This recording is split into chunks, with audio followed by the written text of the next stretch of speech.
everyone. I am Rex Red. I am back. And this is EZ3DTV. And we are having a tutorial today on Texture Booster. And I think you will find this utility very, very helpful. So without too much introduction, we will get into our tutorial today.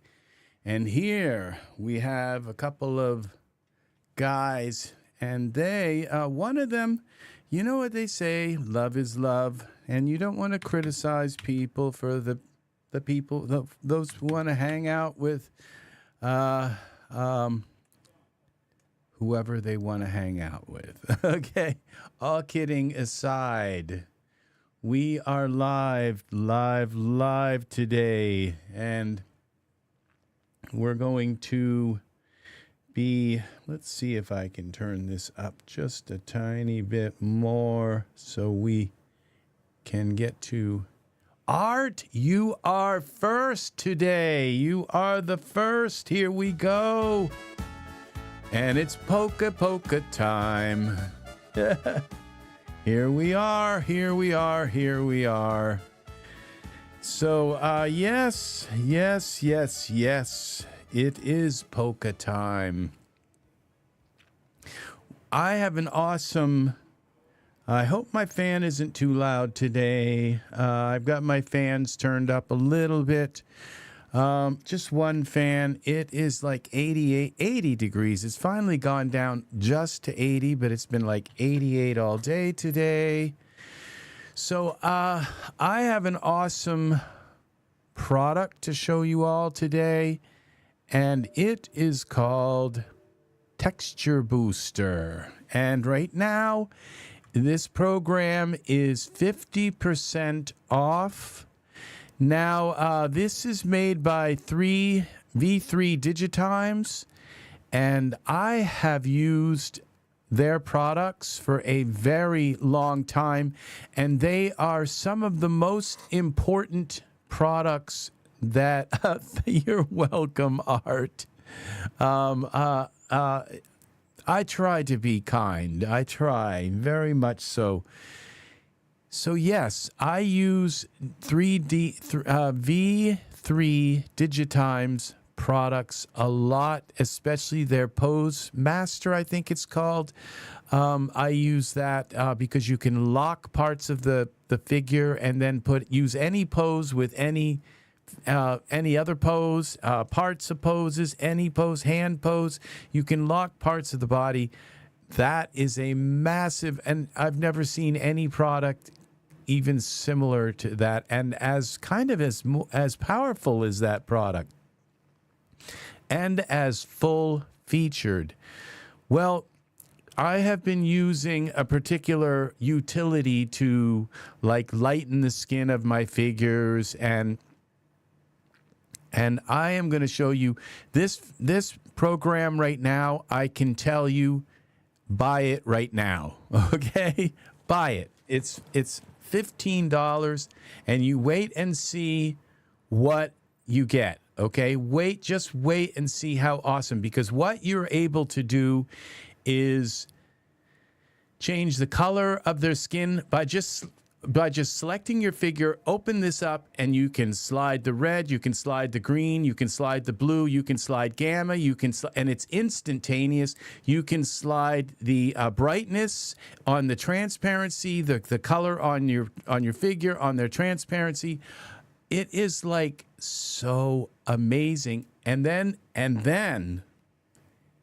you can also, there's another half of this product where you can select any object, whether if it's like a whole house or an entire scene kind of thing, and you can change the brightness on that. You can change the color, the hue, the blue, whether if you want it a little bluer or a little bit redder, or a little bit, it's on any object.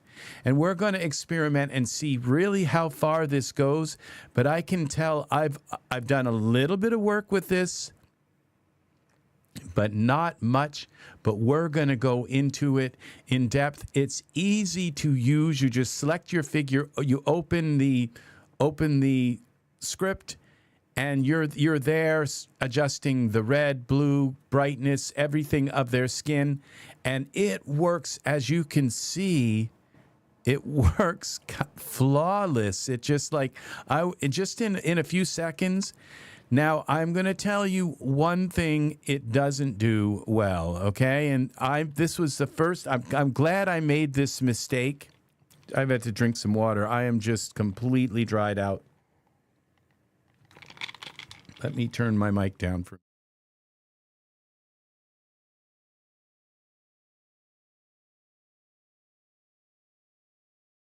Okay, I'm back. What you don't want to do is put two of the same figure in. That's what I did.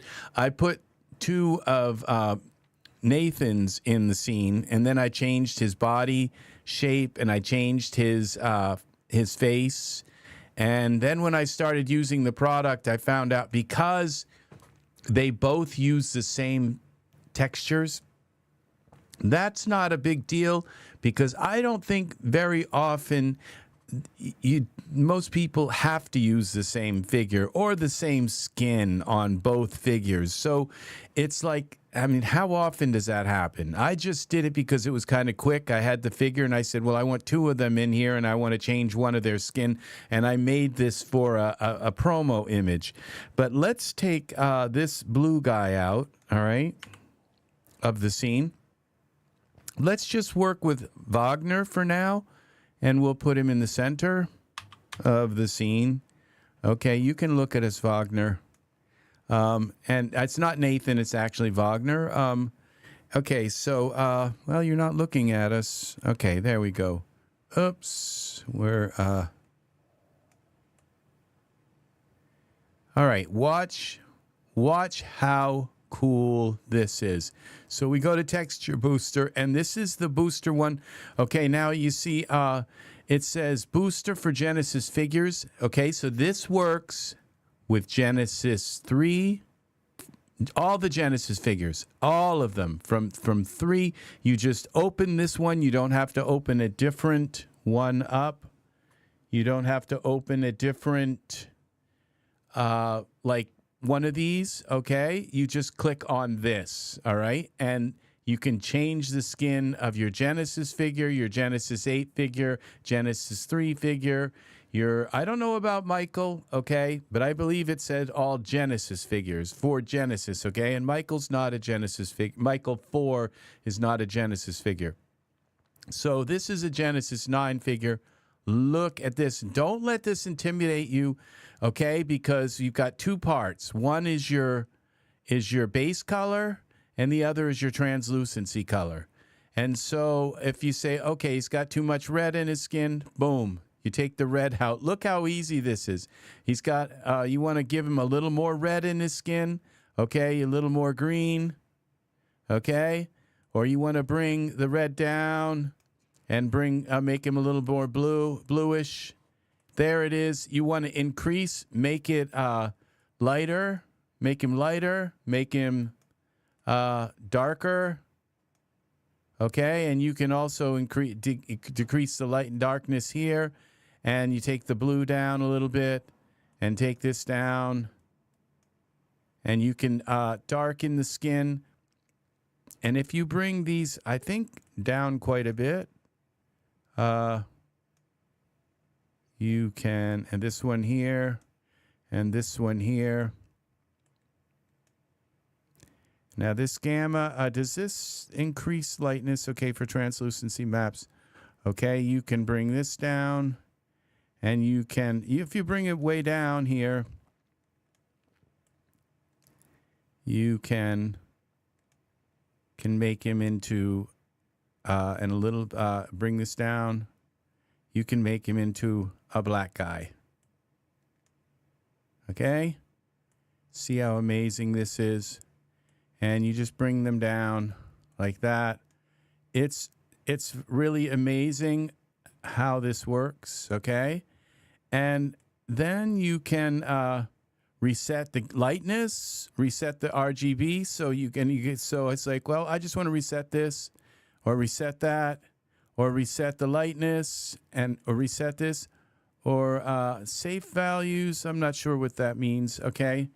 Diffuse color. You got some other stuff here that you can do, but you got the increased lightness scale for both your translucency and your base color.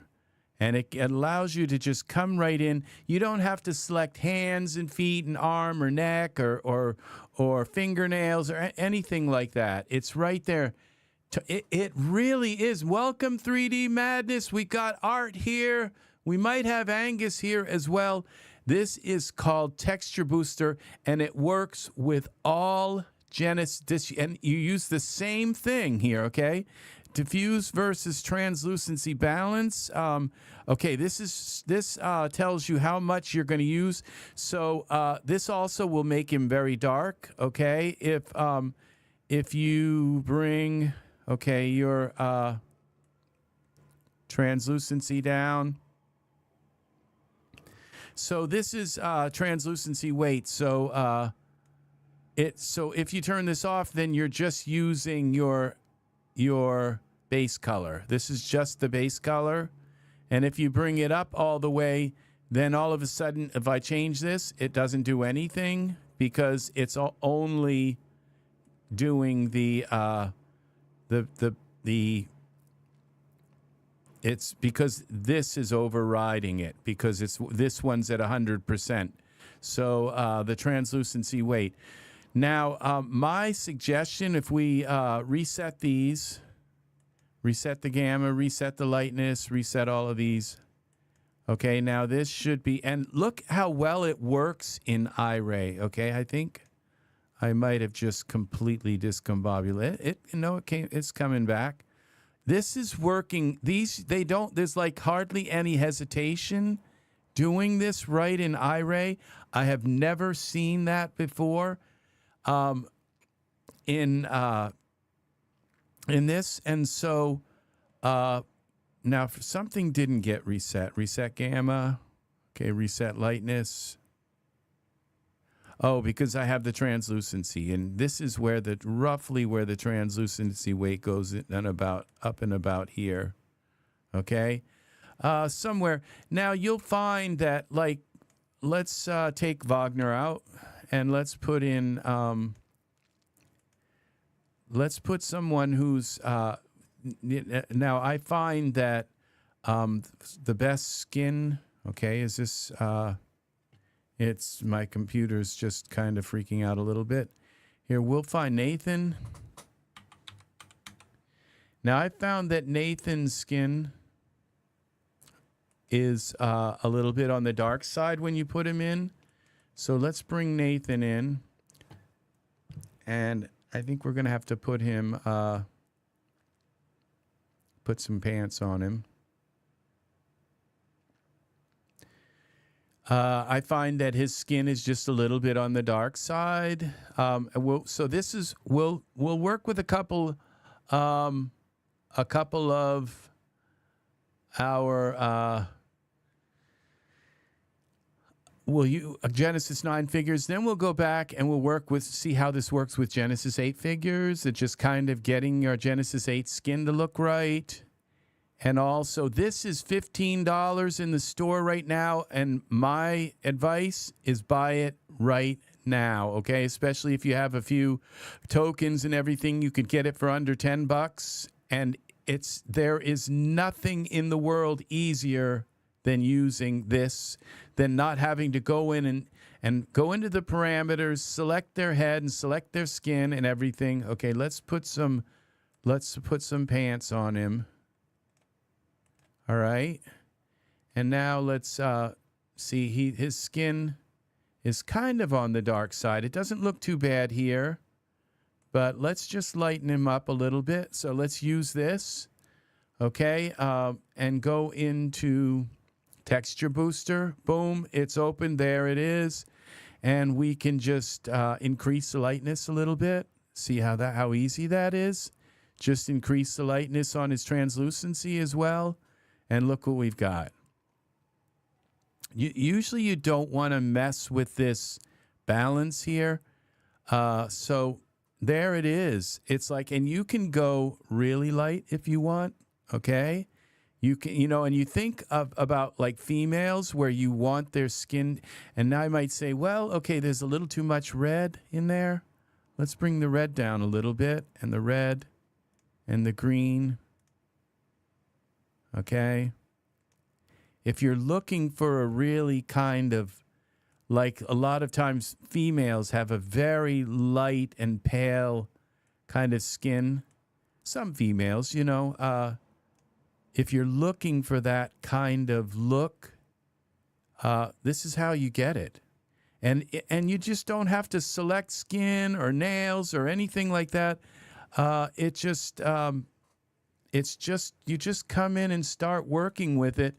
My suggestion is probably to more so use your translucency over.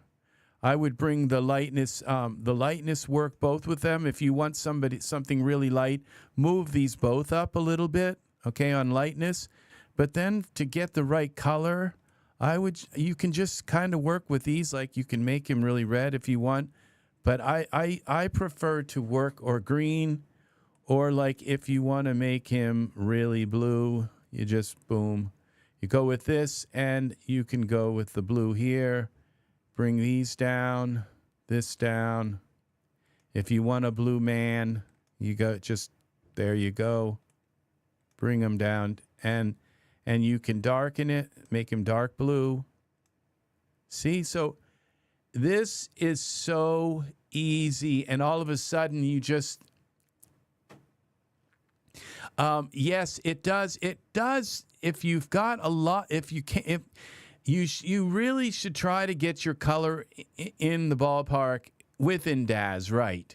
So that you don't have to like select your figure and select the object in post processing and change their color. Yeah, you're right, because a lot of times you get your image rendered and you just say, oh, their skin isn't quite right. Well, it's not that hard to go back into Daz and just tweak it a little bit. You have everything here. And you also have this gamma, which sometimes it's better to use the gamma to lighten them than it is to use the lightness scale.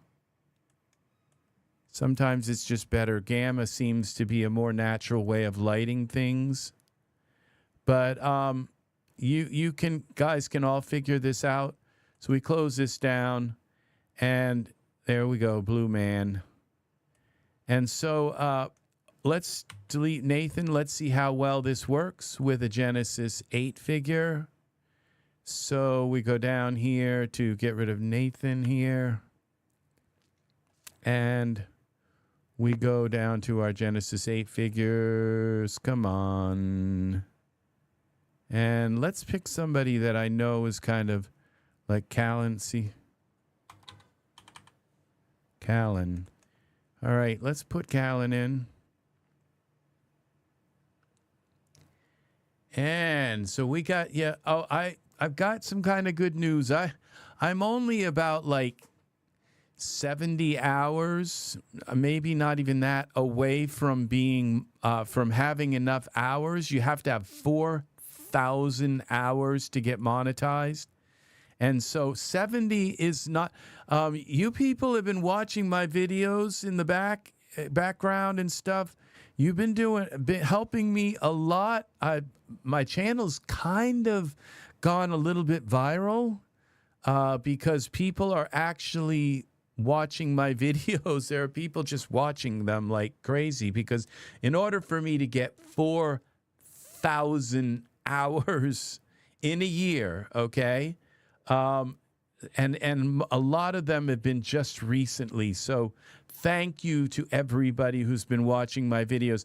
The problem I need right now, I need more subscribers. I need like another 127 subscribers to get monetized. So that when people are watching my videos, I think there are ads on them anyway, I'm not sure, but I don't get paid from them. So eventually I'll get paid for the ads that are on my videos once I'm monetized. So it will be a very big help for me, because I've been putting a lot into this channel, and really gotten, you know, other than Eve, who tipped me $10, I've not made a dime from this channel. So which I still love working on it, you know. So all right, scripts and all, boosters. So if you know anybody, please, word of mouth, get them in here, okay? And get them to subscribe. Okay, so I always found that Colin's too red and probably too green. So we just try to bring the red down, bring the green down. And look at what we've got here. Something much more natural looking. Now, if we take the red here, and let's try bringing this red down instead. This is the translucency red and the green. See, that is a little, I think, maybe even a little bit more natural looking. Okay, that's still a little more green. A little too green.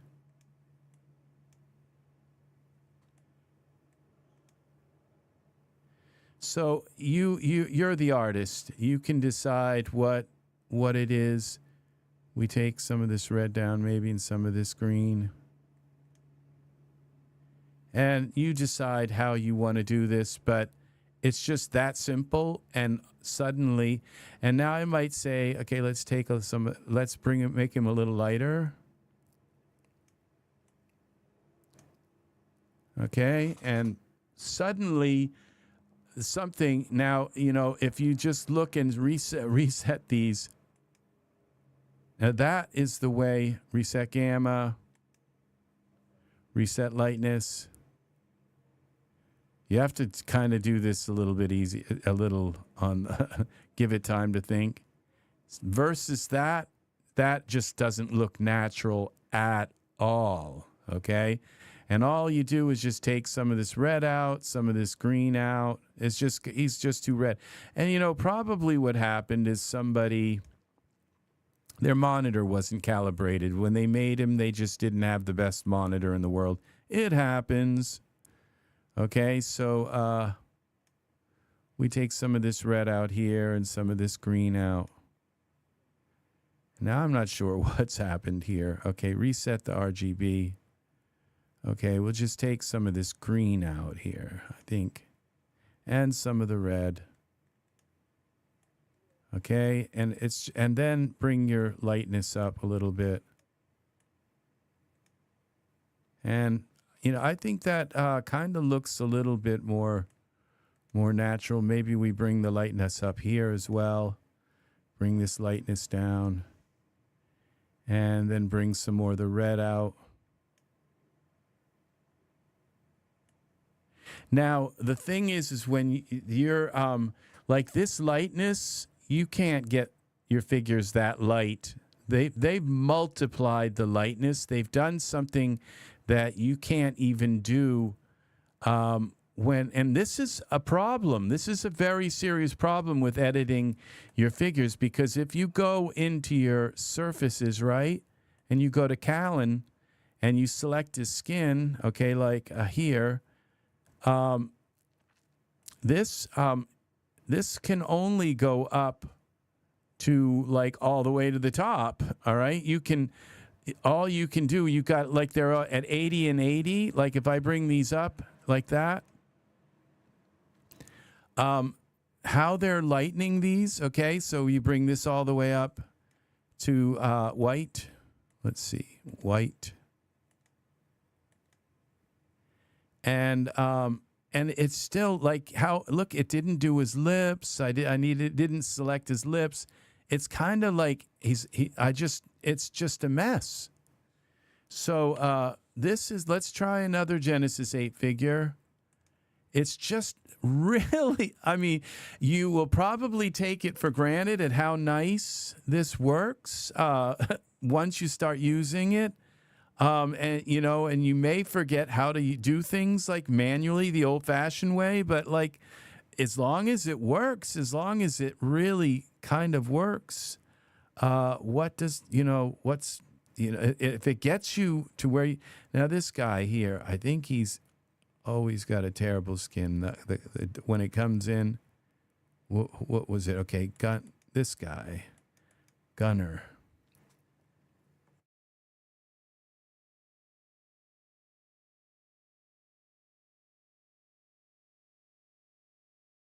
Gunnar.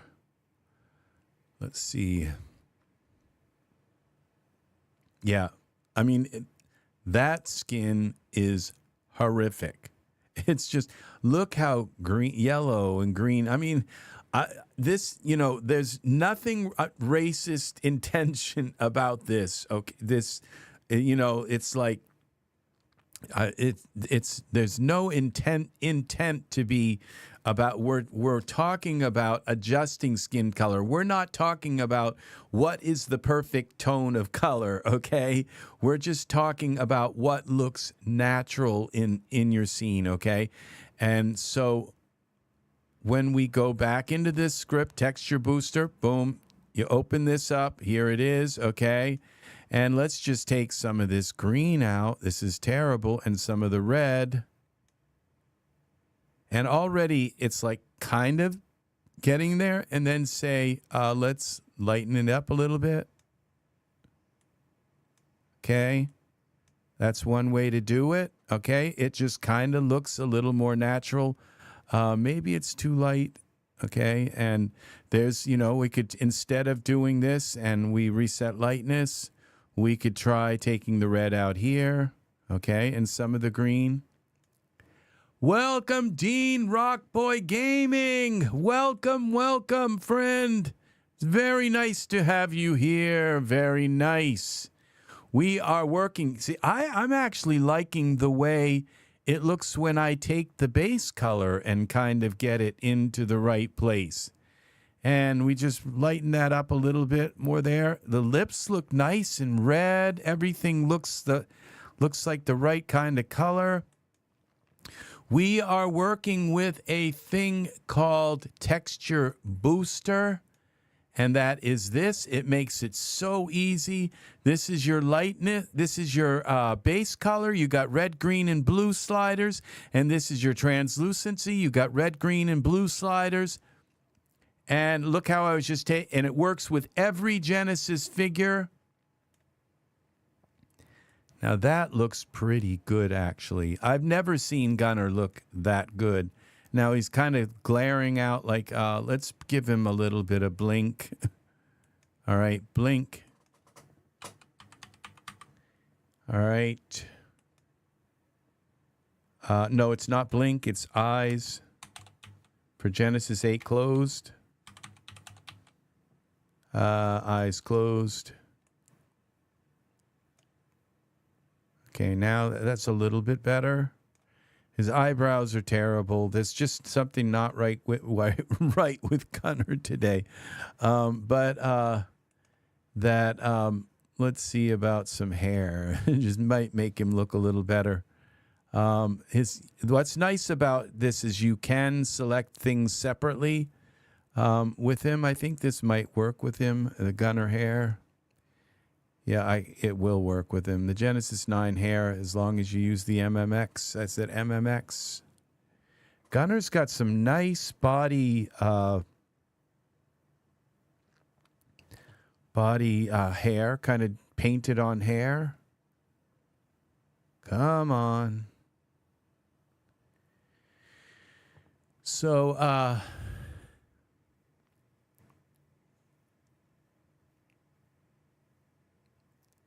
Gunnar's got some nice, like painting, and this is nice. It's still a little green. Okay. I'd say I just kind of threw him together a little bit, which you can select his lips separately. And I think you could do that. I'm not sure exactly. But we've got some other, you can just go in and select his lips separately and then just take a little bit, darken them maybe a little bit. Take some of the red out. But let's see. Unsupported, MMX. And we've got hair.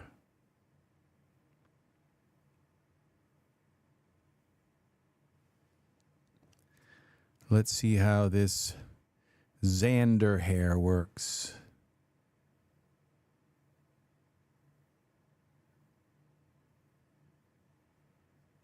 All right.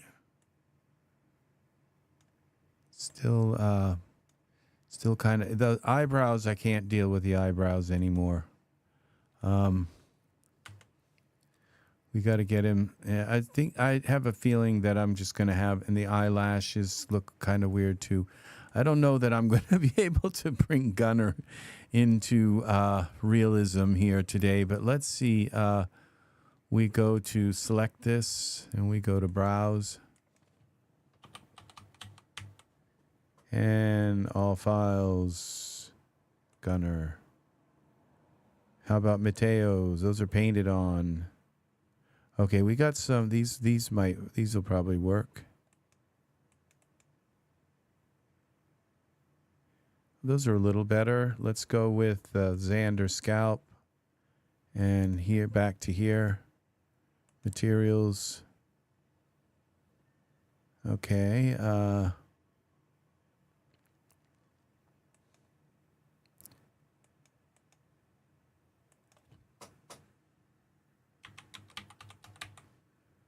All right. Hair.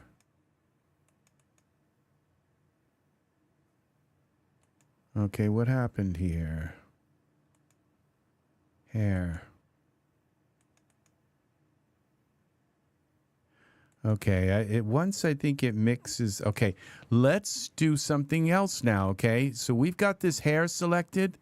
Now I'm going to show you another part of this texture booster. This is why I'm saying buy this.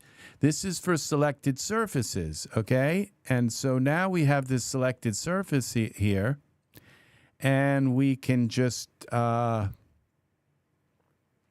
lightness. Let's go to decrease lightness.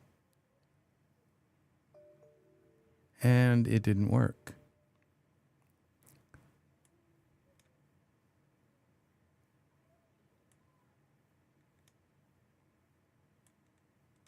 Okay, that doesn't work. Show transparent. Okay, I don't think increase. Okay, this didn't work. Maybe we have to select. Okay, I don't dare select the scalp because it's going to char. Hair thin. Okay, we try. Let's try both of these. Maybe it was just doing a small part of the hair. For selected surfaces, okay.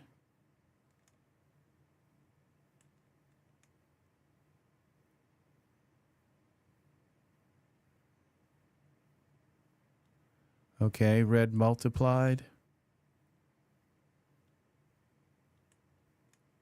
Okay, so it's not working on the hair for some reason. This might be Omni hair. Okay, I don't think it is Omni hair, but this does work with Iray and PBR. Okay, so it just, I picked something it doesn't like. Okay, so let's go with the Genesis 8 hair then. Just see if we can get something to work. Hair. And let's see, go down to our Genesis 8 hair. And we'll go with Spiky. Let's see, S.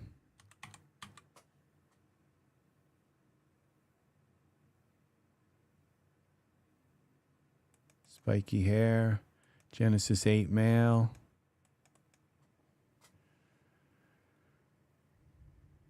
All right, there we go.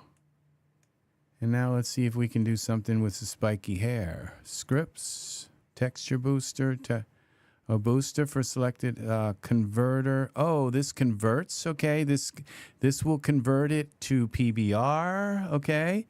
And then we have glossiness, you see. So we have glossiness for our figures also. So you just open this up and you start sliding how much gloss or how, you know, and it's like how many times did you go with a, and you just don't know how to get the gloss right. So this works on any figure, Genesis 8, where you just slide it and the glossiness goes up or down. It's like magic, okay? And this is a converter for Genesis figures. So if you select your Genesis figure and then you go in here, you can convert their skin from we're going to play with all this. Transfer skin settings to geographed, okay? So if you have a geographed on your figure and you've changed their skin, you can then transfer those same settings to the geograph so it blends in with the skin. Okay, booster for selected surface. So let's try this and see if we can do something with this hair now. We want to go darker. Okay, that didn't work. It may not work with hair. Or let's go out of here. Let's go and select the hair. It's okay. It's not working with hair. Let's go back into our script and texture booster.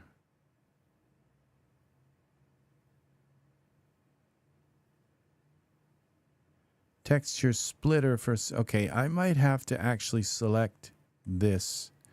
Okay, now we go back into the texture booster. Okay. Now it looks like we've got something here. Oh, look at this. See, so it is working.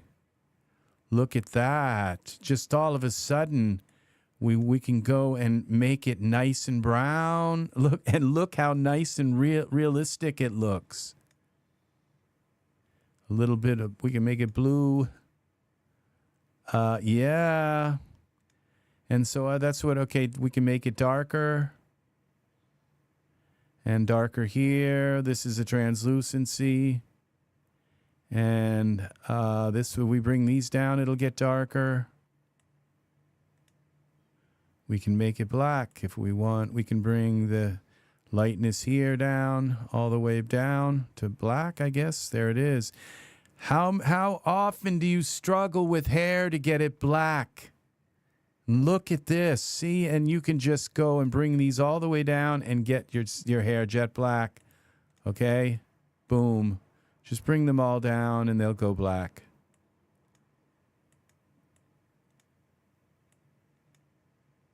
There it is. So, yeah, this is it, people.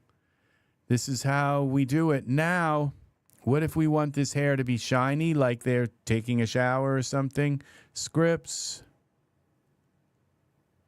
I am too, Art. I think everybody, this is why all of a sudden when I saw this product and it's been sitting in my inventory for so long, and I said, why haven't I tried to use this?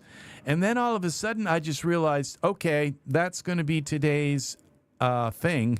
All right, gloss, bumps, and roughness. Gloss and bumps. How often do you go and you want the skin kind of looks like reptile skin, and you want to take that down a little bit? You just come in here and boom. What happens when we do this? Okay, it doesn't seem to be doing anything there. Increase roughness. Okay, so if we bring it this way, it should get shinier.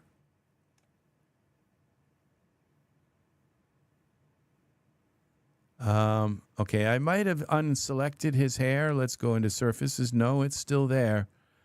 Okay, it might be getting shiny, but it's just not showing up in this kind of light. But let's go back here. Information, how to use. Select surfaces you want to work on, modify their values. Since many different initial values can exist, if you have many different surfaces, the dials work in a relative mode, which means that their initial value is multiplied by the dial. There can be limitations for such dial behavior. For instance, if one of the values is initially null, changing the dial will not affect the value, since anything times 0 is 0. The indications are made in real time in the scene. To end the script, press accept. If you have too much gloss, whereas the dual lobe specular weight is null, it may come from the top coat weight, not in okay, handled by this script. Okay, so the top, so sometimes you have to go into the top coat weight. Warning, incoming rant. The Daz should buy these products right and incorporate it into the Daz. Everyone should benefit from this. It actually is incorporated because everything you can do here, Art, it is already, you can do this manually by going and, and coming in here. In fact, I mean, this is what Daz has given us. They've given us all of these, and these are not included, in this script. Okay. But what's nice is that it's not, I'm not disagreeing in a way because, a lot of things I just think that, like mesh grabber should be part of Daz. And you know what? I will tell you that over a long period of time, like certain artists have, I don't know whether if they died or whatever, but eventually Daz will go in and buy their products and they'll become part of Daz. And that's how things like the metric measure, the thing that measures every time you update, it says it's updating the metric thing. That's how the disseminator became part. Welcome, Eve. Welcome. You are going to love this product, Eve. We have this. It's called Texture Booster. And look how easy it is. You select your figure. You come in here to open the Texture Booster. And you can change their skin colors. Say, there's too much red. Or there's too much green. You can take or you can make them make them really, really, really blue. It's so easy to just come in here. Well, it says we got 3 people in here. I think Art and 3D Madness. I'm not sure if it says we've got 3, but I have a feeling there might be more than 3 here. So yes, this is a really nice thing because it works. It works with your. My advice, okay, is it's right now on a 50% off sale, and it's $15. Okay, to buy this. It comes with a nice video. Okay, with a very pleasant lady. I think it's. What's her name? Well, I think it might be Isha. I'm not sure who made this, but it's but this is V3Digitimes, and she does the Texture Booster video. This is an amazing product because it works on all Genesis figures.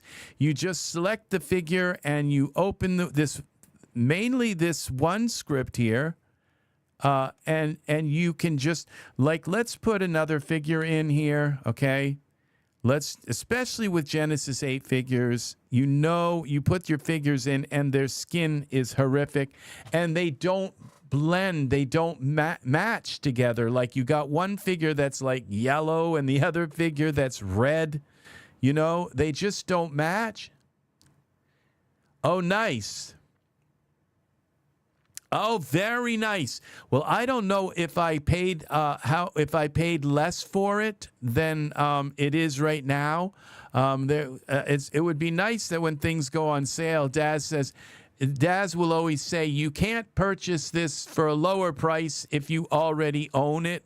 And it's like I always think about and say, well, is there a way to do that? I mean, are there some things that I could buy again and get my money back? And it's like I don't know why they do that, why they add that particular thing. So, but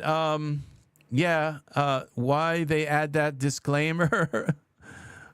Because I didn't know there was a way to do it, but maybe people get in touch with them and they say, well, you know, it's now selling for like half price, and I paid this much for it. Why can't I have it for that price? And, you know, I don't know. Have asked to apply coupons to prior purchases. Yeah, they probably get it all the time where people say, well, you know, why did I have to pay so much for it? You know, and it's this price, and I'd like to have, you know, I'd like to have that price instead of what I paid for it, you know. So, yeah, I agree. Yep. So, I understand some people are like really poor, you know, and it's just, I can understand that everybody. Okay, now this skin,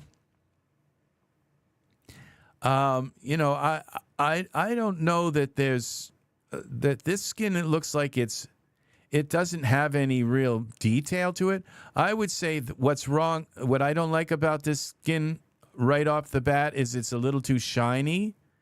Okay, I'd say it's too blue. All right, so it doesn't have, like, and we zoom in on the face, and this is kind of typical of a lot of Genesis. There's just there's no moles, there's no features. The pores are kind of nice, but they're little tiny fine wrinkles, but there's just there's no real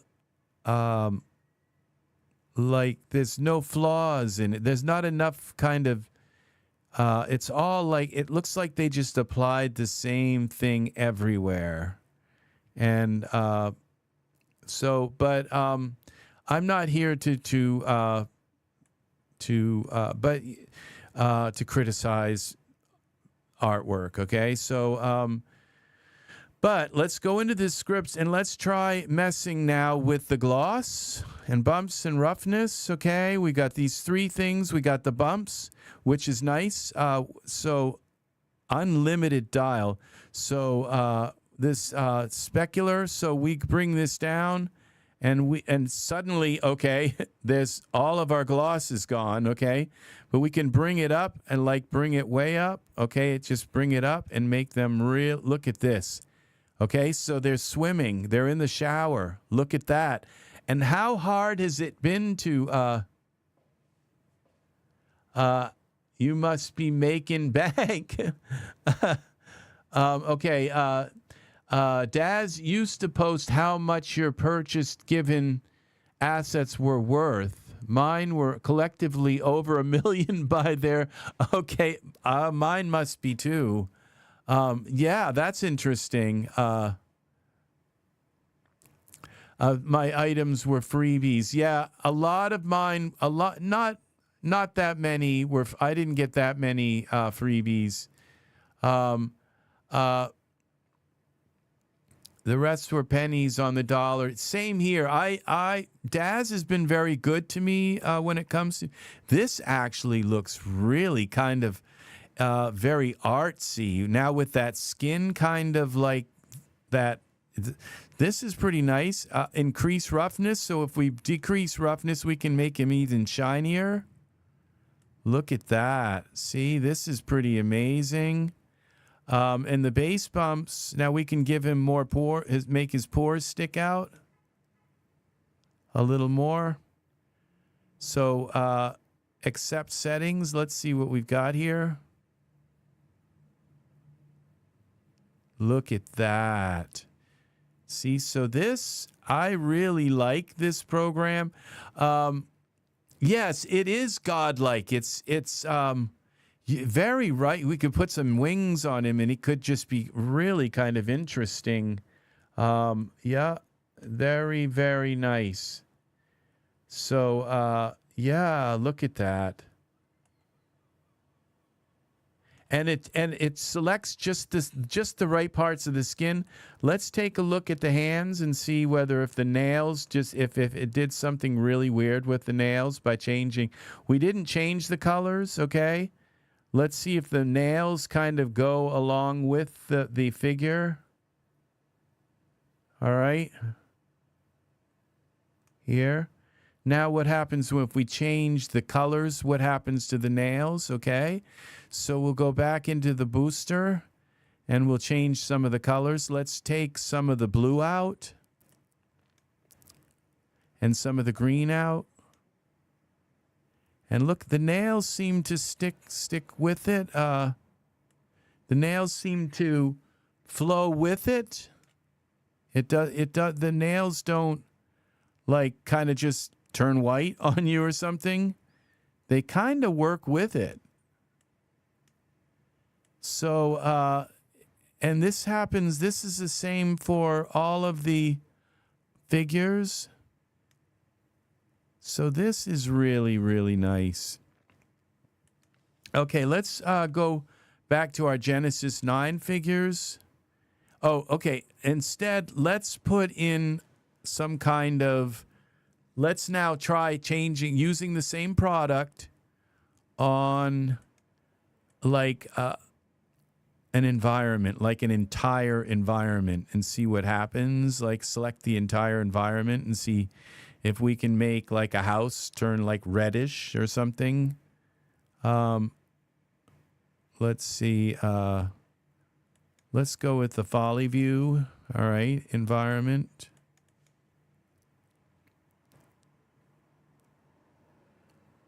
Okay, and we'll zoom out on this a little bit. What if we just select the whole thing? Select. Okay, I think okay, script. I'd say it's like too bright, so we would kind of want to darken it up a little bit. So let's go to selected surfaces. Oh, I think I have to go in here to surfaces, okay, and this. All right, and then we go back, script, texture. All right, selected surfaces. And we want to make it darker.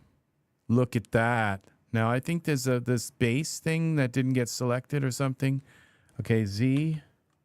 Okay, undo doesn't work, but if we can undo it here. I used the reset lightness. Okay, let's go back and let's select the base as well. And surfaces. Okay, that looks like we've got it all now. Scripts. Texture booster. All right, let's darken it.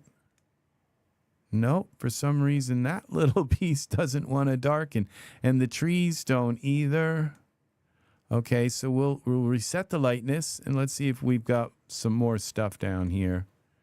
Okay, there is more here. Shift, and that. This. We'll do everything. We got the tower base. Okay, we gotta select this. Okay, what we'll do is we'll bring everything down first. This, and then we'll select it all. Like this, hold shift. Now let's see what happens when we come in here. Now it looks like more stuff's selected. All right. And let's darken everything. No, it still didn't do the trees and everything. Not sure why. Let's undo that again. What's this? Why is this? Where is this? This piece. Rear wall. Let's see if we can just do the rear wall.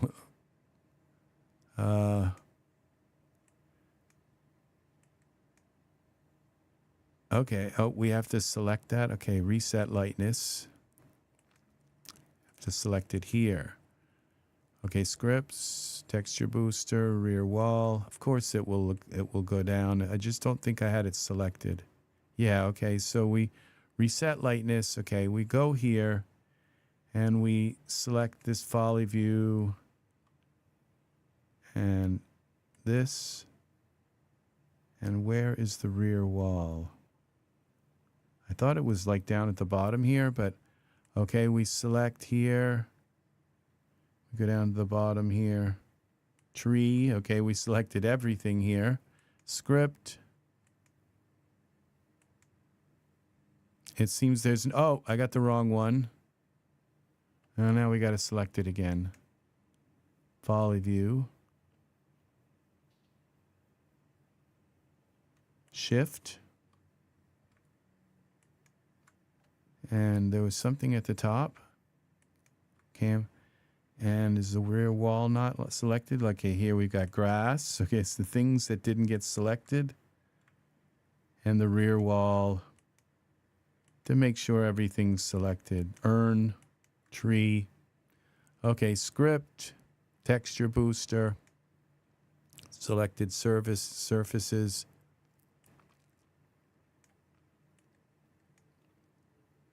Now everything went down, even the tree. So, yeah, that isn't bad. That's a, or we can brighten it up a lot if we need to say, well, it's just too dark. That kind of thing. And we could select individual things. So, yeah, this is it. God mode. The rest were pennies on the dollar. Yeah, see, you know, I wonder if, you know, I wonder if Daz would love to, like, start boosting the price. I've just noticed, like, in the last month that things have been a little higher than, you know, than what I'm used to them being. But, you know, if you don't want to pay the full price, then you got to wait a month or two, and then they go down. The bundles go down to 50% off. They're no longer 30% off. They're 50% off. And if you use your vouchers, then you can get like another, you know, 45% off. So, you know, I just, you know, I hope other people are able to buy into it too. But I'm glad there are more under $1 low price items as frequent as, yeah, well, I think that's because you bought them all, Art. It's like, yeah, it's like with me with all the male figures. It's like, where's all the male stuff? There's no more. There's no male stuff in this store. It's like, well, I bought it all, you know. So, but yeah. Now we could say, all right, I'd like to make this all reddish. Give it a red tone. Look at that, and darken it up a little bit, and some red here. Make everything kind of reddish. And we bring these down, the blue and the green, the blue and the green here. I can't believe how easy, you know, a lot of times these things take a long time to, yeah, everything goes red. And we can bring the lightness here down, the lightness here. See what we've got. So, this is really, really nice. And that's the thing, is that a lot of times you can't really tint something if it's too dark. And now what I want to do is do another test, okay? So I'm liking this. There is a way to make it even darker, okay? So I just, we're going to go and delete this. Now I want to try some Omni hair and see, because it says, well, it works with PBR and it works with Iray. Does it work with Omni? And that is the question that I think is a good question. Figures, because I'm always trying to get my Omni hair the right color, you know, and it's really hard to do. So let's put Flynn in the scene. Where are you, Flynn?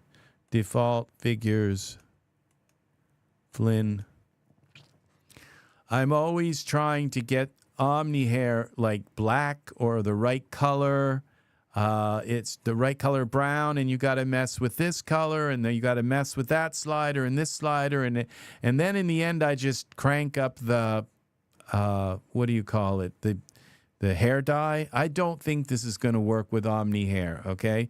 So what I will be probably doing in the next day or so is finding out where this product is, this V3Digitimes, where the product page is for this texture booster in the forums, and I'm going to go in and ask and say, please, please, please, could you add Omni to this product, this texture booster color, so that it will work with Omni textures as well. And I don't care if it's like an add-on that we have to pay for, but I need Omni. I need Omni easier, because Omni is, I can't get my Omni colors. Okay, let's put some pants on him so we don't zoom in on something we shouldn't. Let's see, some pants. All right. And now let's put some Omni hair on him. Well, the video that goes with the, yeah, they do. Well, sometimes, even if they don't reply, I think they read them, okay? And I know, like, and there is a way, like, I think you can, in some of those areas, you can actually directly message them, and sometimes they won't respond back, but then a month later they'll come out, or 2 months later, they'll come out with the product you asked for. Like I asked Sickle Yield, I said, could you make, you made a really nice blush product for Genesis 8 and Genesis 8.1, but we don't, it was called Flushed. But I said, could you make that product for Genesis 9? And it was like a couple months later. I don't know if she did it because I asked, or she already had it in the works, but came out with the most awesome, it's called Blushed.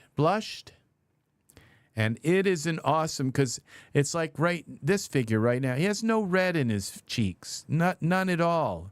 And you can adjust how much of that blush you want. It's, oh my gosh, it is such an awesome product. I got to take a drink. I'm going to turn my mic down.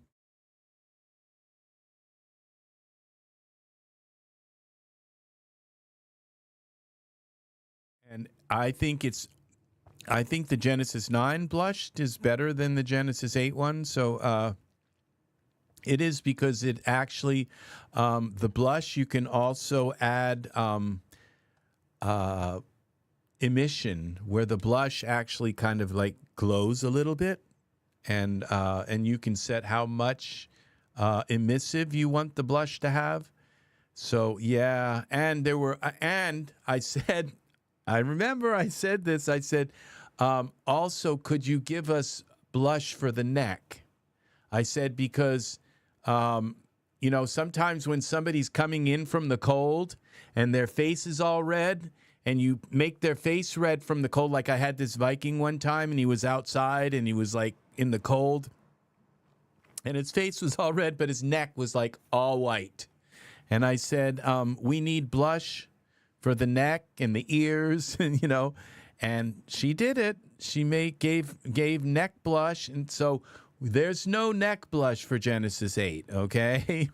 And it's called Flushed actually for Genesis 8, but there's no neck flush for that product. It's only Genesis 9, and she also gave different patterns, like ones that go over the nose, and then ones that are like V-shaped on the cheeks, and then ones that just kind of go over the nose and go straight back, like different patterns on the face. Yeah. So the Genesis, I mean, that's the thing, is that the stuff they're coming out with Genesis 9, they learn from their mistakes with their Genesis 8 products and 8.1, and they make, and so the products that are coming out for 9 are just so much better in every way, almost every way. So, yeah, I would say in every way.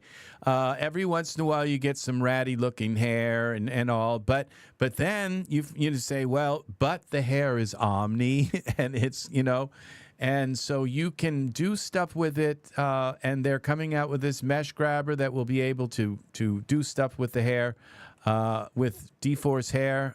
So that is going to be an amazing thing as well. So, all right, we need to find some Omni hair, and this is Omni hair.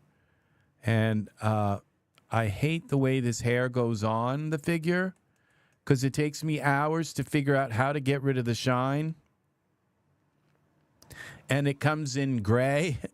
And then you go to change the materials and they don't,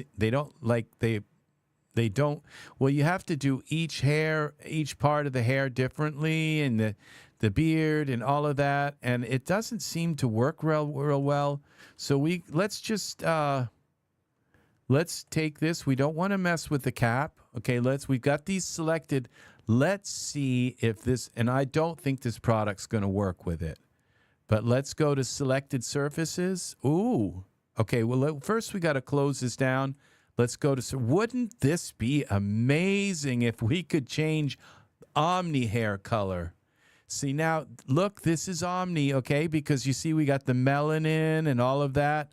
All right, it opened. It usually with V3Digitimes products, if they won't work with it, it won't even open.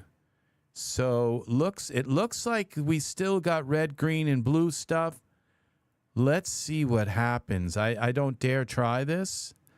There's no color in the hair, so what color would do? Okay, we just want to bring these up. Okay, and it's not doing anything. No. All right. Maybe what we got to do is open these up and select all these different parts. Let's just do one of them. Let's go with the top.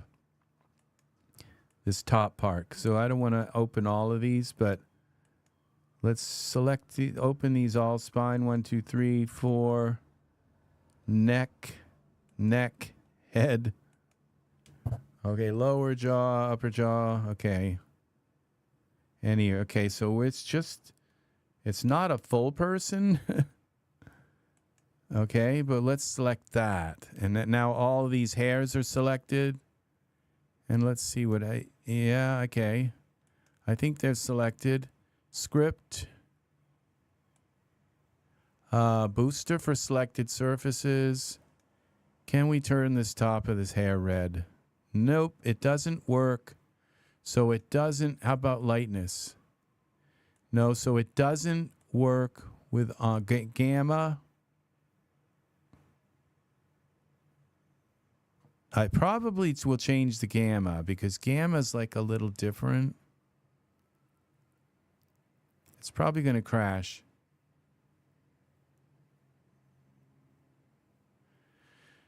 Okay, what did I pick? I picked that this is supposed to change the top of the hair, and it didn't change anything. It's the top. No, so it doesn't work so that's what we got to do, is we got to go in and say, will you please add, so that we can just easily change the colors of the hair. Because, sometimes I don't need to change the thickness and all that. If I need to change that, I can come in here. I just sometimes just want to get the color right. And I just don't know what to do with it. And it's it'd be nice if I could select the goatee, the hair, it changes everything you have selected, and select this in the crown. And the cap you don't want to change unless just select all of them. So what we'd have to do is go to this hair dye and change it to something brown, dark brown. See, and it just did nothing. Hair dye weight. Hair dye root color. See, I spend hours doing nothing, clicking these things, and nothing happens. There we go. So the root color, and it changed everything. It even changed the mustache. But if this isn't the way you're supposed to do it, you're not supposed to make it all root color. some of it's okay. The hair tip, and we go here, and let's go with something a little lighter like that. And this one, we'll go with this one maybe. And so, I mean, I was able to change the color in not too much time. This just came out. This came out with the new, the guy that's just sold yesterday, I think. What's his name? I can't remember. Charlie, is it? No. But that is nice hair. What is his name? Shop, open link. And I bought him. Thomas. Thomas has really nice skin, Eve. Very nice skin, this guy. And this Federico hair is good. I paid a lot for this bundle. It was much more expensive. I think I got it for $40 because I had 7 tokens and it was 50% off. And it's like normally it's the whole bundle. Where's the bundle? Pro bundle was $199. It was on sale for $97. I got it for like $49. Yeah, and it was a lot of money, $50. And that was with my 7 tokens. But it came with the Batman suit, the suits, some of these suits, even though it didn't come with the textures for them, but it came with this hair, which is pretty nice. And this hair, when I looked at this hair, I says, it kind of looks goofy and I don't think it's going to look right on my figure, but surprisingly, it looks really nice on just about any figure every figure that I put it on, it's looked nice. And it is, when you look at the hair, it is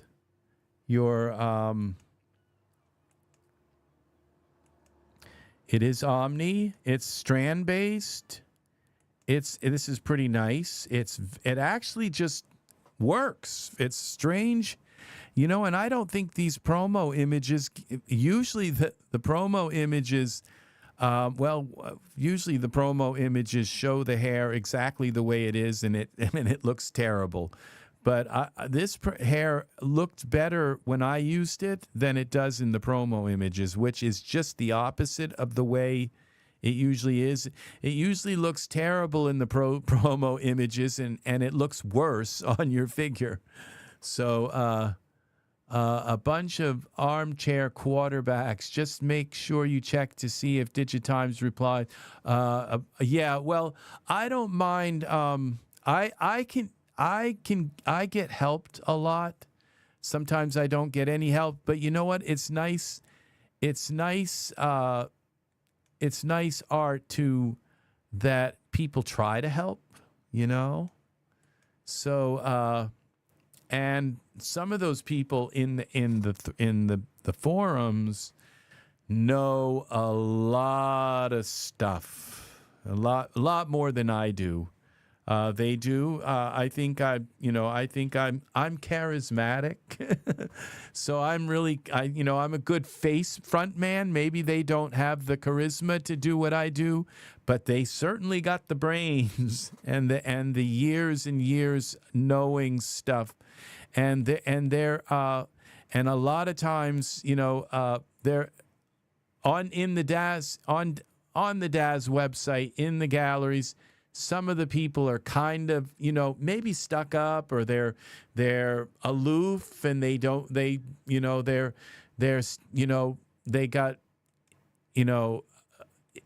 maybe issues, I don't know.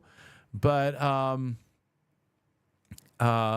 in the forums, they kind of put those aside, and they come in and help. And I've gotten a lot of people. Sometimes I have to wait a day or so before people will actually respond to it, but then I'll get my answers. I see, there are some help places where you ask for help and you never get help. Okay? They always give you stuff you already know. And the answer when you try to get something done, the answer is always no.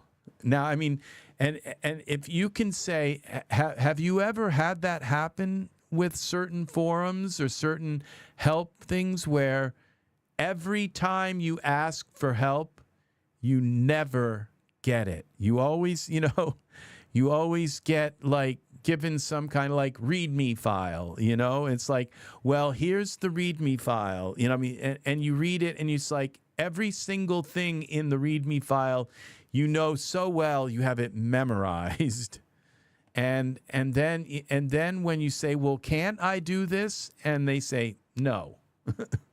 It's just, and it's like, and every time you go to those places for help, you never, ever, ever get it. So there are some places like that. The Daz forum's not like that. The Daz forums, when you say I can't get some things are too complicated. It's like Daz won't open. It's like, it's like it could be a million things.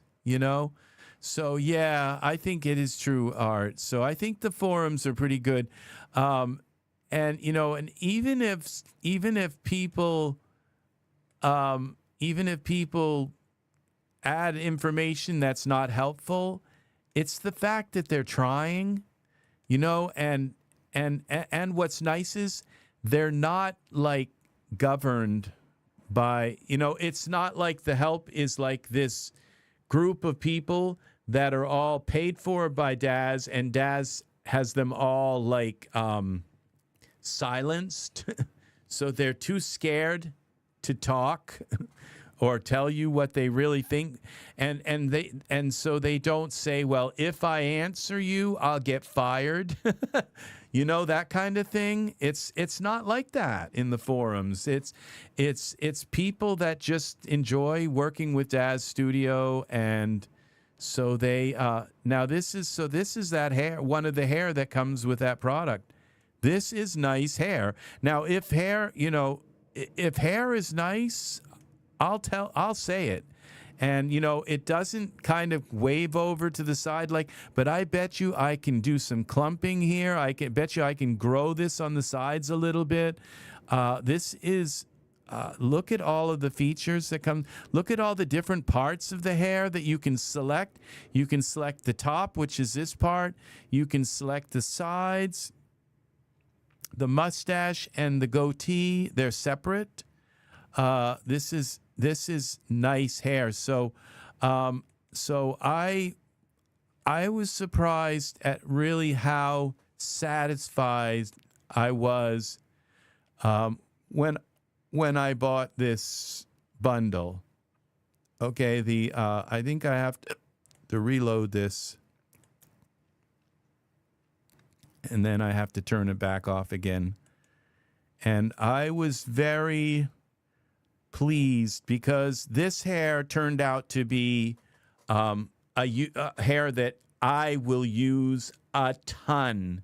This hair turned out to be hair that I will use a ton. His skin is probably better than Nathan's, and you just look at his skin, okay? It's just like, wow.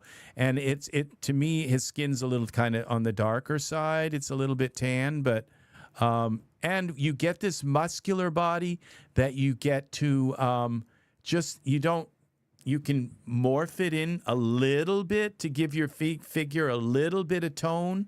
So you get this. So, if you want somebody really muscular, you got it. It's the first Genesis 9 figure that's kind of really built. Okay. And this is nice that you can morph his skin in with your figures. And look at the hands. Look at the hands. So this is I know I'm going over things that I talked about in the last, but I was very, very pleased. Now he's hidden again. So it says hide items. that I wish Daz would fix this. When you go back, it's unchecked, but all your stuff is hidden. Okay, so you have to reload the page, uncheck it again, and then it unhides it again. So fix the website, okay? Because when you go back, if the things are unhidden, it should represent that. But right now, it says hide items I own. They're already hidden. I'll tell you that you won't see the bundle here. Oh, it says the Pro bundle. Maybe they did fix it, okay? Because there's the Pro bundle. Okay, maybe they did fix it because it's here now. So this Pro bundle, when I buy a Pro bundle like this, I look and say, well, what? This is not everything. Okay, okay. So I ended up getting this suit. Okay, I looked at it and I said, okay, his skin and the body, and then we also got the HD add-on. Okay, so that is $10. All right, the hair and the hair, probably these two hairs, I would have paid $10 for. Okay, and then I got this suit, and I got this suit, and Mathis hair. We got the elder one. Okay, this is the Pro bundle. Yeah. So I felt like and the expressions are kind of nice because there aren't a lot of Genesis 9 expressions, and when you bring your poses over from Genesis 8 to Genesis 9, the expressions don't translate. So they get the pose, but they don't get the expression. So I thought this was because I never cover my face.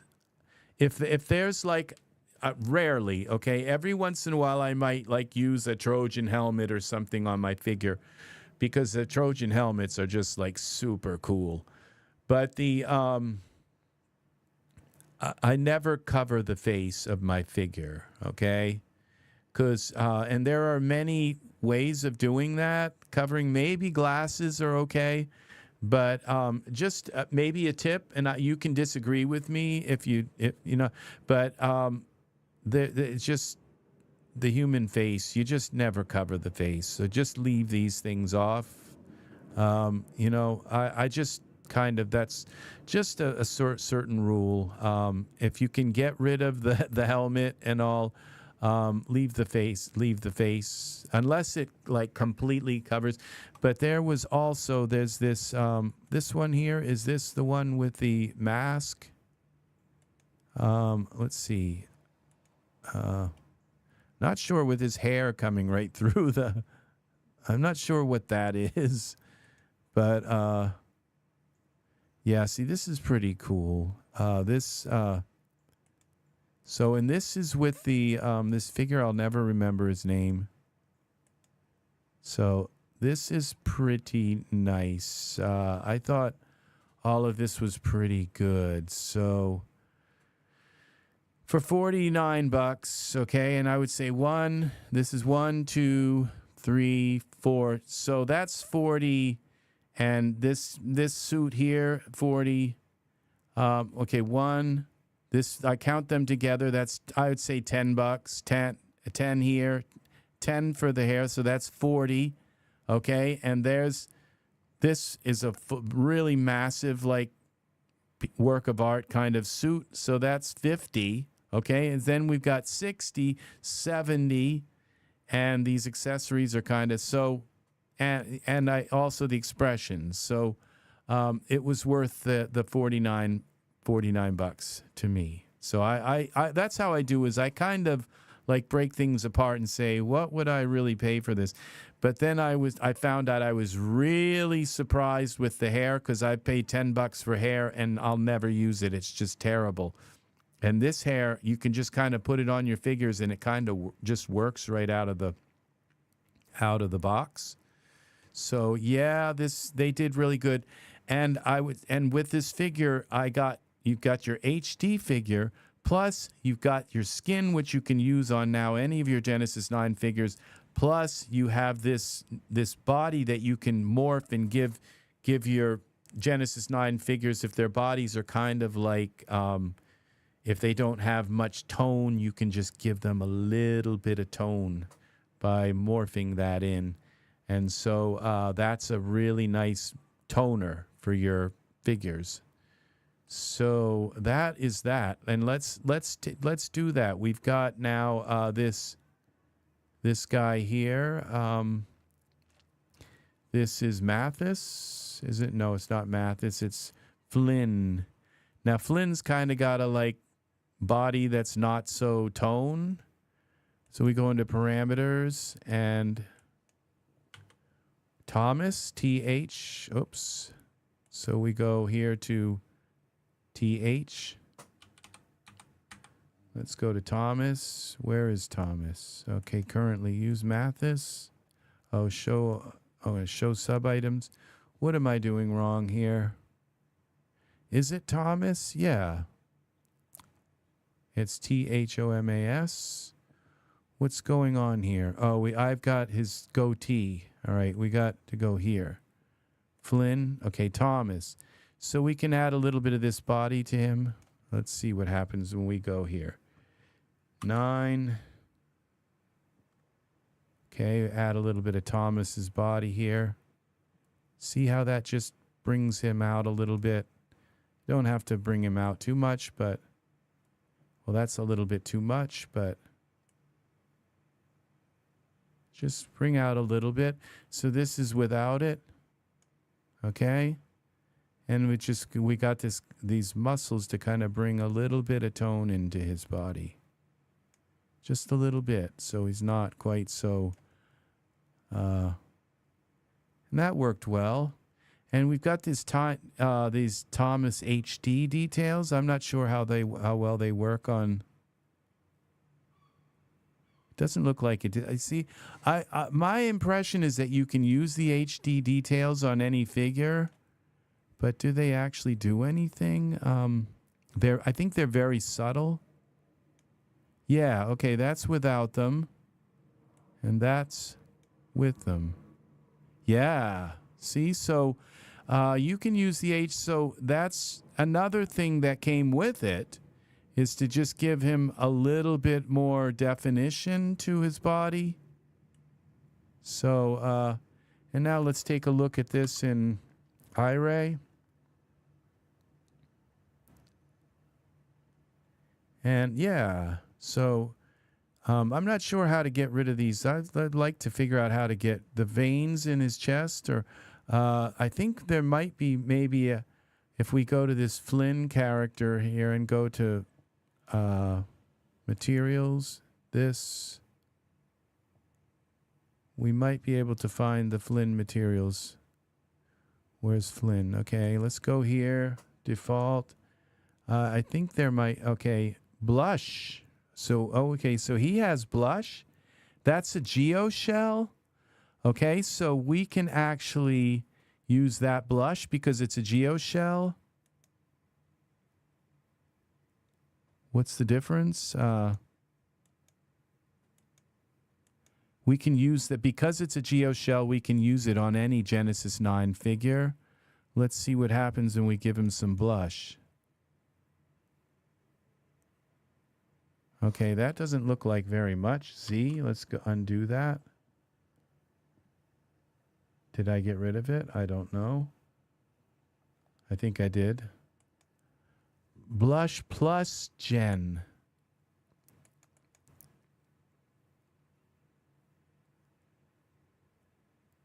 All right, let's get a little closer. You can see the geoshell there, Z. Okay, now the geoshell's gone. Let's get a little closer and see. No, I don't think the geoshell is gone.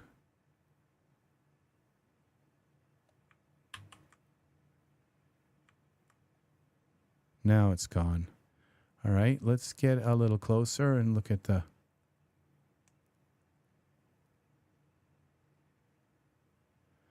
All right. Now let's see. Blush plus Gen.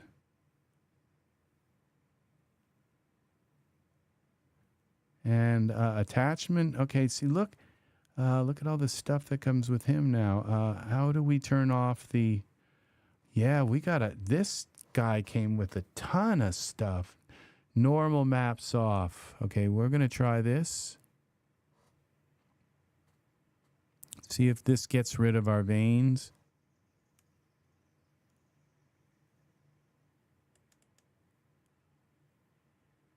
No, that didn't. Z.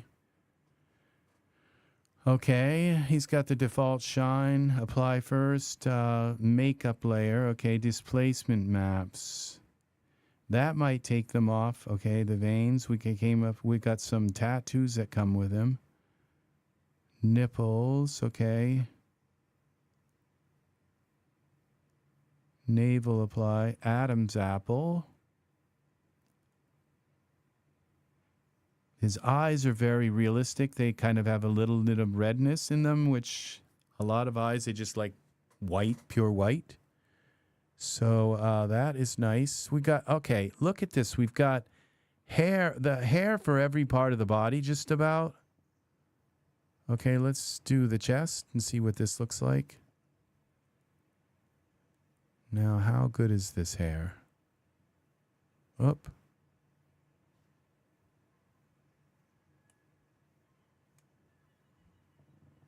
That is pretty realistic looking. I'd like to find out how, and then we've got also, now we've got the goatee, but we got a little bit of like jaw hair. That is nice too. See, this is why okay, and we've got a full goatee.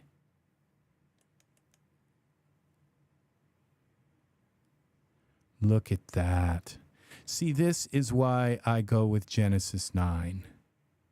Because it's just, there's just so much more, it just looks so much better. But what I'm not, okay, Flynn, full apply.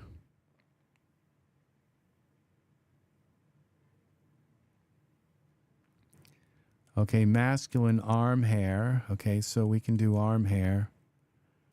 And we might as well throw, I think is also under armpit, which we're not really showing the pits, but we'll put it there anyway. Okay, what I'm trying to find out is these veins in his chest, how to get rid of them.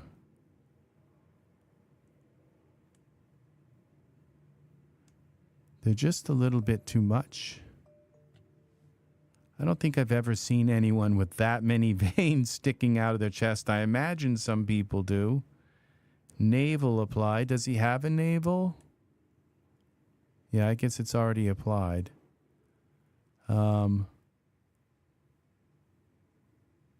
Body apply. We got a chest tattoo. Liner, so we have a little bit of liner. Sub D. To high resolution sub D3. And lie reset. Remove lie layers. Okay. Reset. Let's get rid of the lie layers and see if that gets rid of our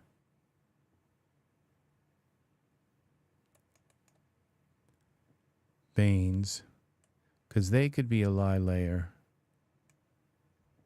I don't think they are. All right, let's try taking the displacement maps off. I think that did it, okay? Yeah, okay, so, all right, displacement maps 50%. Okay, so that brought them back a little bit, and then this is just on with them massive, okay? Okay, so this is displacement maps. And that brings them down enough where they're just not bulging out of his chest. There we go. So that's how you take the veins down. But we could leave them at like 50%, and we'll get a few more veins in his arms and stuff. The veins are not just in the chest, but they're like everywhere. So we put him in a pose. And look at them with that hair. So we go here now with the what was the poses? We go to content and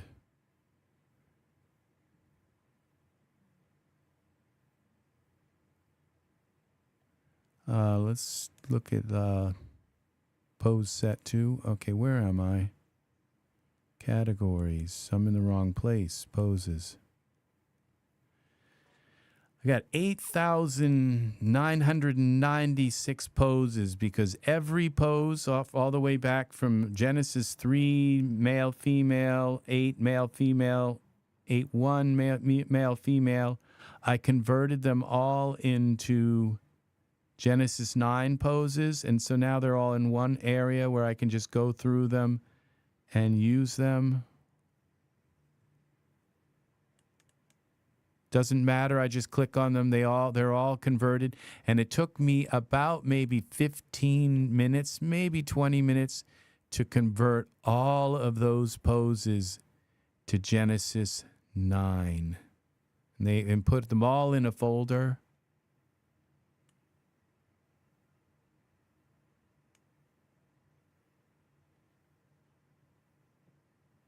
Look at that. See, this is really nice. Okay, so let's open this up and we'll take and go to our texture booster. Maybe we'll take and lighten his skin a little bit. Lighten it here. Oh, increase lightness goes this way.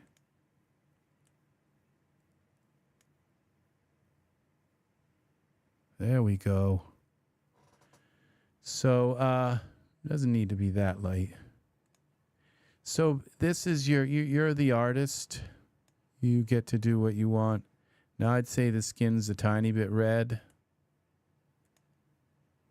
Take some of the red out, a little bit of the red, and now it's a little too yellow. A little too green, I mean. The red really masks the green a lot. Okay.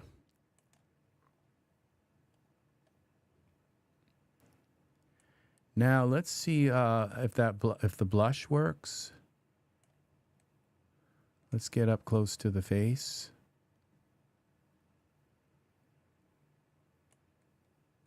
I didn't notice anything. You can see the HD stuff when you move him around. You can see all those little crevices and all. Now let's go back here to plus gen. Oh, this would be plus genitals, I think. All right, and this would be for blush geoshell without. So this would just be regular. Does this give him blush? Yeah, there's a little bit in there. I can see. Now when I go Z, did that get rid of it? Yeah, that gets rid of it. Okay, let's look a little closer here.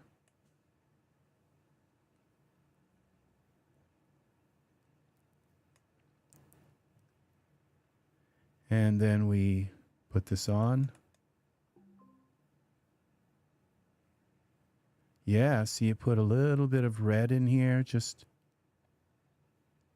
that's what you have to have some color. A little bit of here, down in here too. We go do that again. Yeah, you can see it. Go in there. So just one click, and you got a little bit of color in his face. So it doesn't look like one color.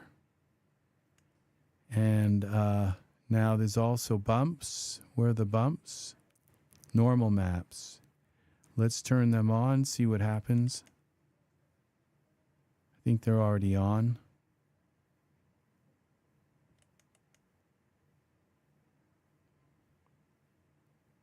Shine decrease. Okay, we could make him a little shinier.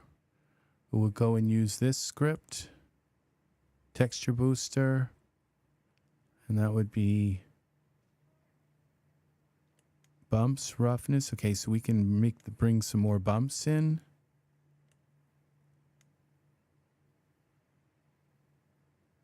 And we can Decrease roughness will make it more shiny. And we dual lobe. Why is that all the way up?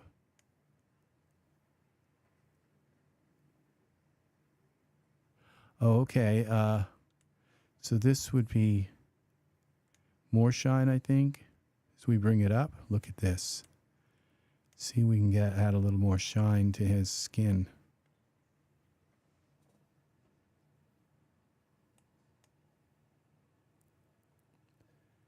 So there.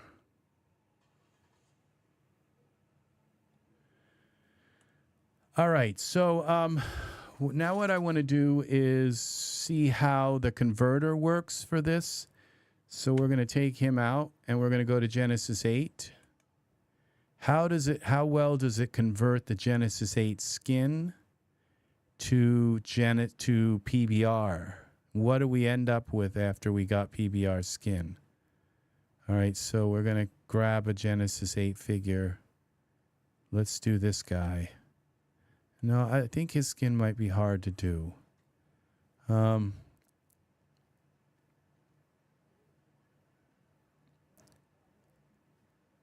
Okay. Is this Mick hair? Mick 8. Okay, so we've got a Mick also. That's for Genesis. Okay, these are both actors. Okay, doesn't say the difference. We'll just try putting one in. Okay, gosh, he came in quick. Let's put some pants on him.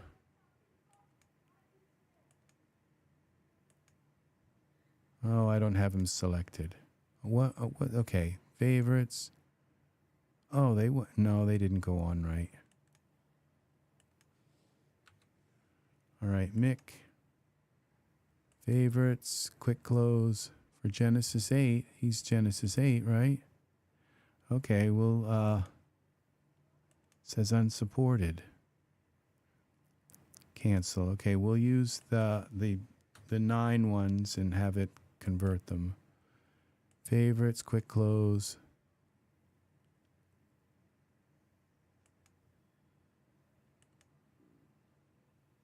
Well, that's weird. Okay, let's cancel this Mick. And let's try this Mick.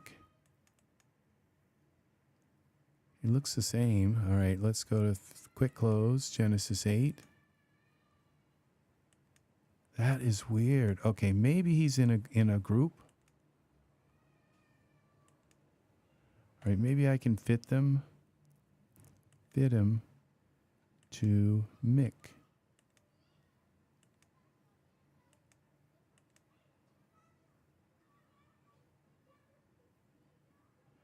Well, that's weird. It fit them, but it did a loose fit. But they're there. Okay. Mick looks pretty good. I'm surprised. He kind of has like an Italian look. It's kind of nice. Reminds me a little bit of Michael. But again, he has that kind of Genesis 8 look, fake kind of looking skin. And that's why we're going to try and convert his skin to PBR and see if we get a better looking. That just doesn't look right at all. And I think if I messed with it, it still wouldn't look right. So let's see let's go to the scripts, okay? And we'll go to the texture booster. And then converter for Genesis. Okay. Type. Some of the selected items are not. Oh, I got the shorts. Okay. Let's try that. Favorites. Script. Converter. Wrong selection type. I think I just picked the wrong guy. Let's try my other converter, skin converter. Click PBR. Okay, we've got to look and see if Mick has his own translucency or not. We go to skin, surfaces, base, And he does, okay? It's because you can see that this... Okay, which one is this? Top coat, normal. Okay, no, there is no glossy. Okay, here it is. There it is. Okay, so he does have... They put some work into him. See, the translucency map has always got to be lighter. If it's lighter, then I rarely see things signed like that right on the thing. That's pretty cool.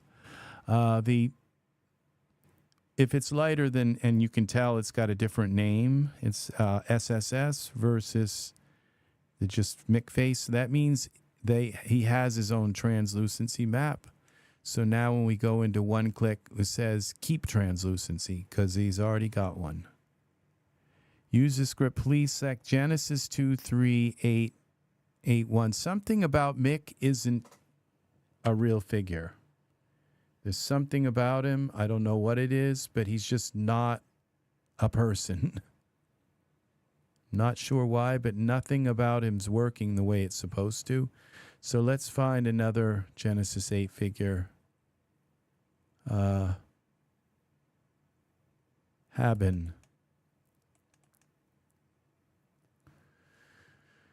Okay, he wouldn't wear clothes, and Genesis 8 clothes. It just nothing seemed to indicate that he's a real person here.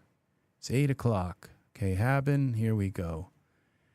And it's look how different he really looks in the scene compared to. All right, so let's go now to. Let's try. We have him selected. Let's put some pants to see if we can clothe him. All right, the clothes went on, no problem. So it recognizes him as a Genesis 8 figure, okay? So now we go to Texture Booster, and we convert for Genesis figure. Here we go. And this, see, I've never used this, okay? So we want to convert his skin to PBR. Apply a standard skin tone, okay? Oh, we have to look and see. It says preserve original transparency map. Okay, we got to look. So we go to surfaces. Does he have his own transparency map or not? Surfaces, base. He does. See, it's lighter than that one. So we will preserve the transparency map. Okay, converter. Okay, PBR. And it says preserve original transparency. Disable top coat. Well, I'm going to leave that. Your gloss preset. See info button for each preset. We'll just try preset 1 for gloss. We can always go in and change the gloss later. Apply standard skin tone. Okay, we're just going to apply that because we can change the tone after. We'll try preset 1.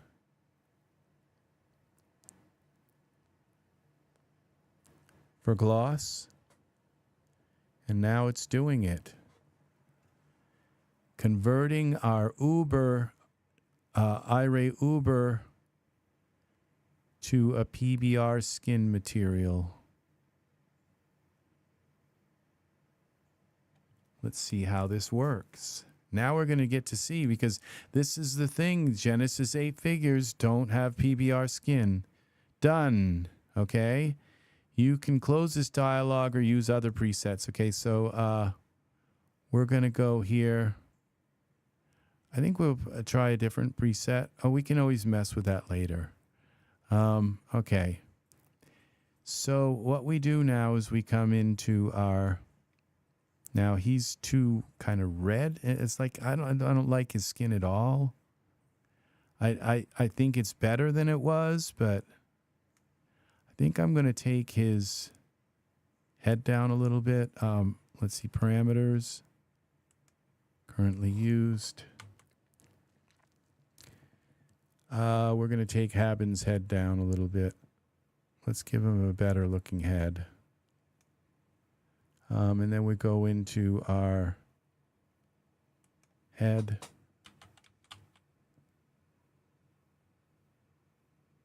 We go actor head. Okay, where are they? Let's give him a little bit of Alexander and a little bit of Alistair.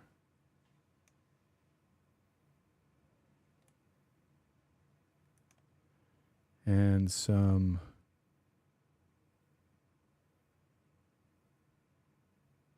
little bit of Bentley, Buster,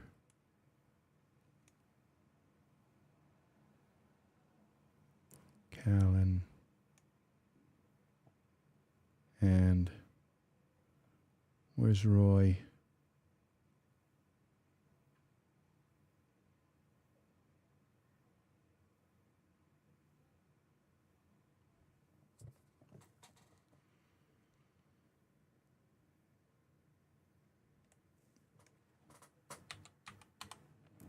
Okay, Roy.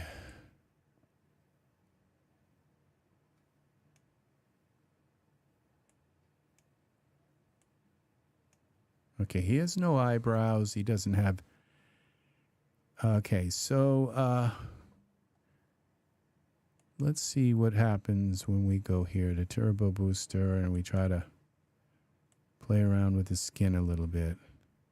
I'd say he's got too much red and green.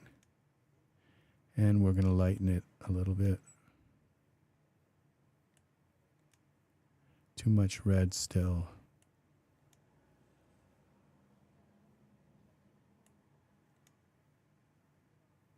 A little too much green. And lighten it a little here.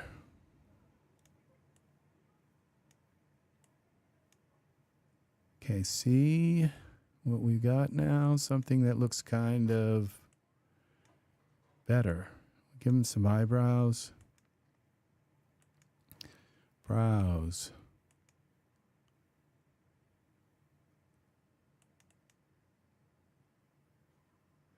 And then we go here with some, see this? Looks much better than it did. He looks just more natural, kind of. Now, if I wanted to darken him a little, it would be okay. But much better. Now, what do his hands look like?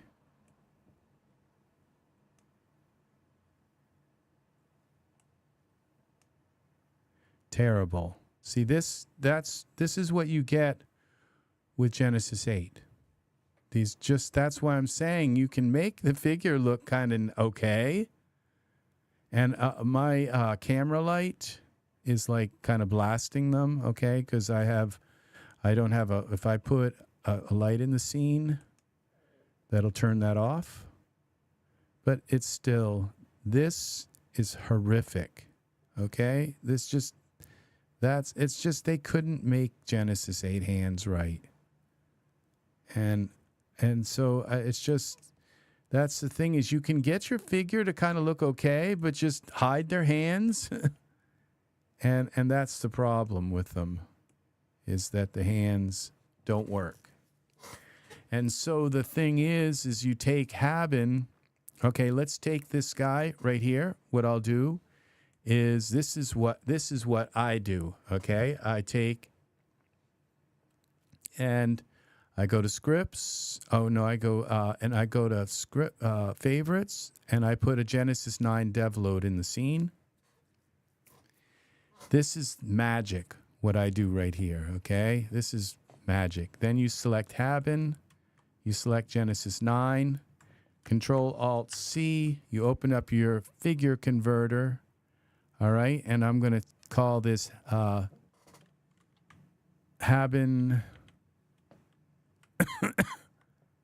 edit, okay? Habin edit. All right, and I go convert. So I'm just taking his shape, all the shape of his body. Okay.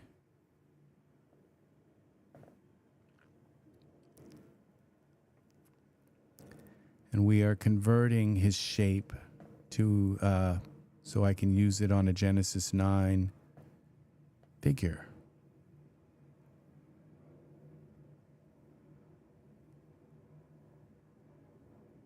All right, I'm going to save him. Save him in my morphs thing. And come on. Tell me it's done.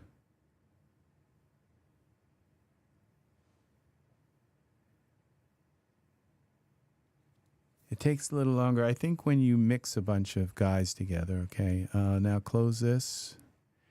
So all of those mixed morphs now we go and we're going to get rid of this converted because I just get rid of them both.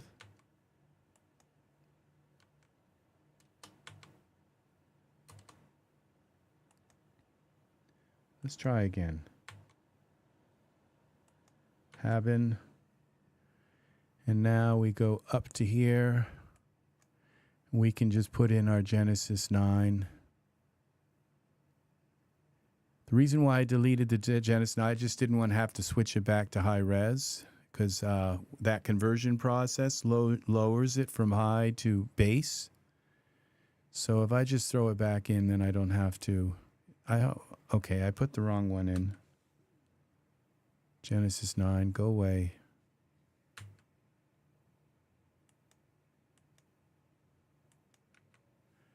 All right, let's try again.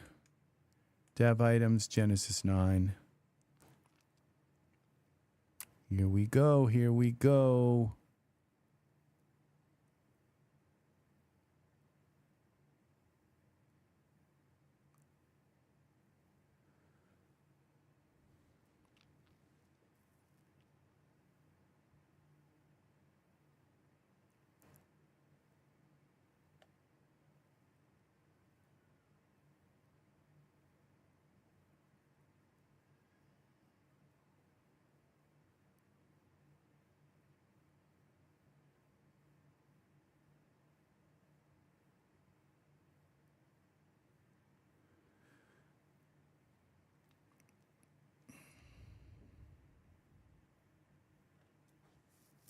There we go.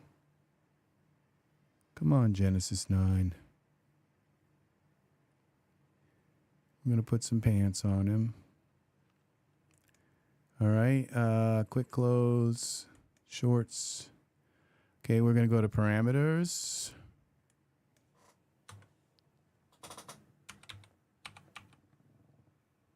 We're going to go to figure converter, Habin edit. See, I have the other Habin here, but okay, just boom and boom. And there is Habin. And then I can go here to my smart content, default, to here, products, out of here. And let's find figures. Where's Thomas?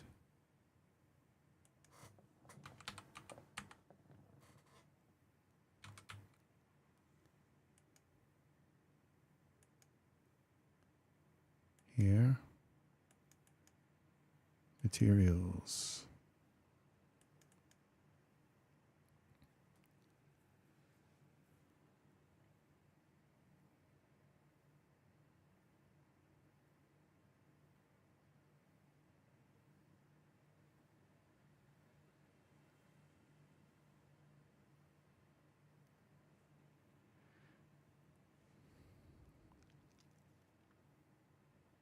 So it's got the exact same shape,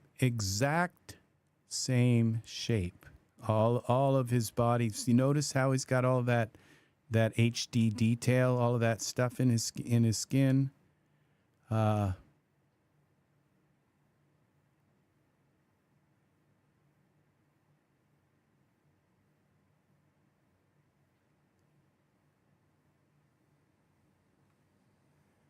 Come on.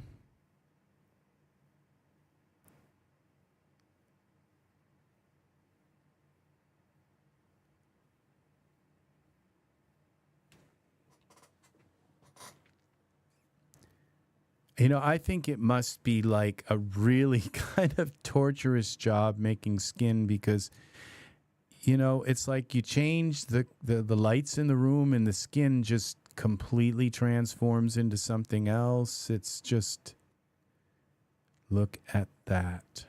See? Now we're looking at something, and what we're going to do, I think this has got the normal HD map, but we're going to put that on just in case. And what we do is we take, let's delete the spotlight so I have kind of like a light here.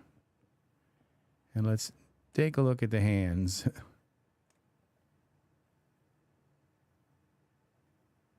See, we got some hands with some...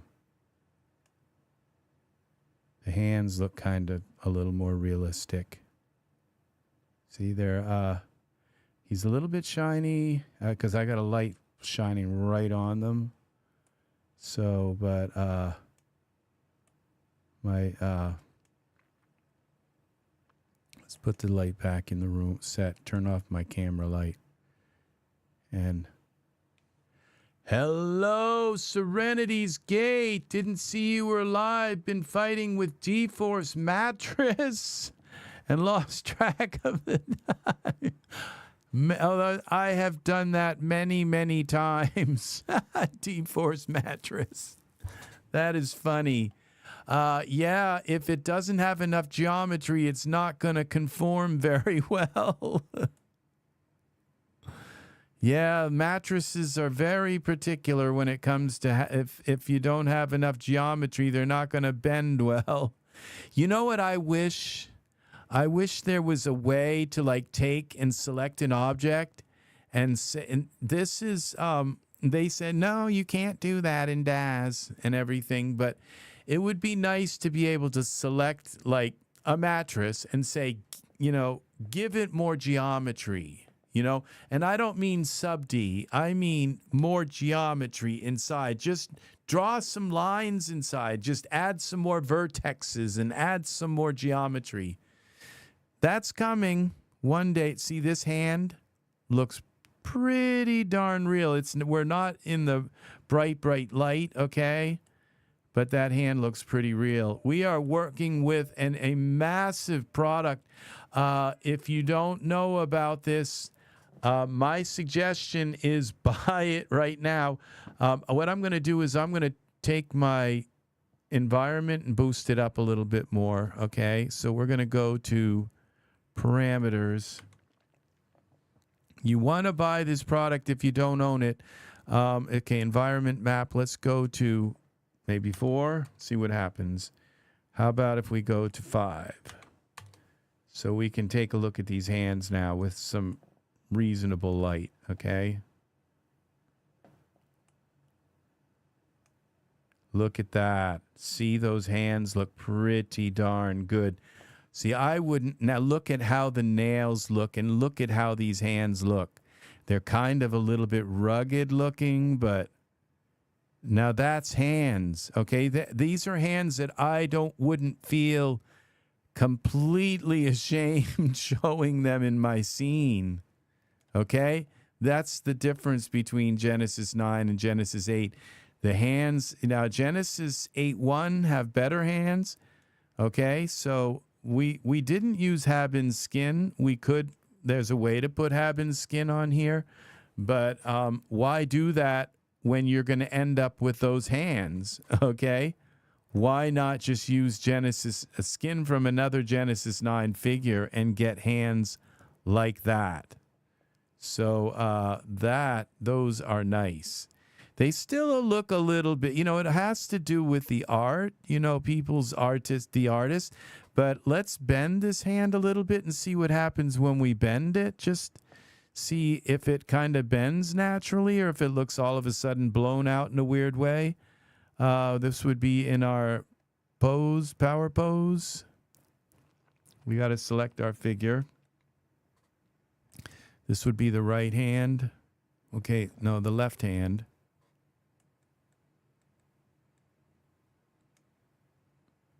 See, that still looks pretty good. I mean, it's, you know, when you get way up close, it's not that good, but about that far back, and your camera's going to be about here, okay? And from there, it looks pretty good. But when you get up close, they've tried to put enough details so that you kind of can get up close. And if you need to, you can just look at this and say, okay, there's you can bring this, what would you call it, the bumps down a little bit. Genesis 9, where would that be? The skin, yeah, it might be the shine more than anything. It just doesn't have the right kind of shine or something. But let's give him some hair. And that's Habin. And we go to now this is what I want to show you. Serenity's Gate. Welcome, welcome, welcome. Is this? It's called this booster for Genesis figures. This is $15 right now in the store. See, I hadn't either. I bought it and put it away. You know, that's what we all do. That's why I'm here. That's what we all do is we pile up these utilities and we never use it. So it's good that, unfortunately, you probably paid more than $15 for it, and we got with possibly your. I'm feeling lucky. I bet tonight, the new mesh grabber is coming out. I'm feeling it. I can feel it on the horizon. I'm feeling like mesh grabber is going to come out tonight, but I don't know. I don't want them to put it out if it's not ready. So, but yeah, you just open this up, and like his skin is definitely too red and too green. Okay, so we take some of the red out, and we take some of the green out, and I'd say could be a little bit lighter. All right, and there we go. Still too green.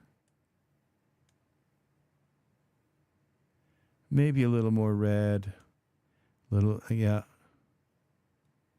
And we increase the lightness here. There we go. This is how you do it, people. I think I've still got a light in the scene, and it's blinding up from the bottom, maybe. Okay. I think my environment's too bright. We're just using the environment to give us a kind of natural light. So we go back to parameters, and we'll just drop the environment by 1, 4, maybe 3. Okay. And we could turn the sun around a little bit in the room. There, give us a little bit of some interesting lighting. There we go. Look at that. This is Genesis 8 figure with a Genesis 8 shape converted. So, and then we put this on and put the new Thomas skin on him. Look at the face. See, this is the eyes don't fit right because I converted him.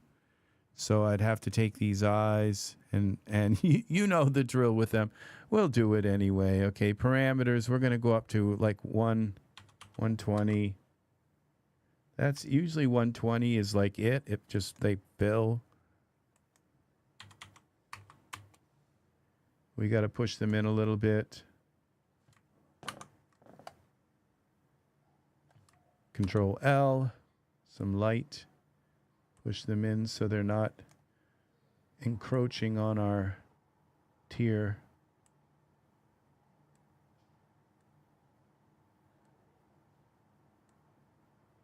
Okay, and I'd like to side to side. Let's pull this eye a little bit this way. Pull it like that. This guy.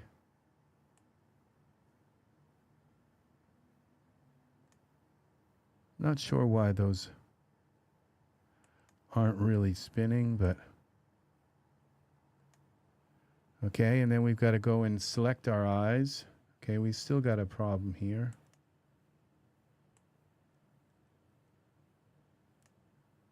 Okay. And we got to make them a little smaller, the iris. Okay, we got a problem there.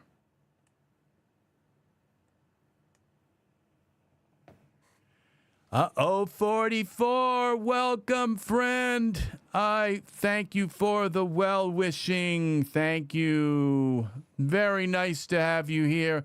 Thanks for stopping in, both of you. Well, Serenity's Gate, I want to tell you guys, you've been watching my, and girls, you've been watching my, and women, ladies, females, males, men, all of those terms.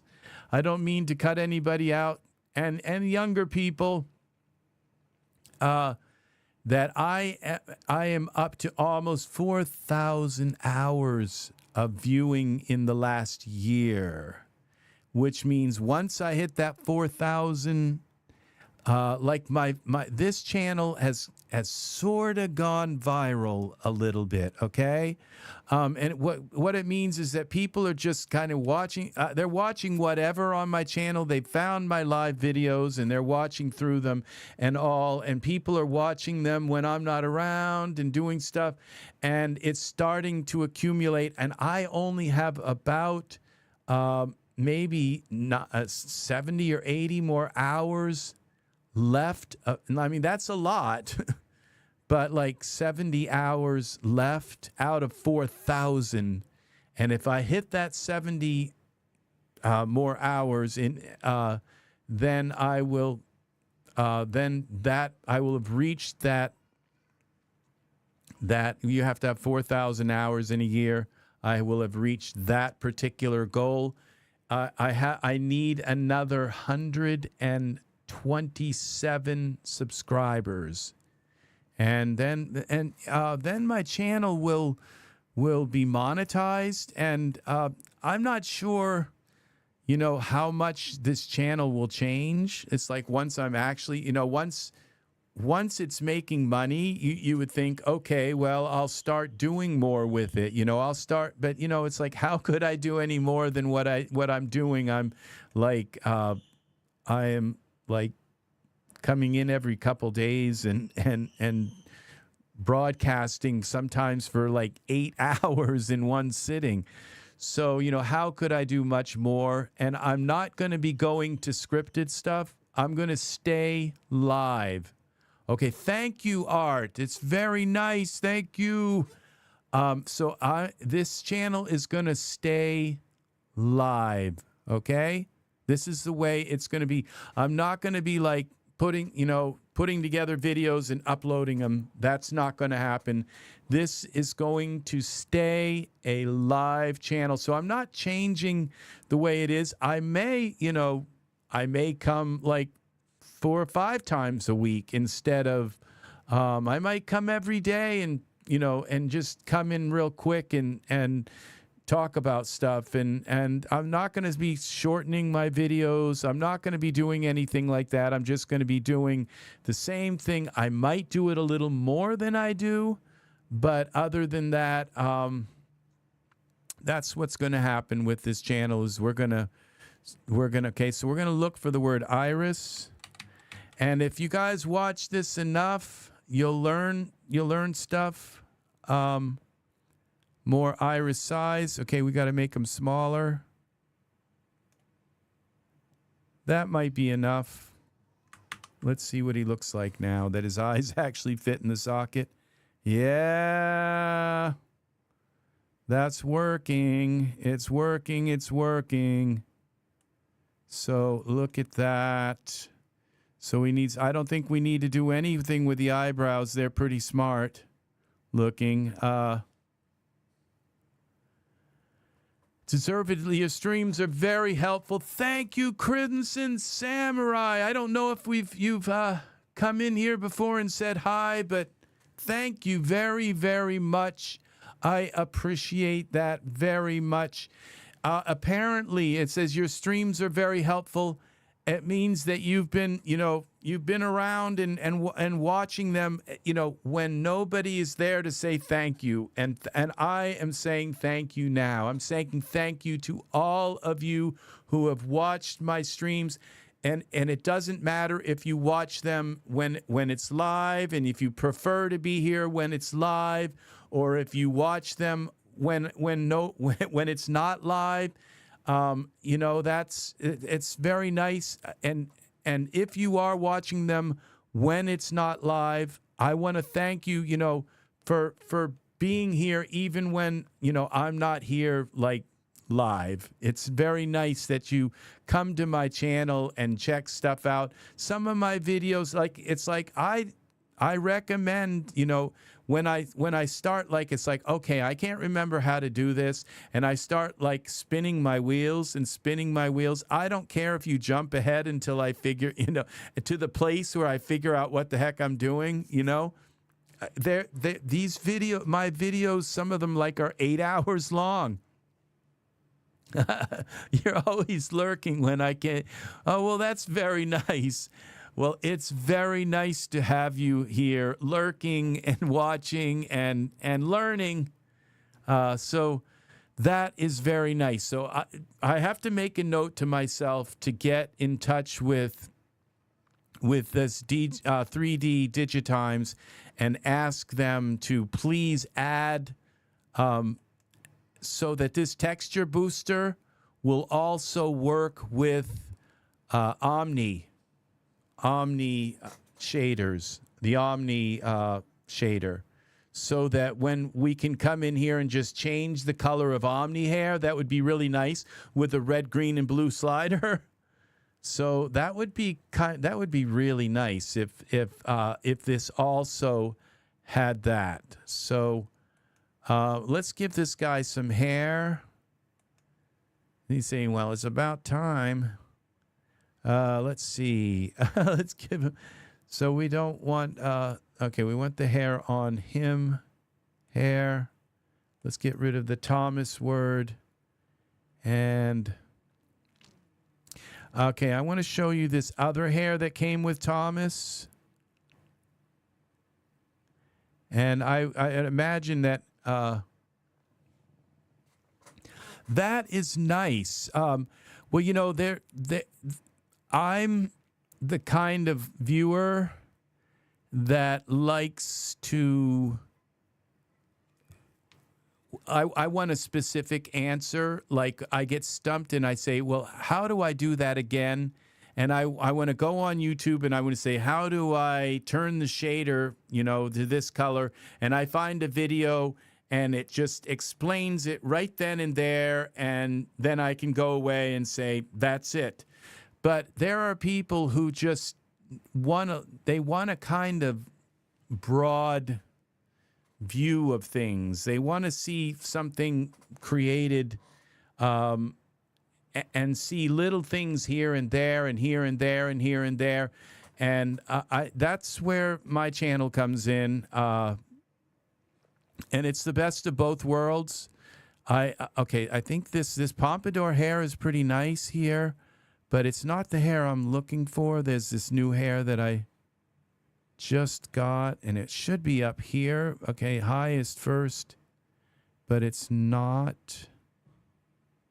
Where did that hair go?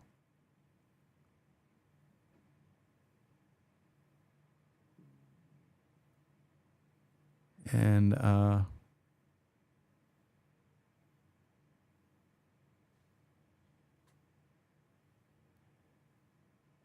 shouldn't be down here because okay, what's it called? It's in with Thomas. It's in here. Okay, it's called Federico. Federico, Feder.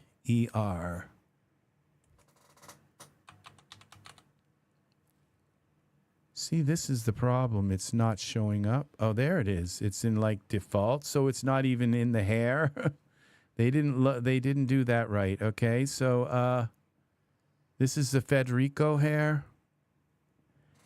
And this hair, believe it or not, works actually pretty well on figures. And at first I thought this is just going to be another one of those goofy hair things. It might not work on this figure. Let's see, but it probably proved me wrong. But I've had some good luck with it just working right out of the box. Okay, now that doesn't look that good. But from the side, look at that. See, so it's almost like the old corporate hair. Remember the corporate hair? And it does kind of work from the side. From the front, it doesn't look that good. But if I give him a beard, I think it will work. Let's just give him something on his face. I've been using this one a lot. This I wish it was Omni. Anything that any strand-based hair like this that you can put the Omni shader, or you can apply the Omni shader to it. If it's strand-based hair, you can change it from Iray or PBR to the Omni. Let's see what this looks like. See, suddenly this kind of works. His hair is a little dark. But suddenly the beard just makes this hair kind of work. Now, now it's like become evident that his skin color isn't quite right. So,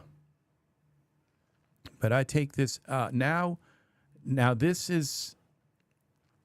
the problem with his hair is that I can't use that program to change the hair. Okay, so we've got the scalp, and we got the hair here. Now this is the Federico hair, and I believe I just have to come in here. I don't believe they give me the right kind of brown. And so we go and we just start changing these darker. Well, that kind of almost worked right out of the butt. And let's go with something a little lighter in yellow, more yellow. On the outside. See, so see how this hair kind of works? It kind of works right out of the, it's a little messy, weird, it's a little bit kind of funked up, but it works from so many angles that it's okay. It's actually pretty good. I'm happy with his hair, and once you put them in a pose, like, because he's, standing there stiff like this, but once you put them in a pose, it even works better. So this is the thing that, yeah, where are my poses? They just disappeared on me. Okay, they're back. Don't need to panic. Let's go ahead a few. Let's sit him down on the ground like.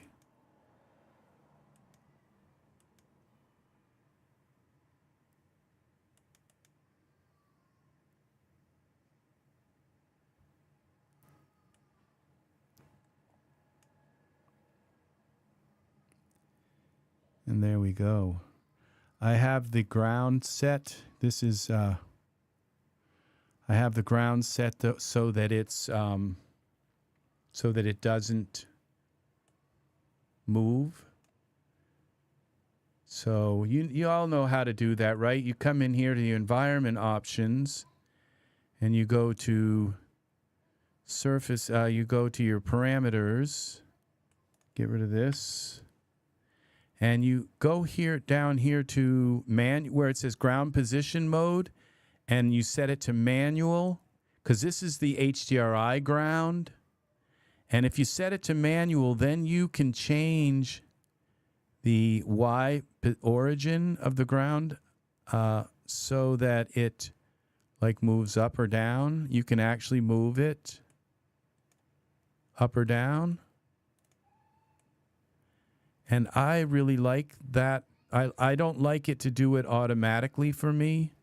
Because if you do it automatically, what it'll do is click the like lowest part of their body and attach there. But I like to do it myself. Like that. And now what I'd like to do is mess with something else. It's called and I'm gonna have to try to find it. It's in the content products. Oh gosh, where would that be? I've forgotten where it is. Default. What's it called? I think it might be in D. Does anyone know where like the Uber shader and like the 8 VDB VDB where you can just put it in and it puts a box in. It's something like default or what is it? Okay, I think it's in D's, but it would be nice if I just found it. It's a ton of D's. D stuff. Daz, okay, Daz. You guys know what I mean? It's like where you have like a lot of default stuff.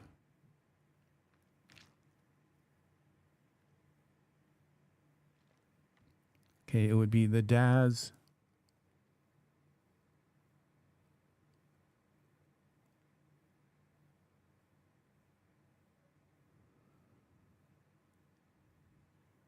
Oh, there's more Daz stuff down here. Okay, Daz.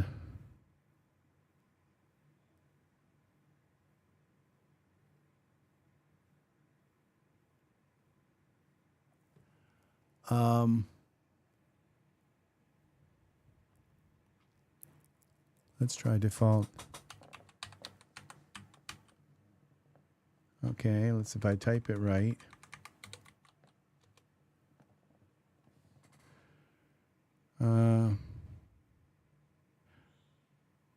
Okay, let's find out where this is.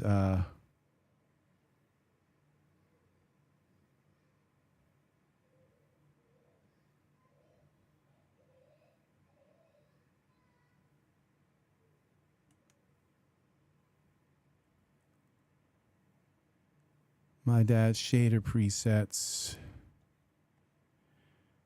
No, that's not it. Okay, let's try and find the okay, it might be the VDB. Okay, base fog. Here it is. Base fog, white. And I don't think these are VDBs. Okay, those are materials. But there's a fog cube. You guys aware of the fog cube?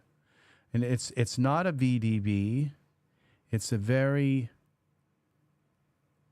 Okay, because I used to have these up in my scripts and everything, but I lost them. Most used wearables, ultra. I lost all of my stuff most used. And I had to do them again. Favorites.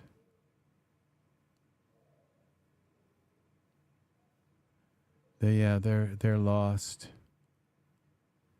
Prop minion.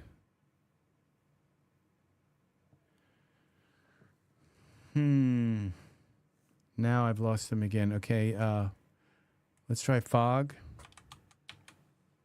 Okay, and search.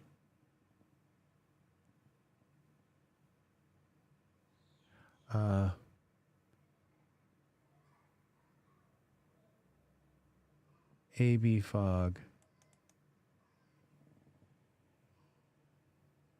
Okay, it should be like a little parameters.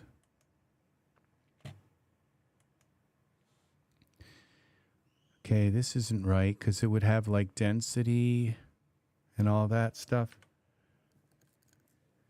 Okay, because we need to find this. Back to content library. It's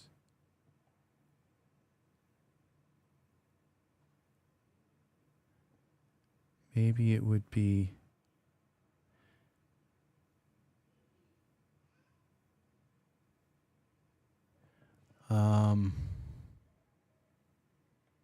okay, I think there might be something up in here. Templates. Ah, see, this is another one. Okay, look at the templates. Okay, these are animations, light blue. Okay, see, these things aren't so bad. What they've done here. Dimensions. Okay, those are scenes. Red point, render quality, low, high. They used to have them up in here.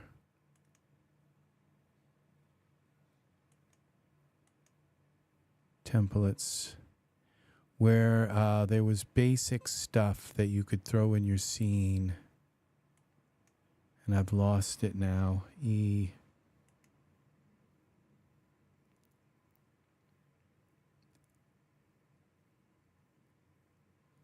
I've forgotten the keyword for it. This would be a part to jump over on this scene. To jump through and say, okay, wait, default. They're like, okay, let's go here. And let's go to, let's go into files. I'll find it in here, and then I'll be able to go to where it is.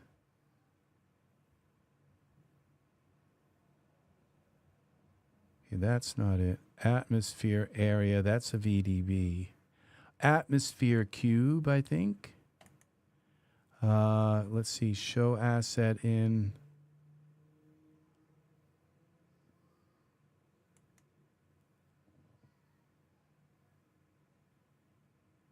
All right, invisible lights. Okay, so this isn't it, because this would be, okay, so that's not the one. And I don't even know that it's, okay, here it is. There's a plain room volume. Okay, let's see about this one. Let's see, show asset in library products, content library products. Come on. Okay, this isn't it. Volume light kit. It's part of Daz, okay? It's like, it's not something you buy. Now, see, this looks kind of like something like we're getting into that area of. And it's like, it's just a cube that you put in your scene. And it gives you a very even kind of fog. It's like there's no turbulence or anything, but it's really nice for adding lights to. AB fog. Maybe this is it. Let's see. Let's go and show asset and content library.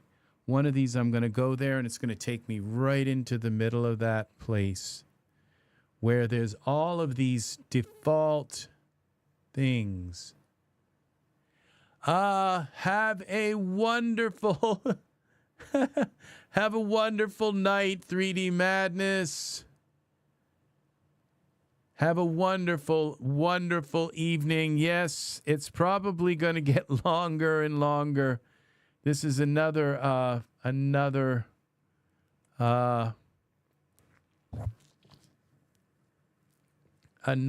long video.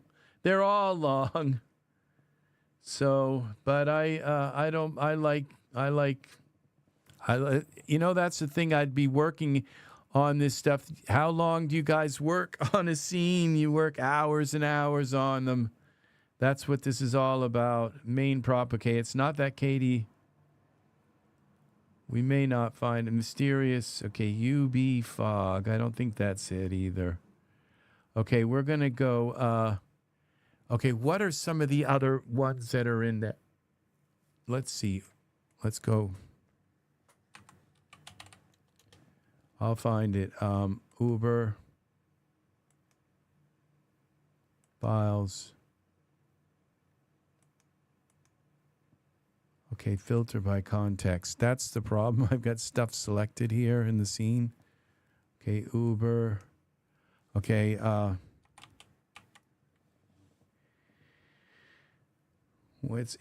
it will be in here. I know it will. It's like a cube. It looks just like it's just a cube, and it puts a box in your scene. But what that does is very important. It takes you to a these basic elements in your scene. Okay, wet frosted. I hope I don't go by it. Shower steam box. Those look like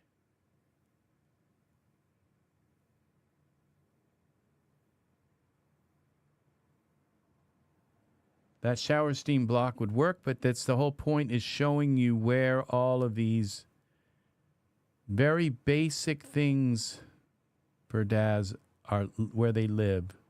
And it's like, that's a VDB container. Maybe it's got a different, okay, I think content library. That could be the basic one, but I don't think it is, no. Okay, let's go, keep going here. Yeah, that's what it is. It's just a container.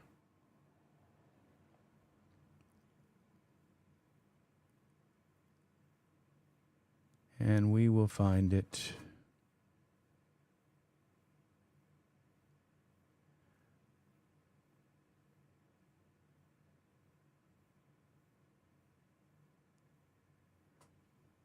It just looks like a little cube.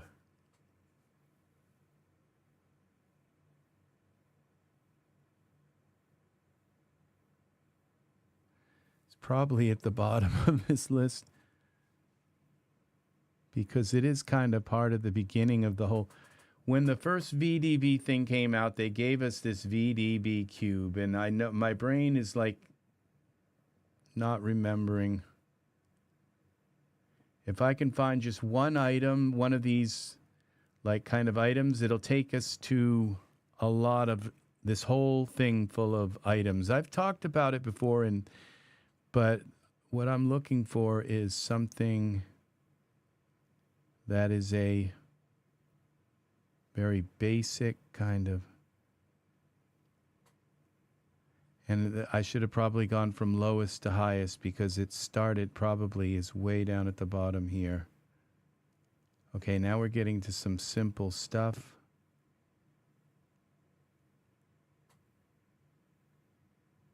BDB. Come on. Let's see. Where is it? It's going to be right at the bottom, probably.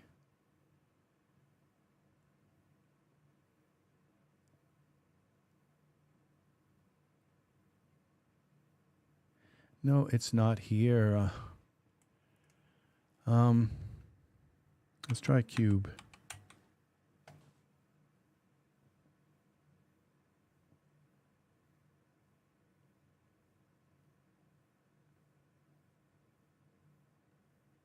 Volume cube. Show asset in.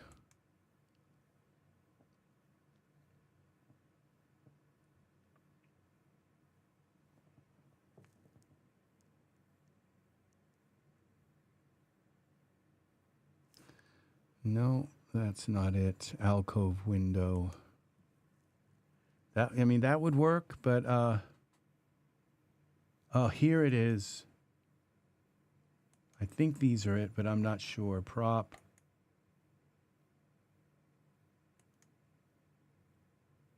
No, that's Epic Sky Domes. That's an okay. Here, this might be. We're getting closer.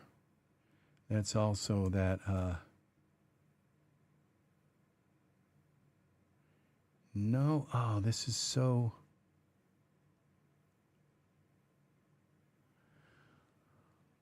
What were some of the other things in that folder?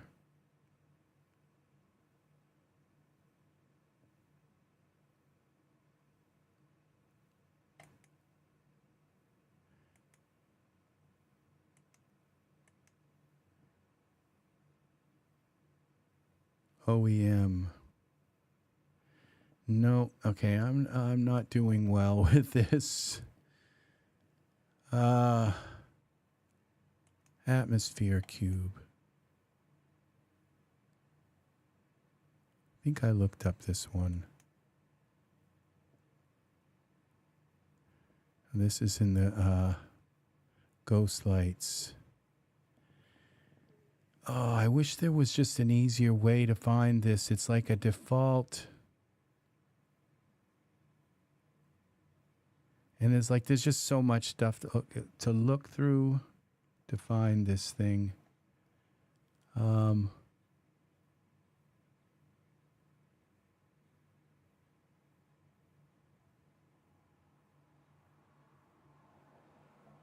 I could just kind of spot it. It's not going to work. Okay, there's just too much to go through. All right, well, let's see. I'm going to look up atmosphere, okay, and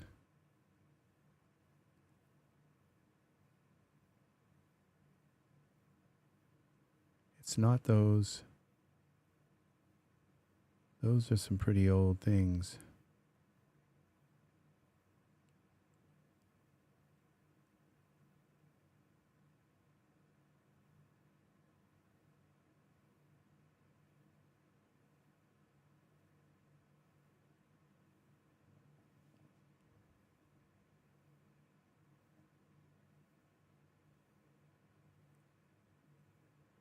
Oh, I don't think I'm going to find it.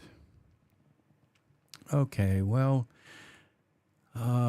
this bothers me. It really bothers me. Let's see. I think there's a way to find it, possibly.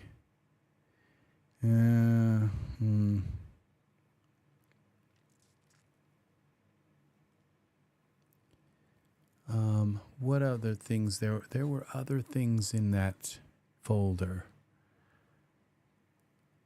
Oh, emissive. Okay, Does emissive have two? Okay, emissive is another one, and I will find it here. Okay, because I know what that emissive looks like. It's like a yellow emissive.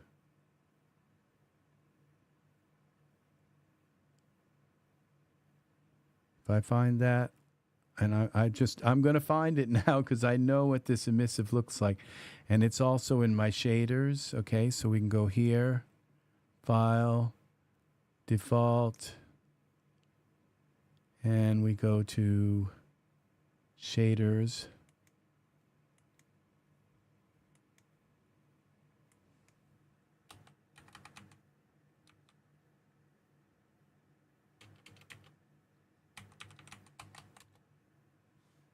Okay. Where is it? It's not that.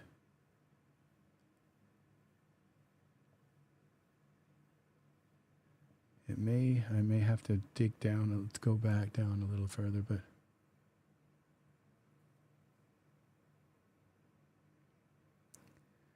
come on.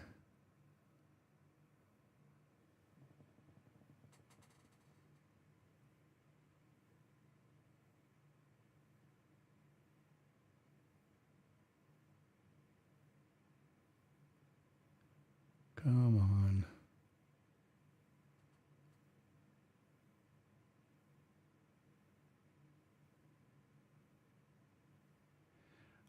Let's go to Iray. That'll narrow it down a little bit.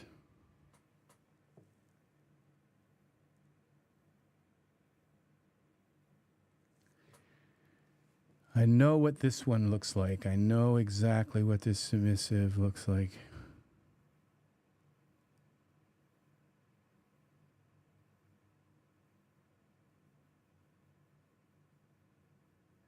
It's like a round.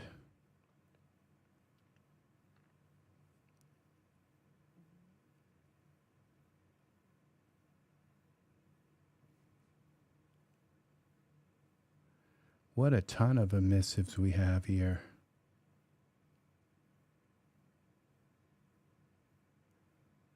There, no, we're getting close here. We're getting into the,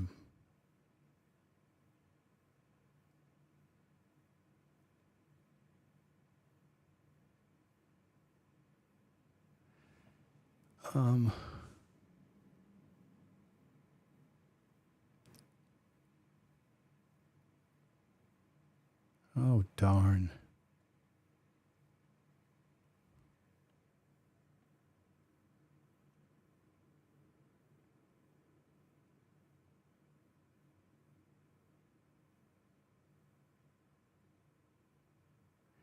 Emissives. Okay.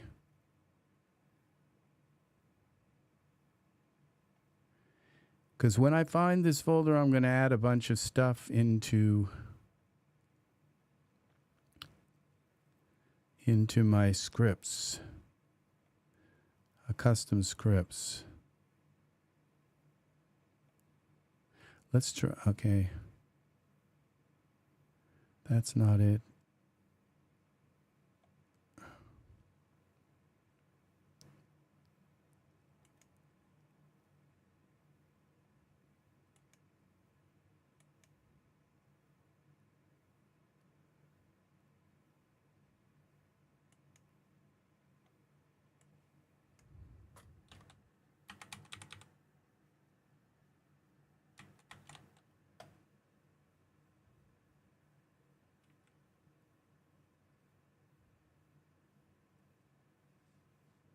Well, let's see what this, where this goes. Show asset, and that is not it. It's something like that, but it's not.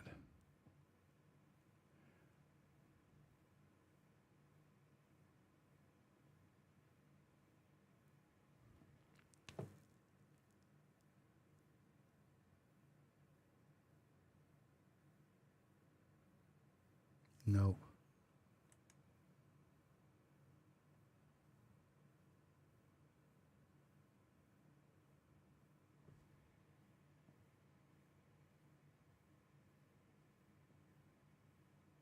Let's go to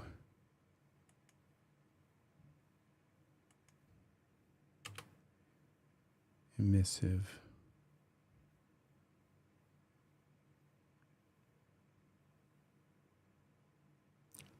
That's not that. If it's going to be anywhere, it's going to be in this. This is the master list of it all, I think. It's just a circle. I know what it looks like. And I know that will drill me right down into that.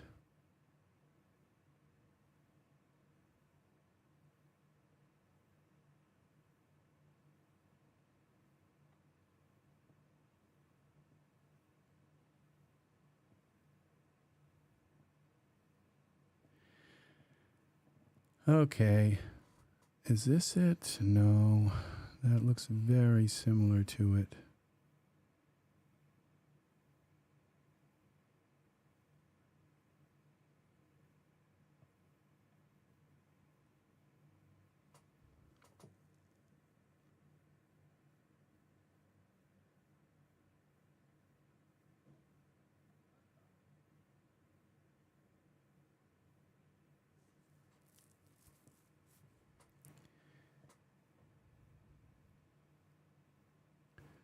Looks like we're going to run out of the things that's just not going to be here.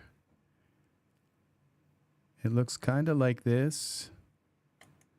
Let's, I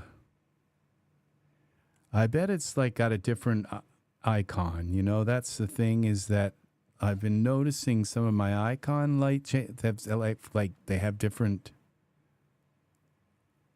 No, they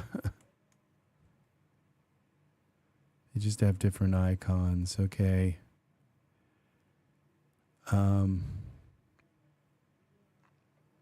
What if? Okay, I have an idea. We're going to put a sphere in the scene. Sphere. And we'll go 2020 sides. Okay, there we go. Sphere by context. And we go here to, okay, surfaces, sphere, presets.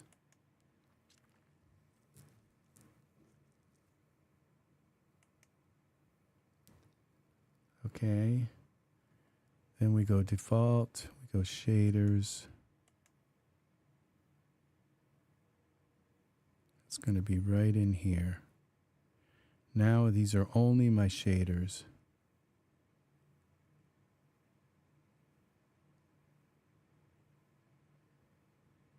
It's like that, but it's yellow. It's orange.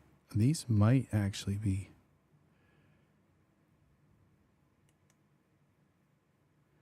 Nope. Now I've lost my place again. Shaders.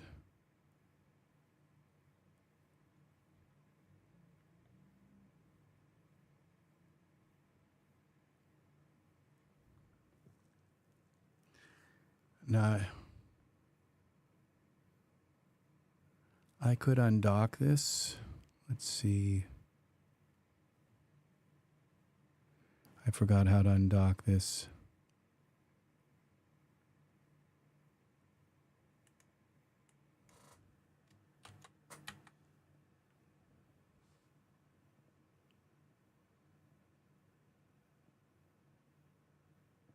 Let's take the EM out. Let's just look through them.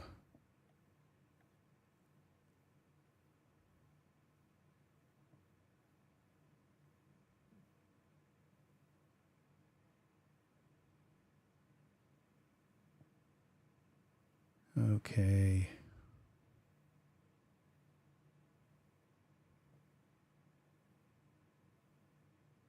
Shaders. Tons and tons of them.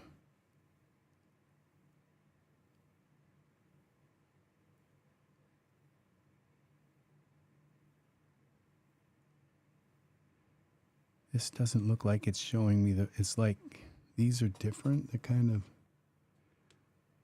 oh, we filter by context. Let's go out of here.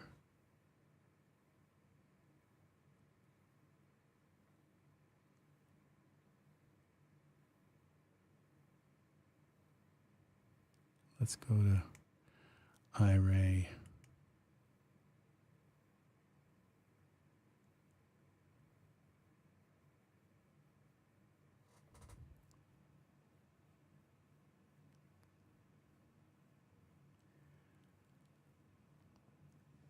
Like this, it's like something in my brain is just kind of like forgotten it's like a whole part of something that I just can't seem to remember now how to get to these emissives. Lights. That's not it. Metal.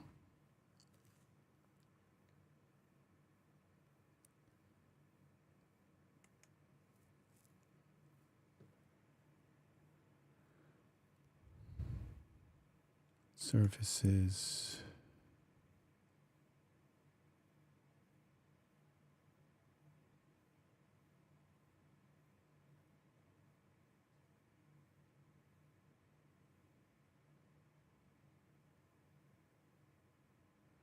I think it's going to be here.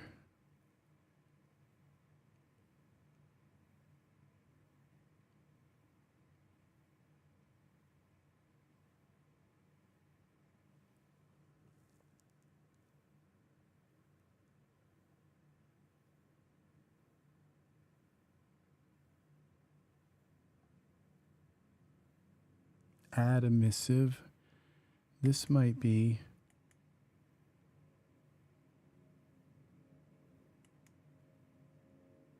I think it was yellow though, but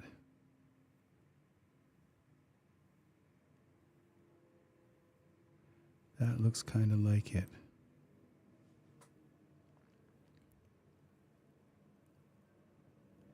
No. Surfaces.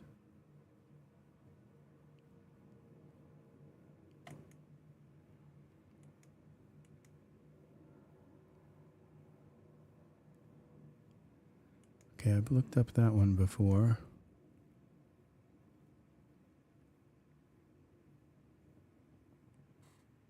Hair.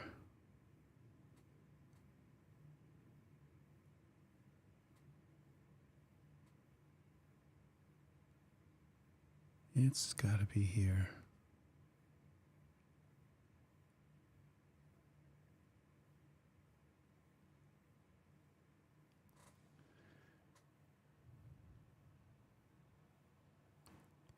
It's like this, but it's yellow. That will take us right into the Daz.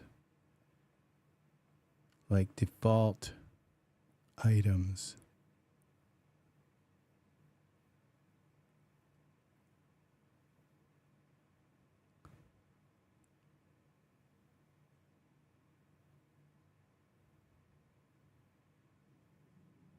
That used to be the only way I knew how to make something emissive until you go in. Now you just go in and basically turn.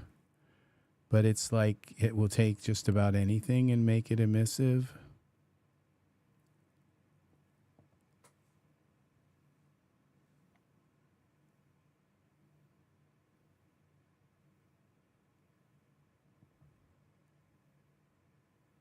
Okay, there's also the Uber shader. Okay, one of these is like an Uber. That, I think this will take us in there also.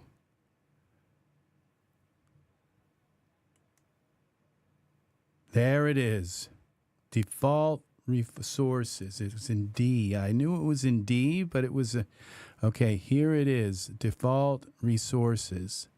And all of these things here are part of Daz. They're like something you don't buy. They come with Daz and they give you, okay, all these resources. There's some very important stuff in here. Okay, you've got your Uber base. So if you ever need to just like put in, reset the texture of something. So I would like this Uber base. And human surface base. Okay, now let's see. And there's also now in here volume cloud. Okay, we're not going to go with that. Okay, architectural asphalt. Then you got some basic metals. Okay, caustic sampler. Okay, this gives you like a sets up your caustic chrome. Okay, this would, but that's a not a an Iray chrome, but what we're gonna find in here. Okay, there's the emissive. Okay, so this will just turn anything into an emissive. You can go in and then turn up the luminosity. Okay, that's another one. Here's some glasses, some important glass ones that give you just your basic glass. And this is another, that's a 3D light glass. Granite, you ever just need a quick granite? There it is. And these are chrome surfaces. A light plane, a light disc. Okay, so light plane, light disc. A light tube, light sphere. These are Omni neon light. I'm not sure what that is. Okay, we're going to grab that. And marble white. You just need a white really quick. Some jump animations, move. Okay, and here are parent cone to light. I think these are atmospheres, but I'm not sure. But then we get down here into Power, okay, high quality, render quality, okay, so those you just click on them and it changes your render quality. There's your simple volume, VDB volume, and simple skin, okay, stucco, okay, texture. These sundials, I've never understood what sundials are. Okay, but I didn't see our volume cube. It's in here somewhere. Must have gone by it.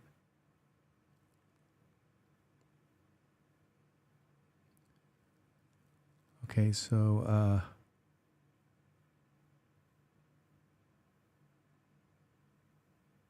some kind of hair shader.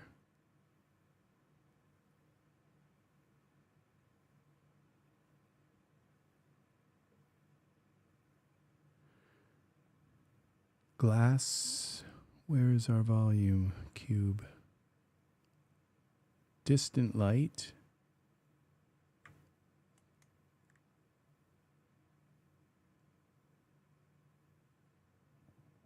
Iray, advanced Iray node properties. Chrome. Okay, that's not a Chrome for.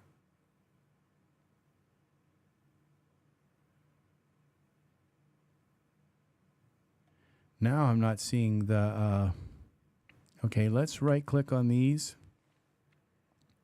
Create custom action. We're going to go that in scripts and we're going to go default resources. So default. Okay, so we can remember what they're called. Okay. Scripts. We'll put that in scripts. Okay, now we're looking for. This might be the volume cloud. Okay, that's RS. Those are not the volume clouds because those are RSL. Those are 3Delight. PBR. Okay, this is your Uber PBR material. MDL. So if you just want to put an Uber PBR on something and then kind of work with it from there, add. Okay, create custom action. All right. These are like basic things that asphalt and this architectural, I'm not black background. Okay, you just click on that and changes your background. Transparent background. These are kind of important too, but it's just a one quick click thing. Caustic sampler. That might be an important one right there too. Advanced Iray node. Okay, that's okay.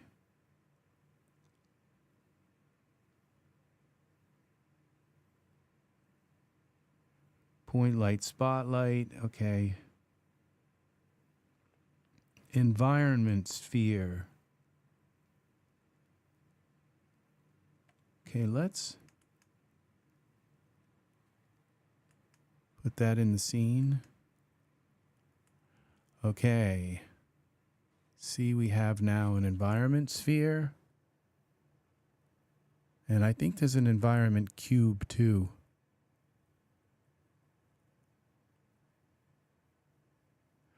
But let's take a look at this and now go to parameters.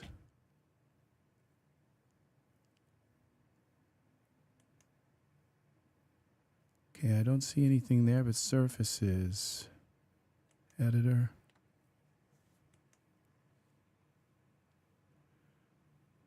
Ambient straight. Okay, this is not, that is not Iray. We're back to content here. Okay, we're going to try this parent sphere to light. Okay, that's not it either. Power loader developer purge. Okay, I'm not finding the things that used to be in here. This is your simple VDB. Okay, so you put this in and then you can load any VDB into it. Uber volume cone. Uber volume sphere. Okay, let's cancel. All right, merge into scene.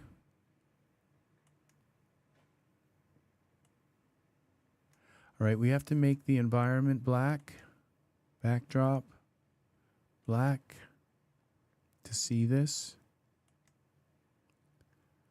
Okay, and then we go to back to our scene. Surfaces, would it be? Volume start, okay, scatter. Density.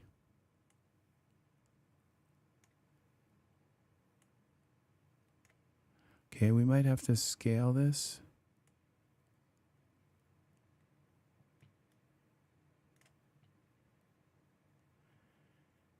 And let's put a distant light in the scene.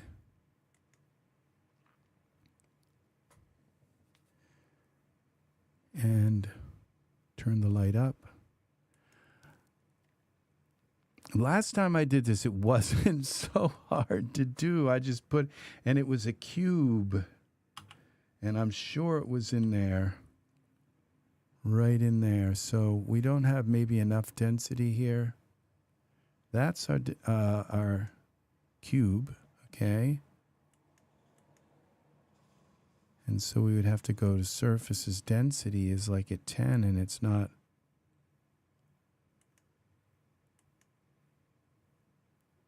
Opacity strength, okay.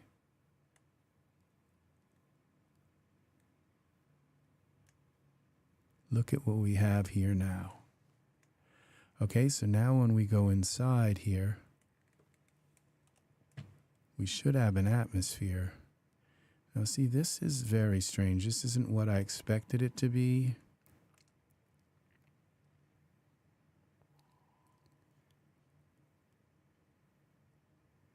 Not at all what I expected it.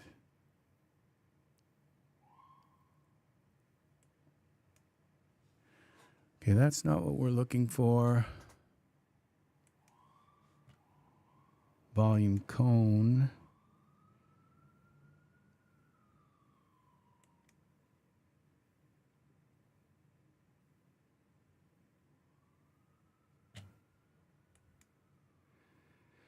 Well, it doesn't look like it's here anymore. It was just a volume cube.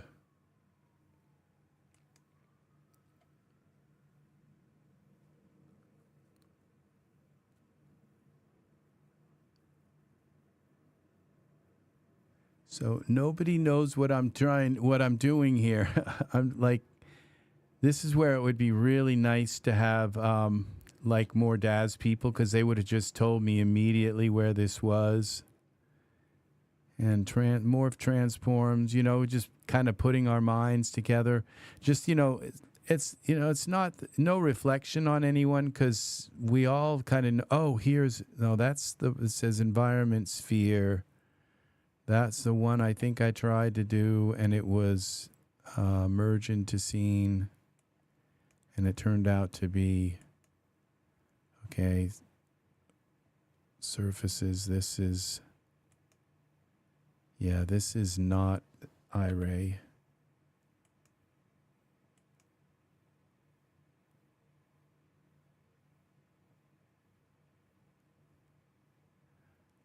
Okay, DZ default. Okay, those are distant light.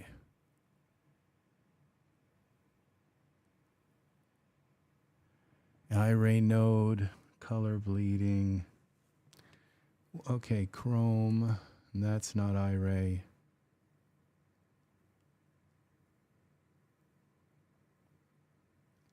And this is it. This is the folder with the stuff in it, and it's not here.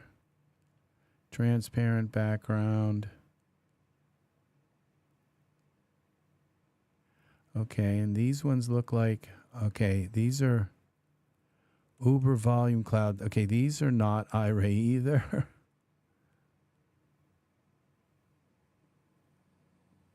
All right, well that's that. So I'm not gonna mess with this because it's not giving me what I wanted it to give me. Oh, wait a minute. We have more, okay? This is, it says page 1, okay? I guess there's only one page.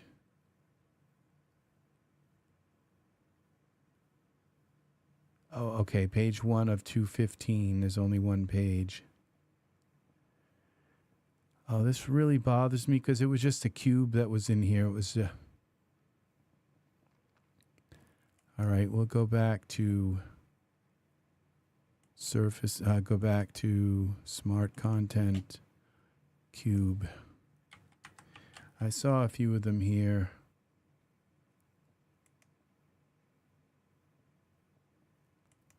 Volume Cube. Okay, that's not the right kind. That's a VDB Volume Cube. Oh, that's not it. Cancel. Now this would be something you could put on a sphere.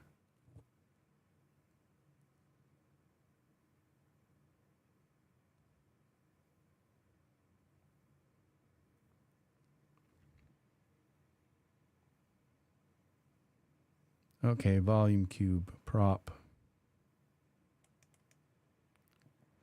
All right, this is something. All right. This is, let's see what our surface is. And this is an Iray volume cube. Okay, it just gives you, and then what you would do is go through here. Where's the opacity? Bring the opacity down. Okay, it only has 2 settings, on and off, but then there's got to be another one here.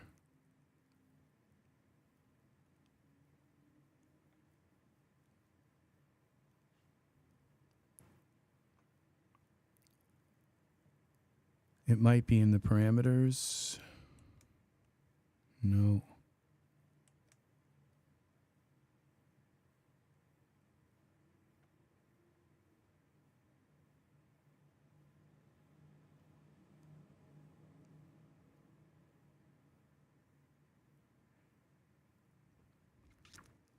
Okay.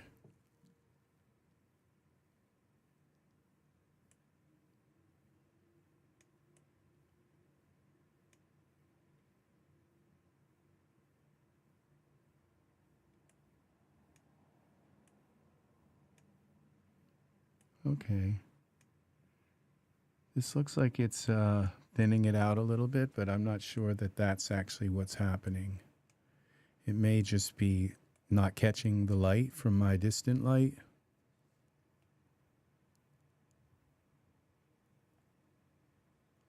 Okay, so that didn't work. Let's go to this volume cube. Oh, that's a different kind of cube. All right, well, let's see what the parameters are on that.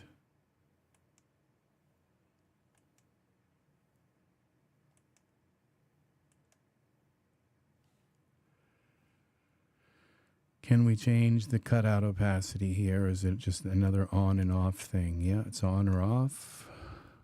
I am striking out like terrible with this.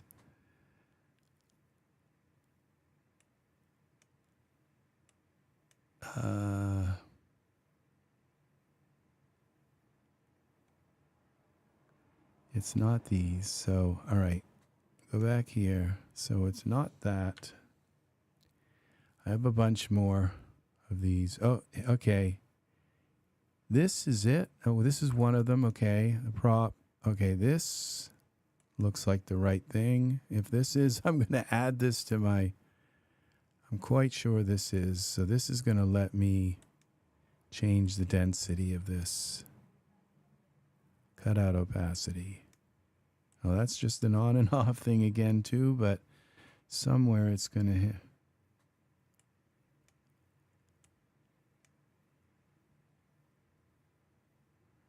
It's refraction weight, but that's not it either.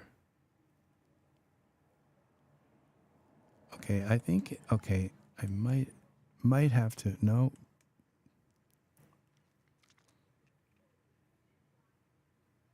I forgot how I used to, because there's a way to make it, it thinner and.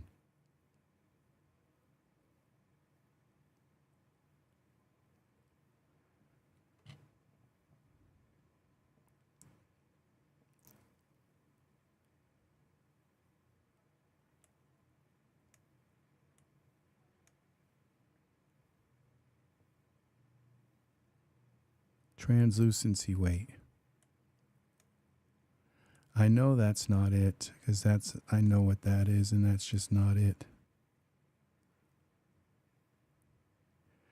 All right, well, that one didn't work.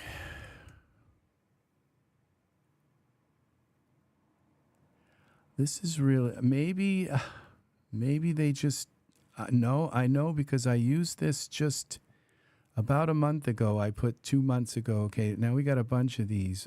We got this one.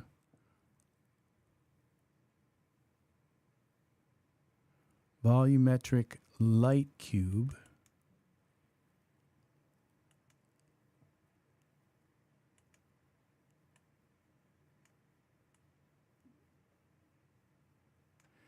Surfaces.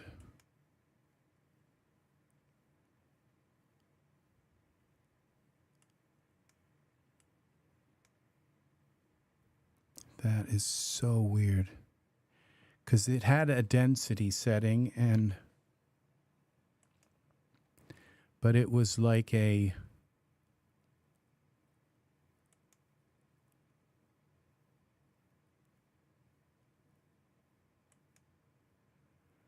okay, I know I have another thing I can try. Okay, atmosphere. A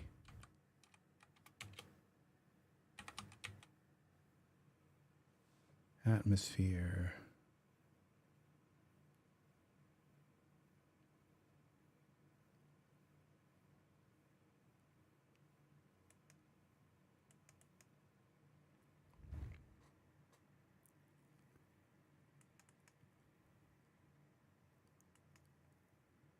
Surfaces.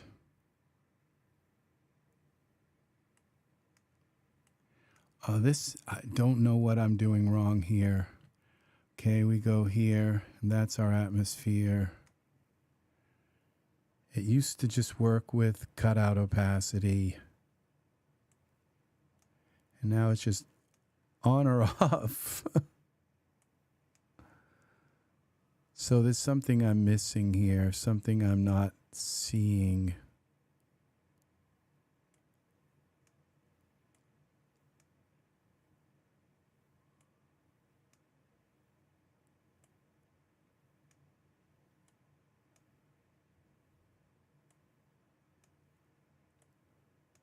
That's not it.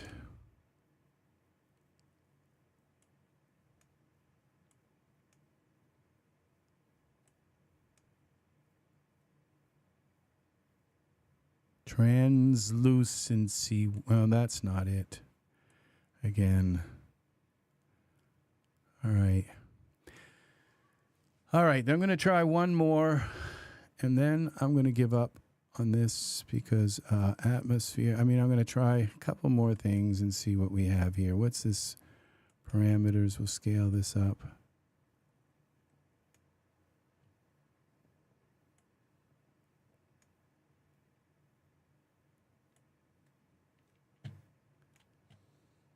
Okay, not that one.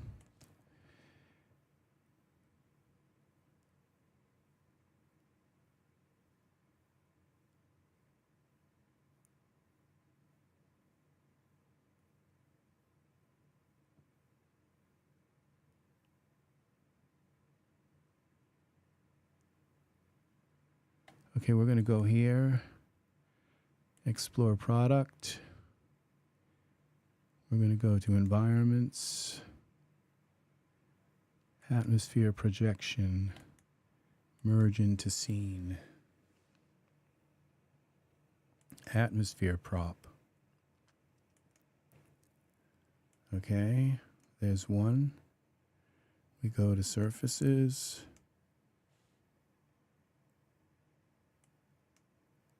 Okay, this one works.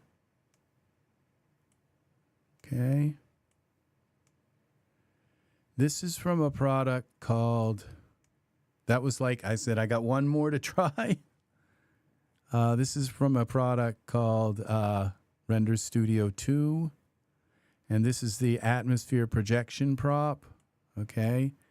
So now if I go to my Genesis 9 figure, zoom in on that. Okay, as you can see now, let's get rid of this sphere. He is now inside. There's an actual atmosphere in this area. Okay, and we also have this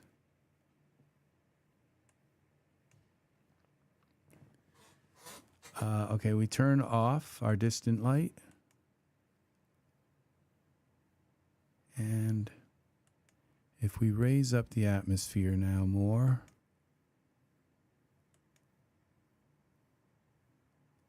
which would be back in this atmosphere prop.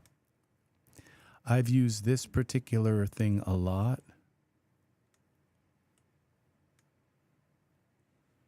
Okay, this.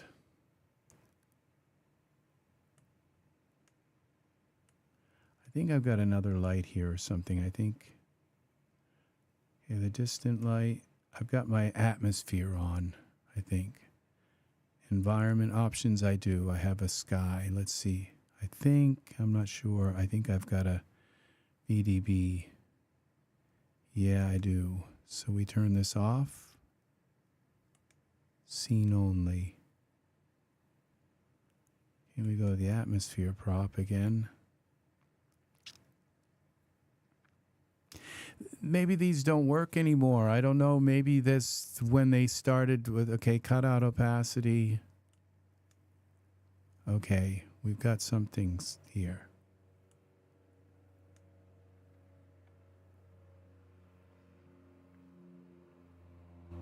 Okay.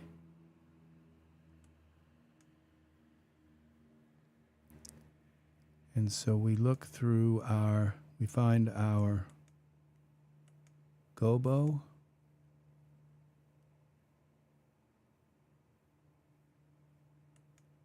It's our ground plane.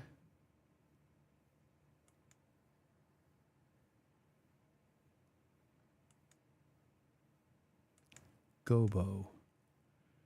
And we look at this. Let's leave our camera. Let's go to our perspective view. Go to our gobo. There's our gobo. What we do is we take, let's go to our projector light.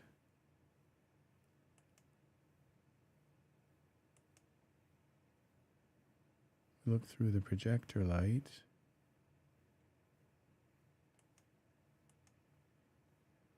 Okay, where is our figure? What we do is take this projector light like this. And when you move the projector, I think, when you move the projector light, it moves the gobo with it. See that? So you can go like this kind of thing. And then, because it's not casting light on his face, then you move it back. Move it down. So we're back into the learning place where you can actually, if you stick with me for a long enough time, we get back into learning more. Okay? Sometimes I get like lost.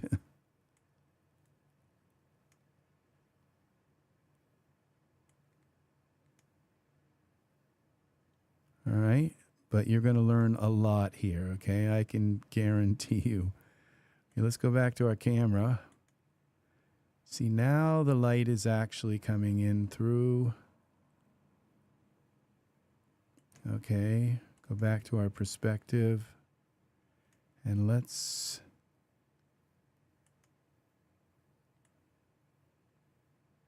turn this like that. I think I went the wrong way. Z.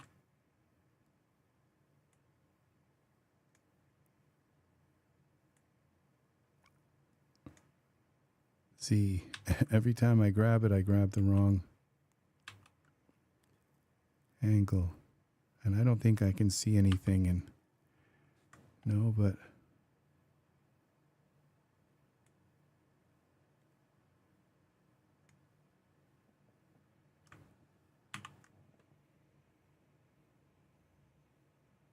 All right, and now we can move this over this way maybe.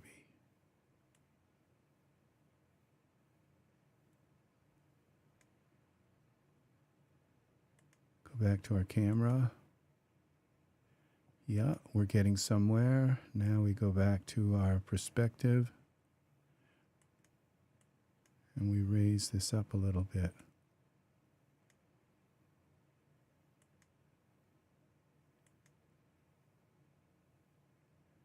And still have to move the light. Like this maybe.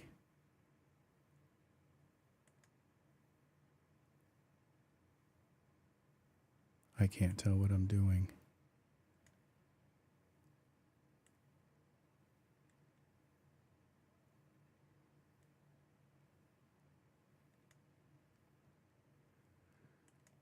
And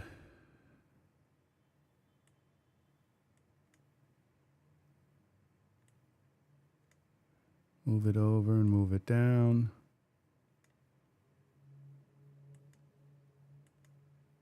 There we go. Now we've got some. Let's move this hand.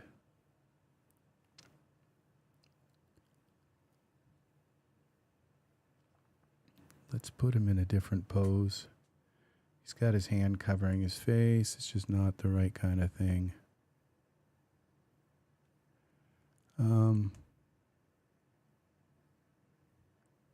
Poses.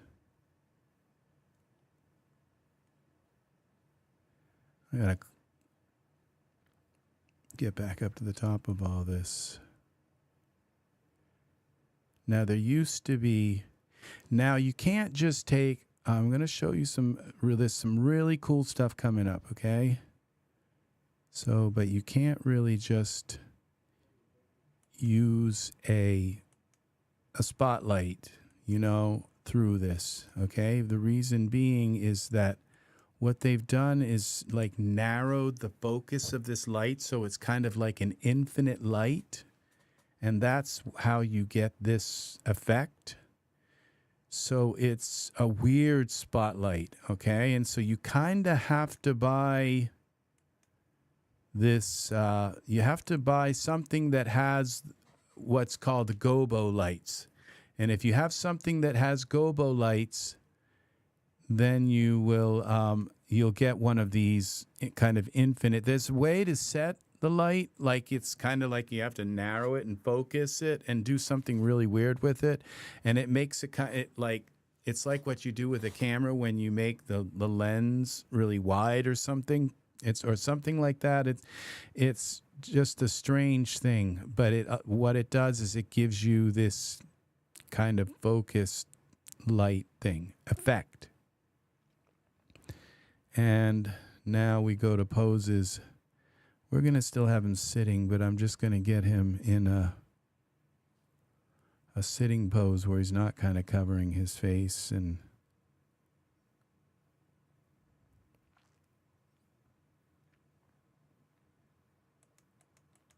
let's go ahead a little bit. Some of the poses that I don't normally use.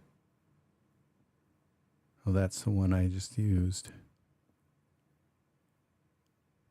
Well, that's going to look dead there.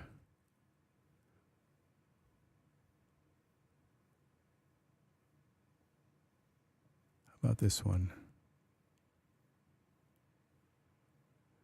Okay, that didn't work. Control Z. What I got to do is hold the shift when I click on it.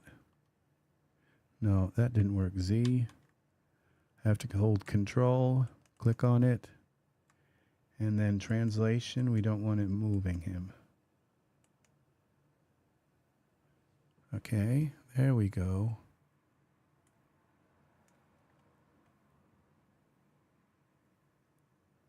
This kind of works.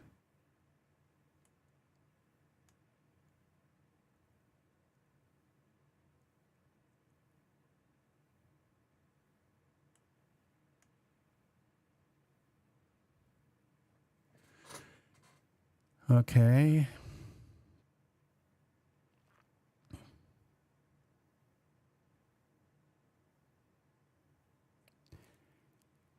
And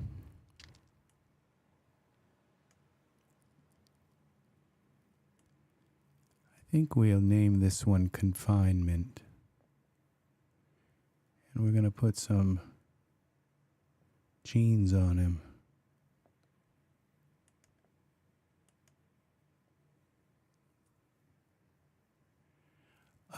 Maybe some angel wings. Let's see. File. Save as. Confinement. Okay. And we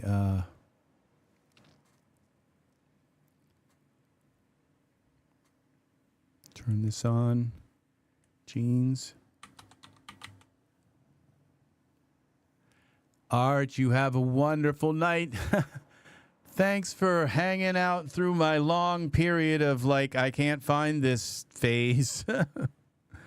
That wasn't too good. So, but we got it. I think we got this going. We got it going on. Finally figured it out.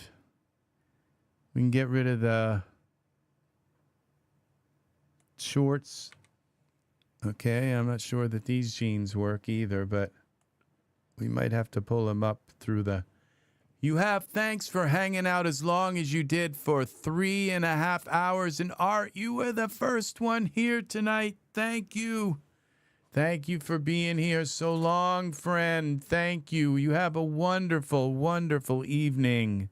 What is left of it? And we'll try these jeans. Maybe these ones look better. Something that looks a little more natural. It's good. You need a good search engine like Ultra Search. It's free-ish. Ultra Search. You see, I wouldn't have known what it was kind of called. But where do you get Ultra Search?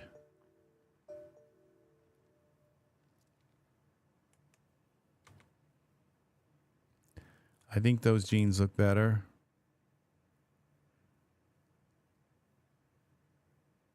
This is nice right here.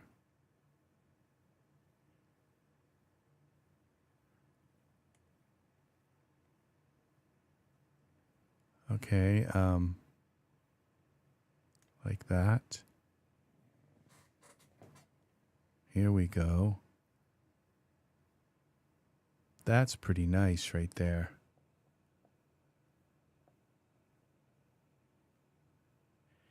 Let's put some wings on him. Good night, dear friend. You have a good night. It's what? 10 o'clock. It is 10 o'clock. How about some white wings? Or let's see. Wings.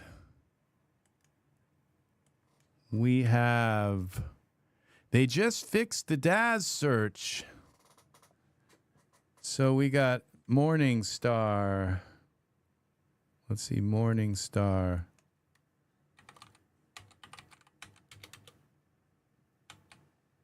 Morning Star wings. Anatomy.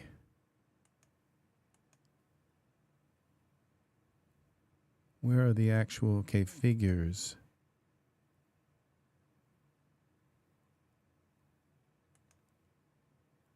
Morningstar wings for Genesis 9. I forgot that they came out with them. Okay, it would help if I actually selected the figure. Okay.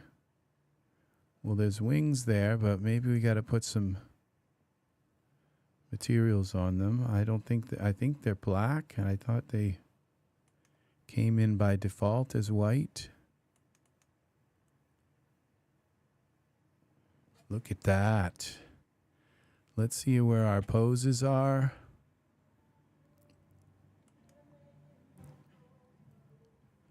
Okay, we got the wings selected. We'd have to go to poses and get rid of this morning. I think it's called accrements. Okay, it's not going to give... Okay, angelic poses.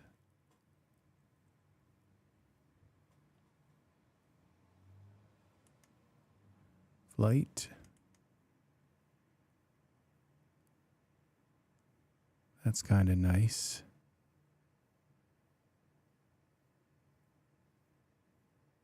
There it is. I think that's our image.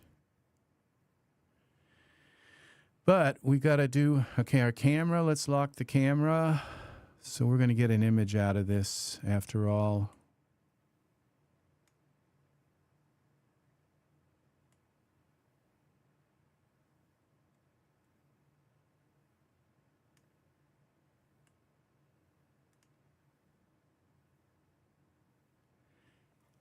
We have to fix his hand down here, I think.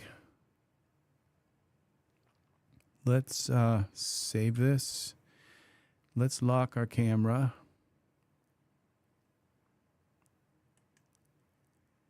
Scripts. Most used. So we lost Art. Yeah, it's nice having Art. He's always lighthearted. Sometimes I just don't have enough of a sense of humor, and it's nice to have somebody who's got one, got a good one, you know, who's always thinking about ways of kind of lightening things up a little bit. Okay, we're going to bend this hand up so it's not...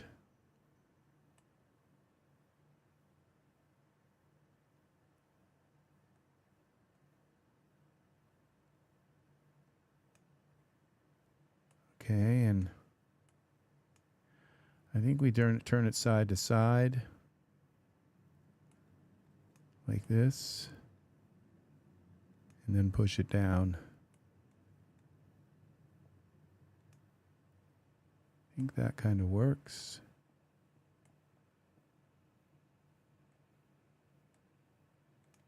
This arm, it's got to come up some.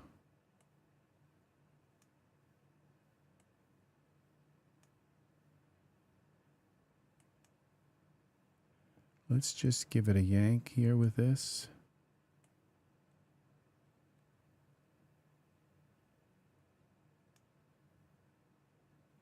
Okay. We got to push this back down.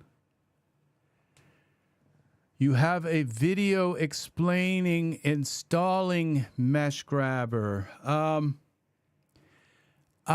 You would just install that, George, with the Install Manager, and it should be right there. I mean, it should be. The Install Manager does a really good job of installing Mesh Grabber, and yeah, so I mean, is there? Are you somebody who like always installs everything by? Okay, what would this would be? Which hand would this be? That would be the left hand, right? And that would be the left hand, right?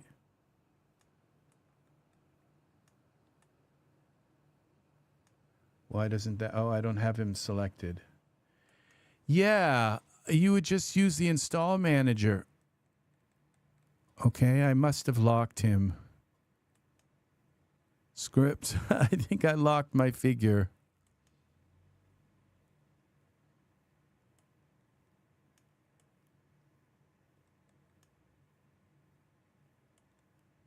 Okay, I didn't want to do that. Z.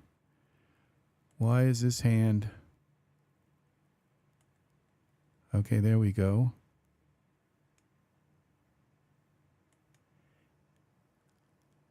If you have a video explaining installing Mesh Grabber, yeah, you would want to just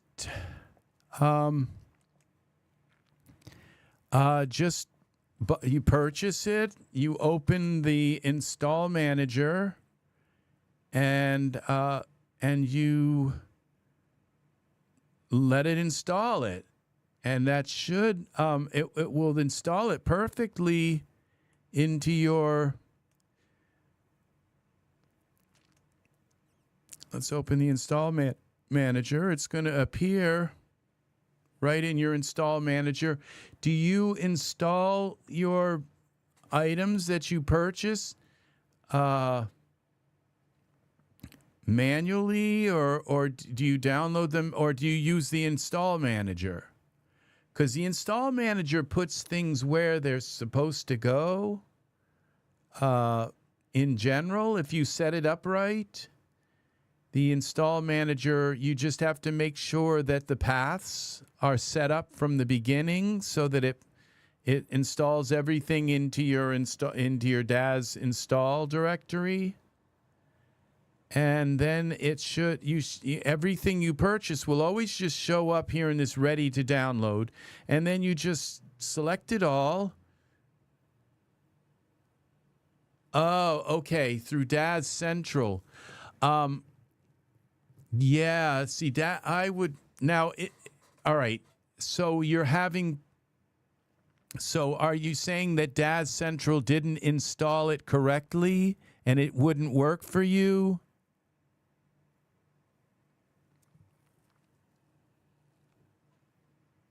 Because Daz Central should still install it correctly.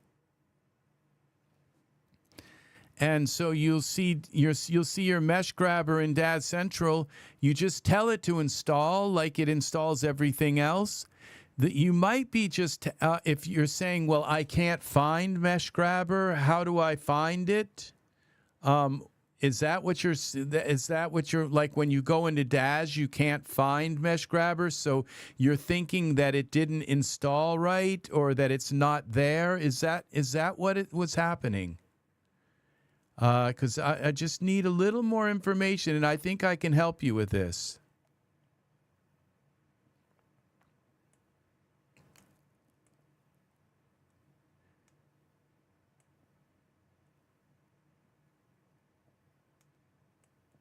So, yeah, are you having trouble finding where Mesh Grabber is? Like, so that when you go into Daz, you just can't seem to find it. Because it's probably there. If you click on it in the Install Manager, it installs just like any other program, you know?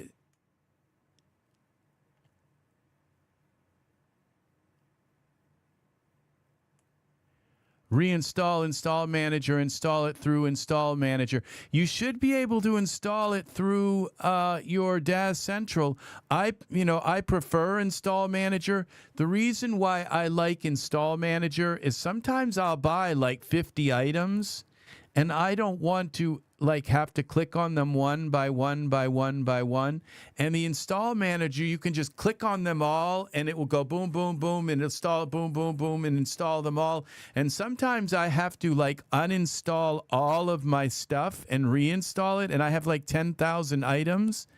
And I don't want to have to install and reinstall and do all kinds of stuff like that. So I will...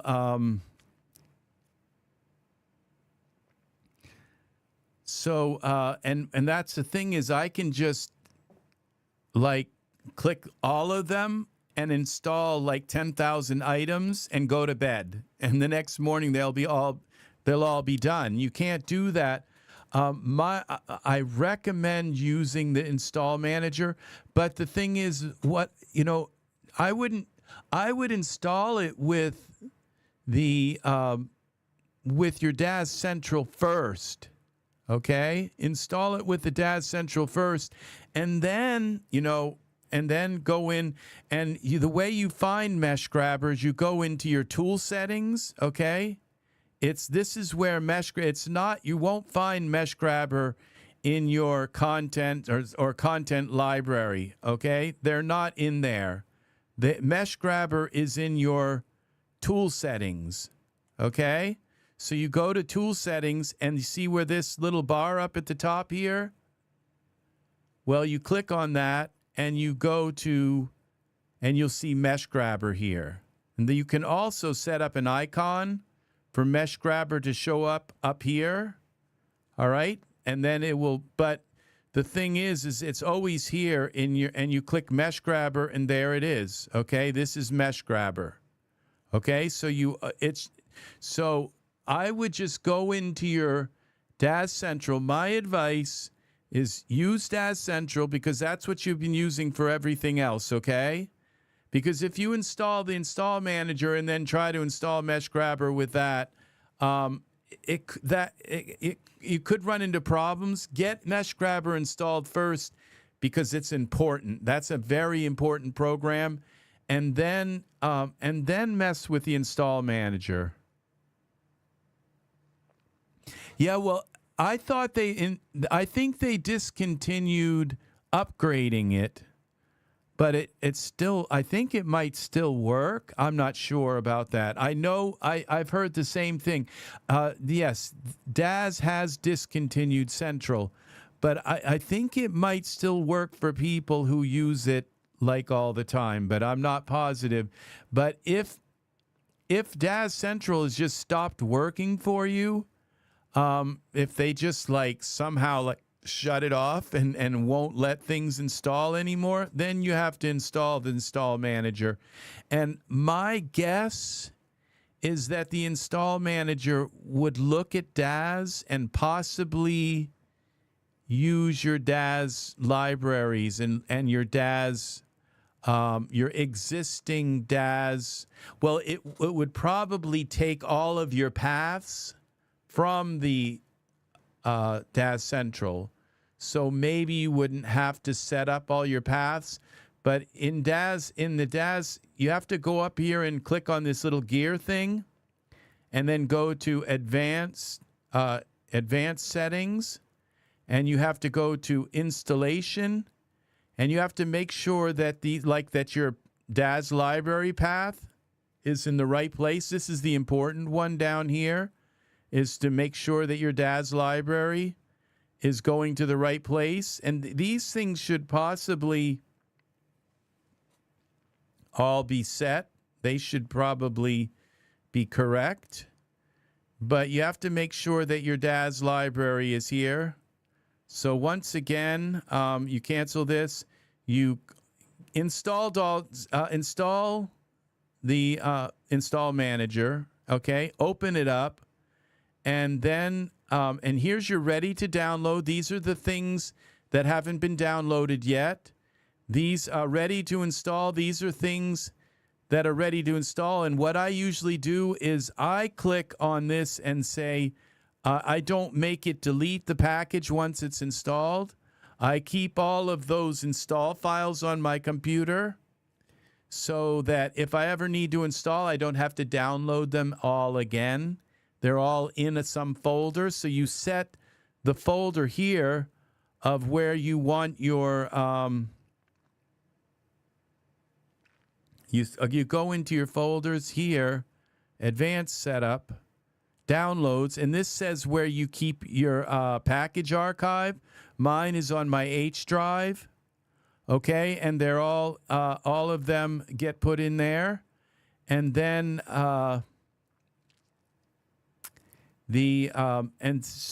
but installation, you have to make sure that you add a path. You click add if it's not here. If it doesn't come up with your library path, mine is on N, my Daz library.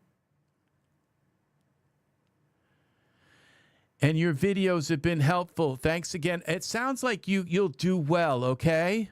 But I would try to install it with the Install Manager first. I mean, with Daz Central. See if it still works. If you've purchased it And it is on sale. I think it's on a 50% off sale. You want to grab it now, okay? Now, they're coming out with the new mesh grabber, okay? And I'm wondering if the new mesh grabber is going to come in a bundle where you can get, you know, or if Mesh Grabber 2 does everything that Mesh Grabber 1 does, and so that you wouldn't have to buy Mesh Grabber 1. It's going to be coming out, you know, I would say within the next month. It could come out tonight. I'm hoping it comes out tonight, but I have no inside information. Every night I hope it comes out. So, because I use it so much, but I would try, if you're going to purchase Mesh Grabber, there's a couple of Mesh Grabber products, okay? You have to get Mesh Grabber, okay? And please don't. I have warned you that the new Mesh Grabber is coming out, and it could come out with all kinds of. With a few. Oh, so you bought it a while back, okay? With a few others, but never installed them. Well, when you open Daz Central, they should be just sitting there waiting for you to click on them and install them, and just click on them and install them. And let it do its thing, all right? And then after you get Mesh Grabber and you get it, and you go into your tool settings here. It's one of your tabs. If it's not here, go to your Windows and Panes, and you'll see the tool settings, and you click on that, and you drag it and drop it into this little array somewhere. You can move it around a little bit if you want, okay? But it'll come like out here when it first comes up, your tool settings, and then you just grab it from the top here, and you move it into there. And when you go up into here and you drop down, you'll see Mesh Grabber there if it's installed right.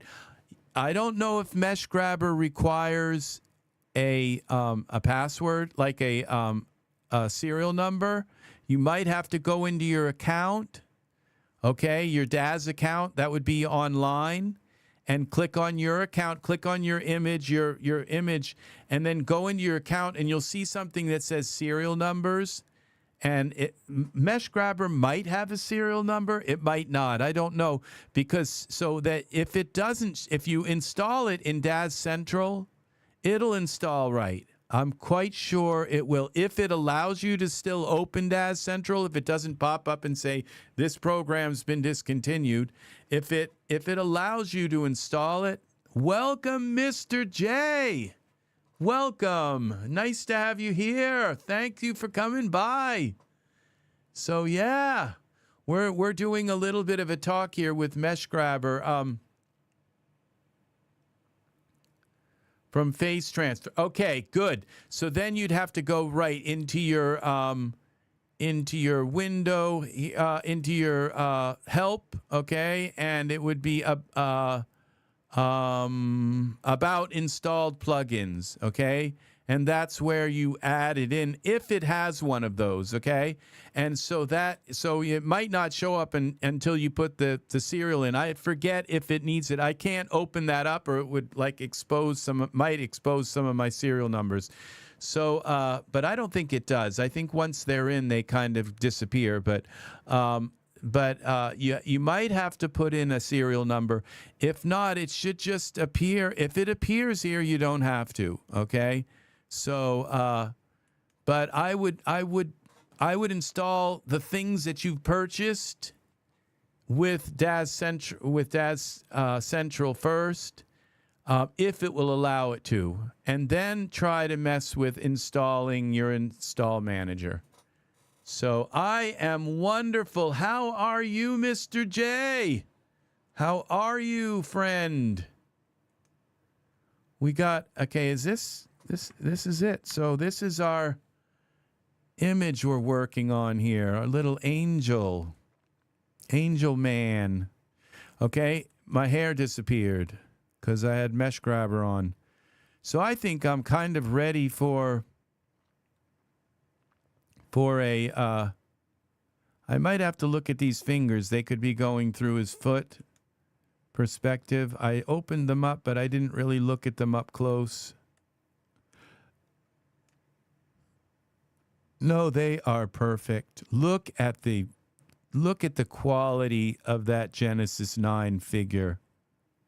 Gosh, look at that quality. I am just stunned. I wish my hands looked that nice. So, that is beautiful. Just absolutely beautiful. My gosh. Bravo to the Daz original artists. It does, George, doesn't it? Look at this. Look how lucky we are to have these Genesis 9 figures.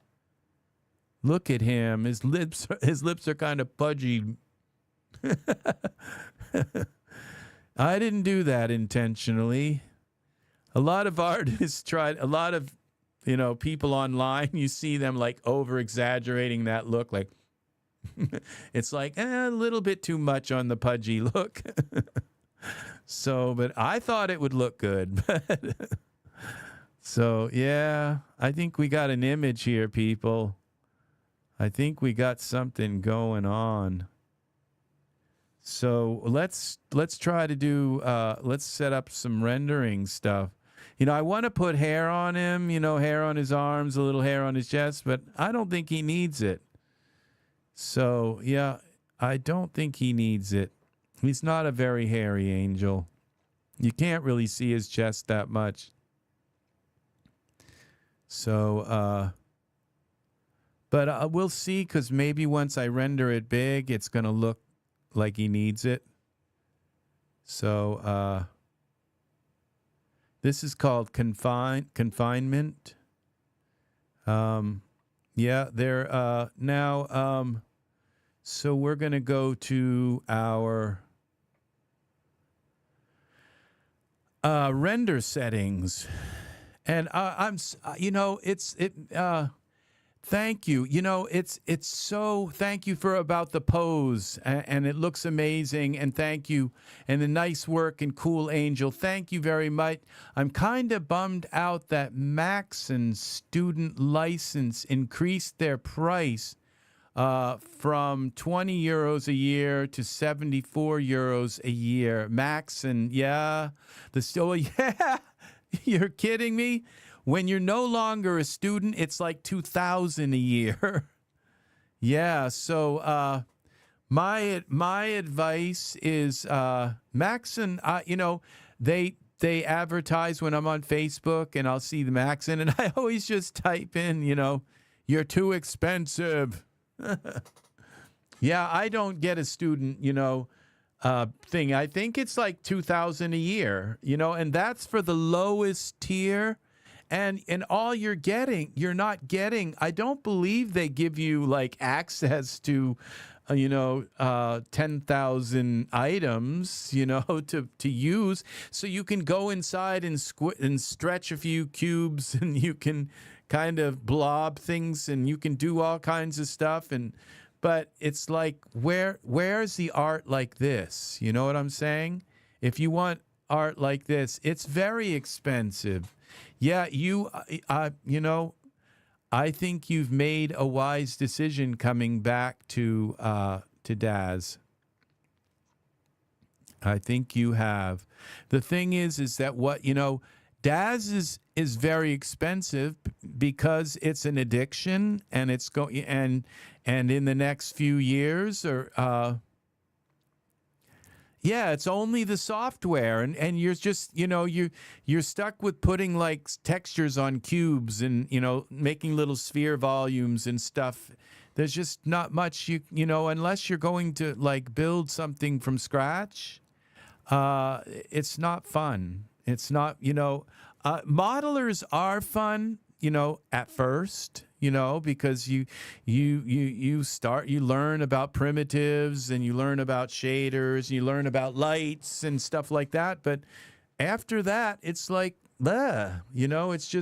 it's not fun anymore. And you can also like extrude text. That's kind of cool. You know, I spent years in playing around in 3D Max. I don't have any experience in Maya. I don't have any experience in Maxon. But I believe Maxon is made by the same company that makes like 3D Max and all of that. Maxon. I don't have any experience with that. I had experience with like 3D Max. I have also played around in AutoCAD a little bit. That was years ago. So, but the I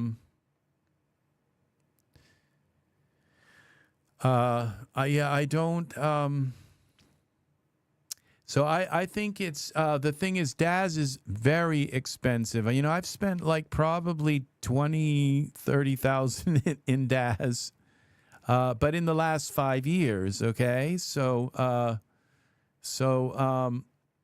but the thing is, I've got 10,000 assets, and inside of each of those assets are some of them are like hundreds of assets inside of them. So I've got just about everything I could use to make stuff, make everything, you know, I can think of. So yeah, so when, you know, like when I open this up and it says how many assets I have installed, I have 11,477 items I bought from Daz. 11,000.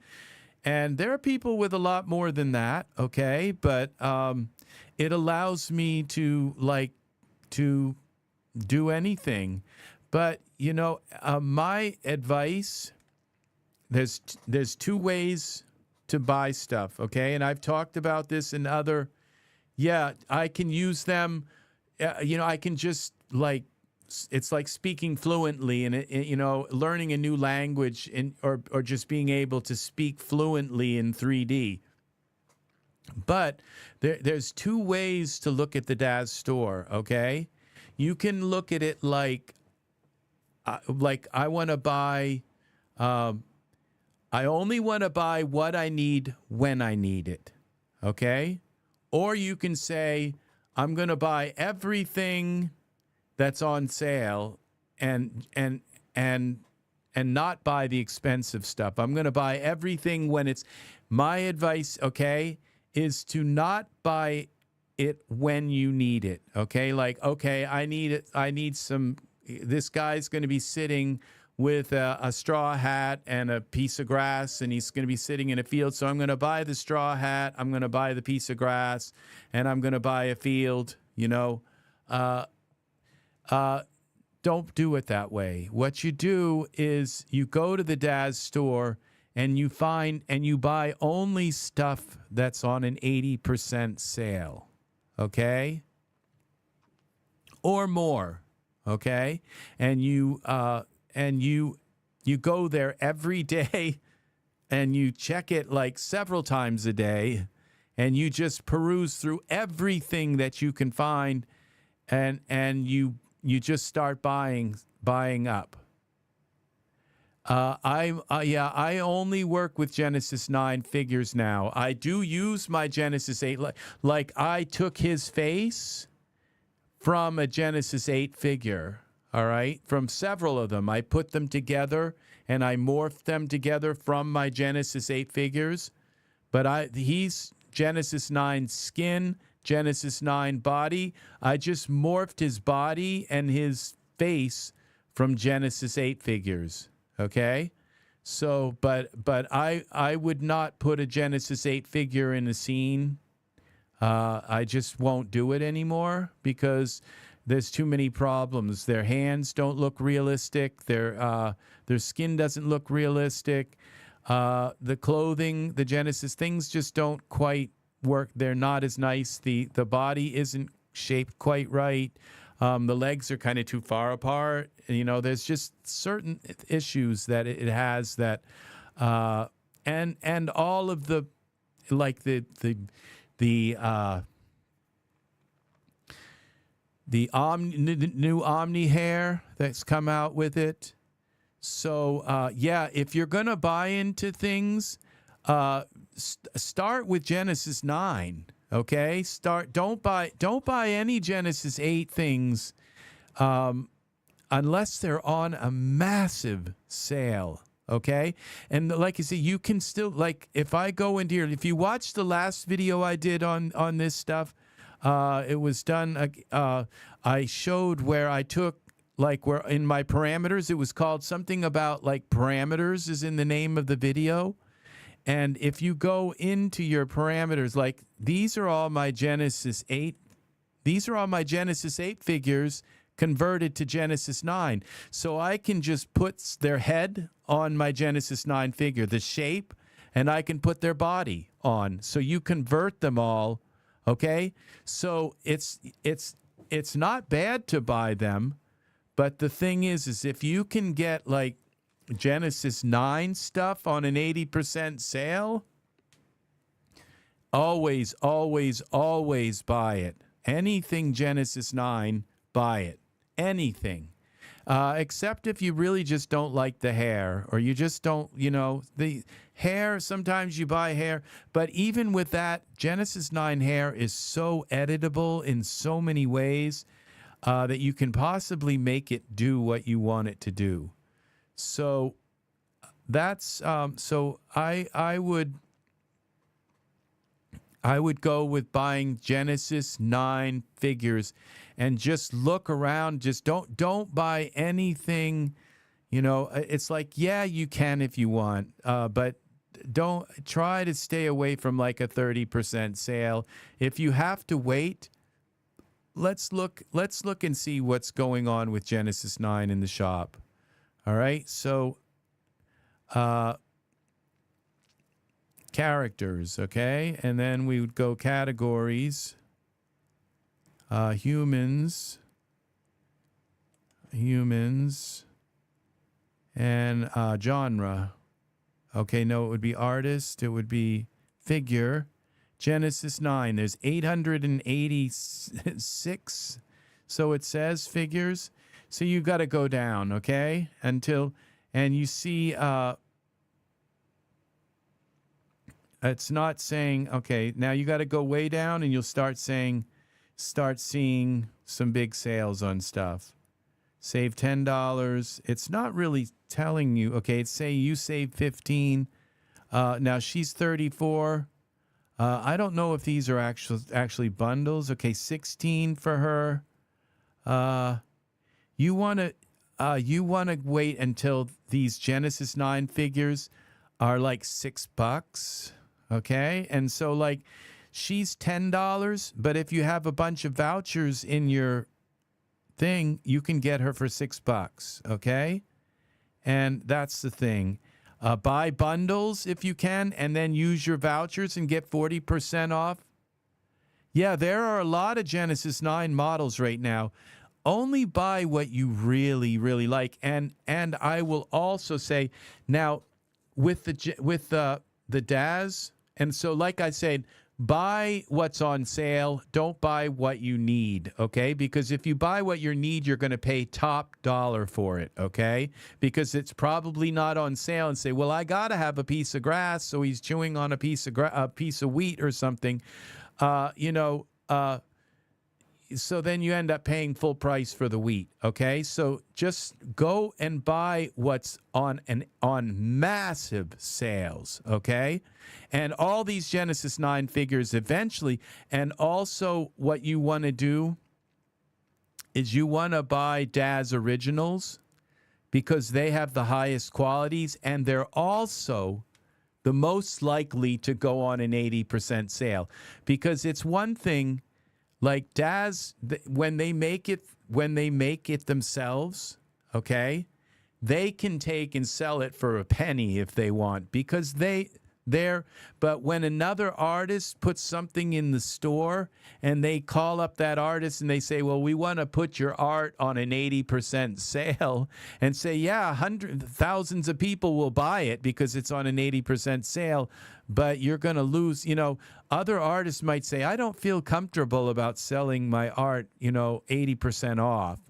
But Daz themselves, because it's their art, because they paid artists to do it, okay, they own it, they can give sales on their Daz originals, and the Daz originals have the highest quality skin, they have the highest quality attention to detail, highest quality add-ons and things that go with it.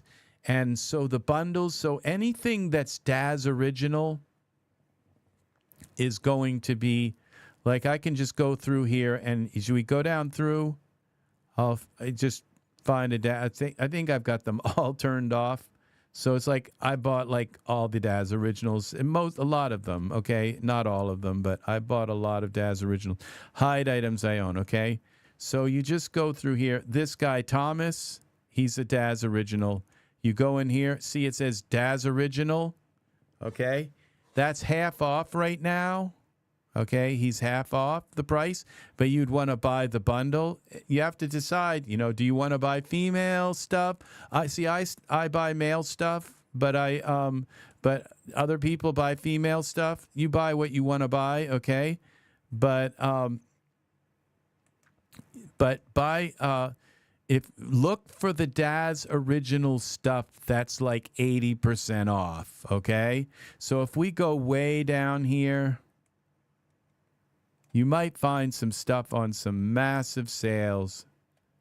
Okay, the Genesis 8, Genesis 9. As we go down here, so you save $10, okay? So these way back here, you save 12. As the further you go down, the more you're going to save on them. And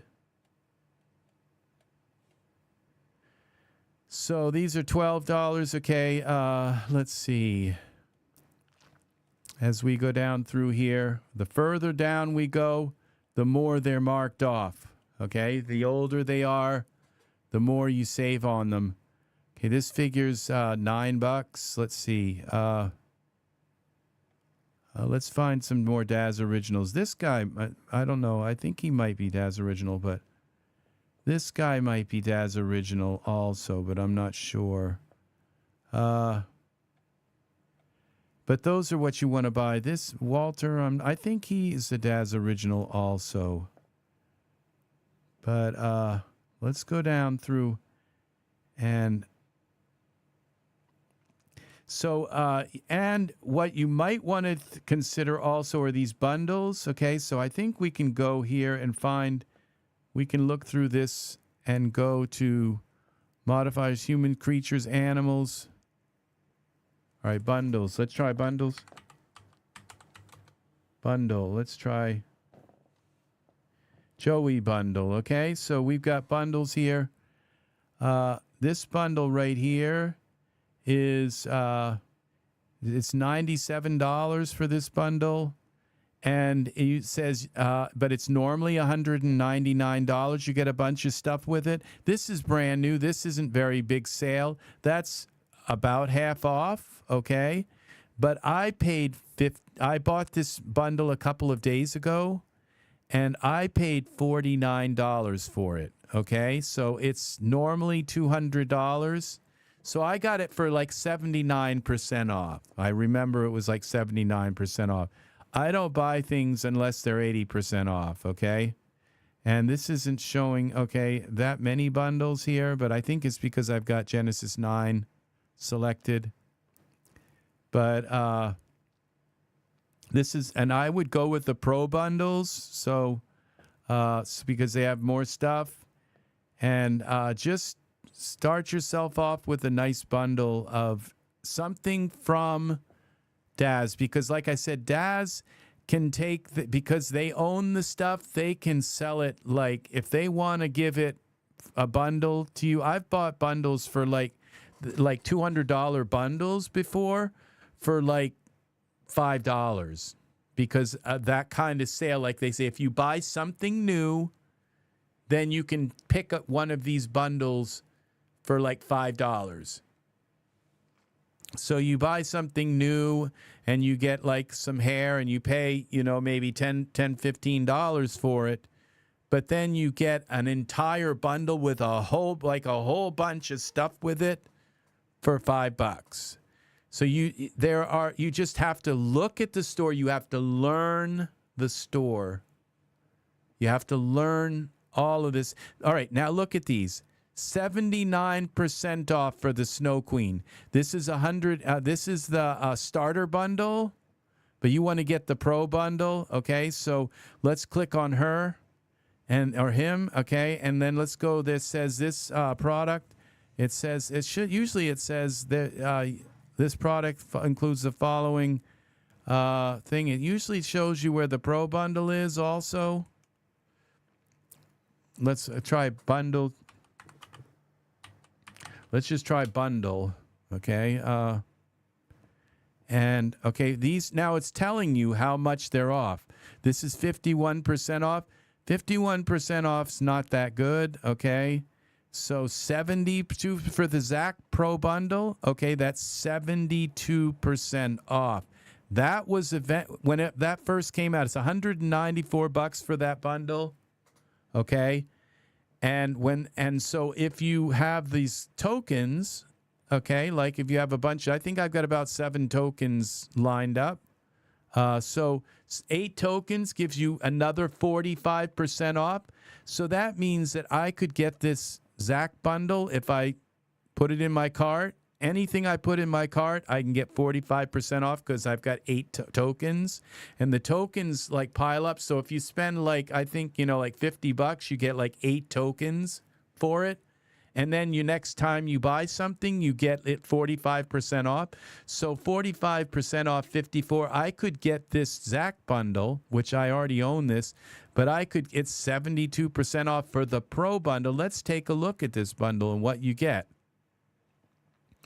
You get this Zach, and he's a dwarf, I think, okay?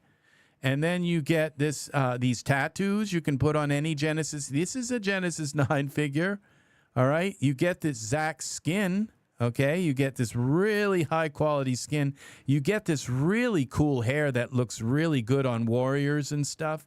And you get this Dynasty. Look at this clothing. Okay, you just look at the detail in this. Look at that beauty. I own this. Look how you got the fur up top here. And when you look at this stuff up close, look at the detail in this. You just put it on your figure, put them in the pose, and kind of use mesh grabber to pull and tug a little bit here so it looks natural. Use dForce. And then you get the expressions, so you can put some ready.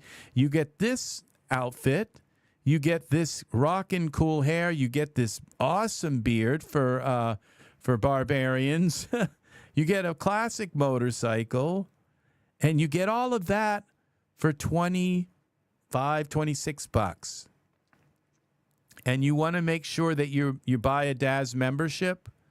And the Daz membership will give me, because it says I save $140. That's including my Daz membership. It gives me like, I think 20% off or something like that, 10% off of everything.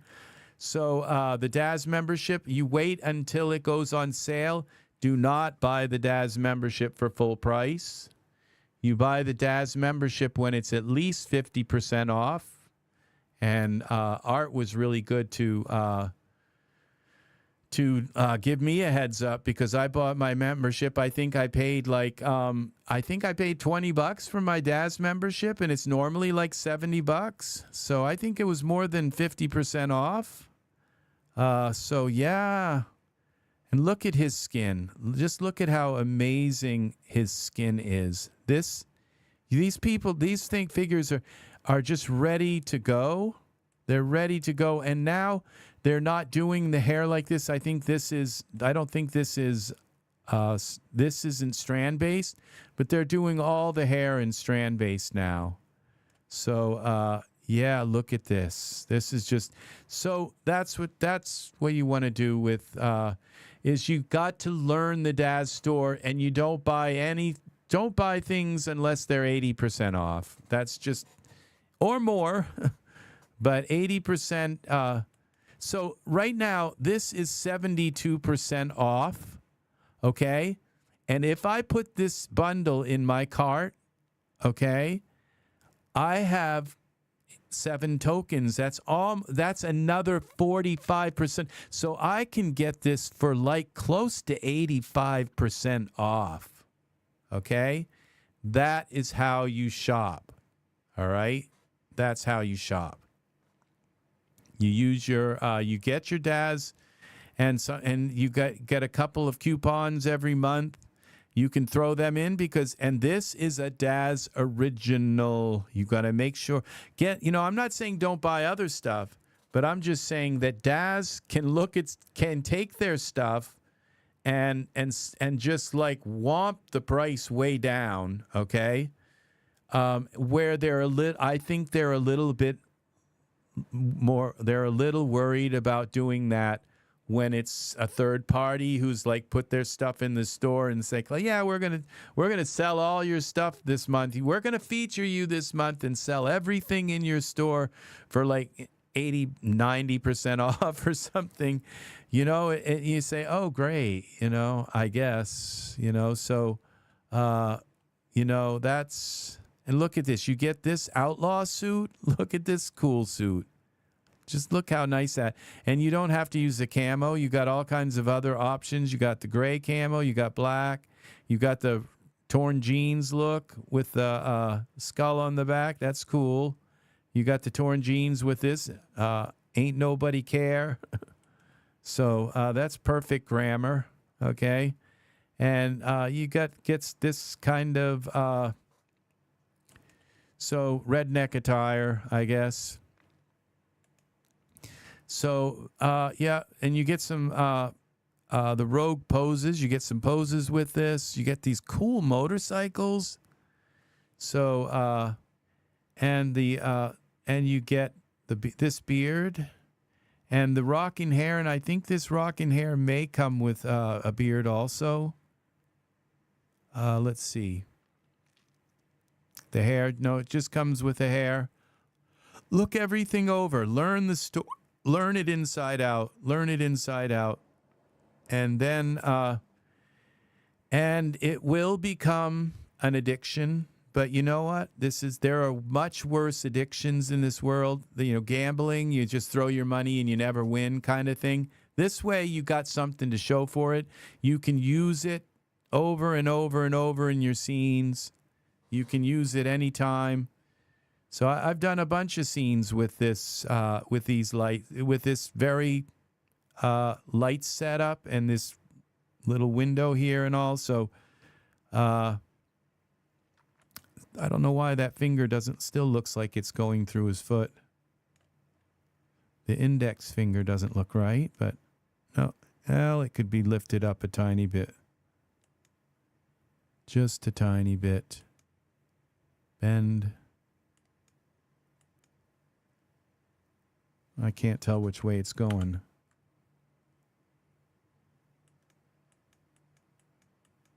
Somehow he got locked? Something's been locked. He's locked. All right, let's select Genesis 9 and go here, this Digitimes. Unlock all bones. Now let's see if his fingers will move. No, they're still locked.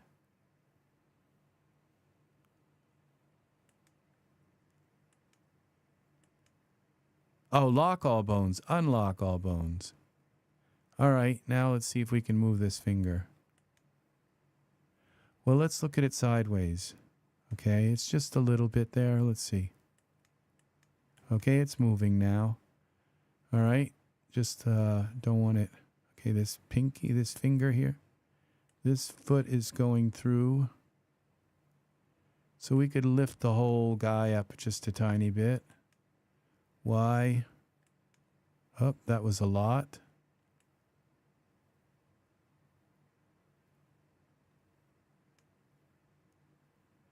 think we still got the same problem. Z. We want to go up.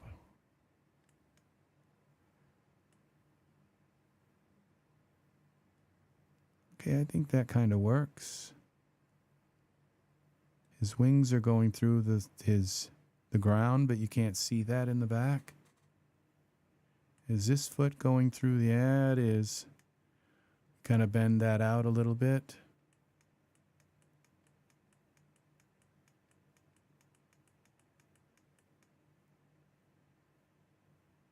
Gotta look at your models and make sure, look at your pose and make sure everything's right. His hand's kind of going through his foot a little bit more here.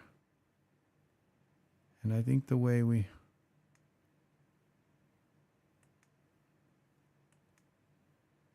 I don't know that I can move that the right way, okay? See, because if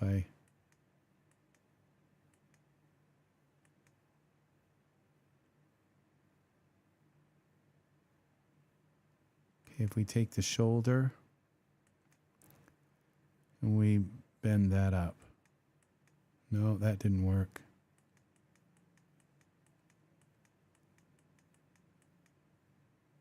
Okay, we'll bring the shoulder up a little more.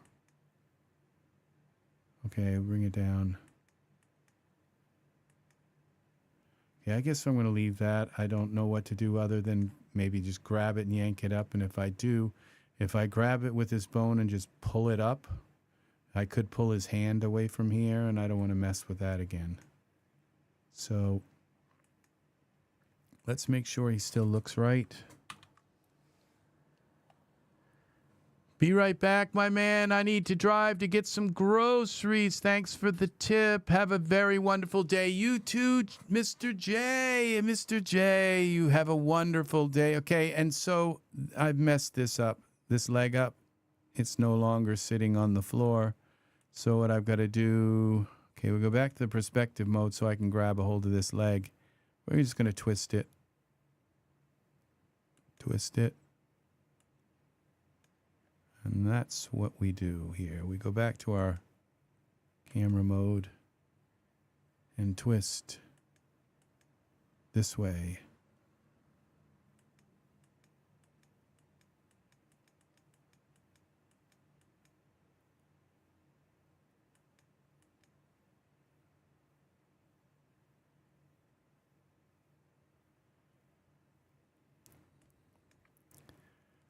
I'm wondering if I've lost something here. Now this,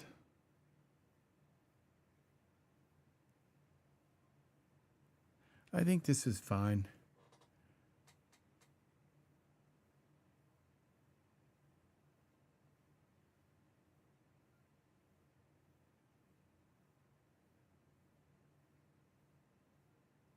Yeah, I don't dare move it anymore. I just don't. Okay, so we're going to save this. And then we're going to go to render settings and get it ready for rendering.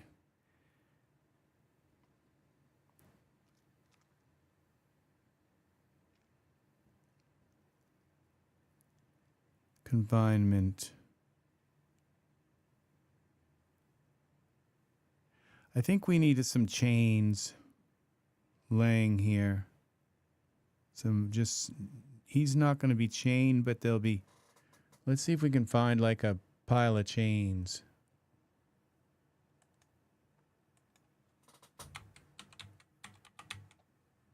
Chain. How about just chain? Okay, well, I'm in the wrong place. No, I'm not. Okay, I guess I'm in the right place. Chain. Oh, there's some shackles. Okay, these chains. Thank you for the stream, Rex. It's 4 in the morning in the UK. You have a good night. Thank you, Crimson Samurai. Have a lovely evening. 4 in the morning. As you well know, I broadcast sometimes till 4 in the morning. I've been up like all night. But not tonight for me. I'm going to be going to bed soon. I'm going to be ending this probably in the next, within maybe less than 20 minutes. So you're not going to miss too much. So as you can see, I'm just going to throw some chains on the ground here, maybe a pile of chains if I can find them. Look at this chain default, chain prop. How about this? Oh my gosh. That's a chain. I wonder if this chain is dForce, so I could just kind of drop it and have it land on the coil itself up on the ground. That doesn't look good at all. Let's see. Browse to file location. Oh, we don't want to do that. We want to go here to browse, explore product. Strings, okay, chains, prop. Okay, maybe it's got some, it looks like all coiled up. Maybe it's got some, no, it doesn't have any. I'd have to, I wonder if I could like add dForce to it. Let's hide our angel.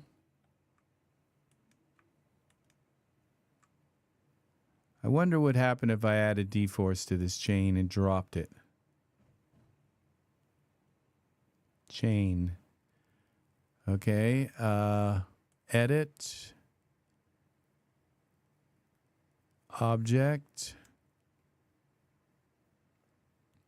Geometry. All right. Simulate. Simulate.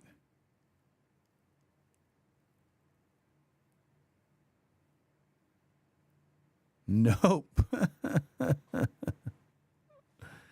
No. Okay, I have this thing called sticky chain. Cancel, all right? So what we're going to do is see if sticky chain can work for us. Let's go to sticky chain. STICKY. Sticky chain. Videos.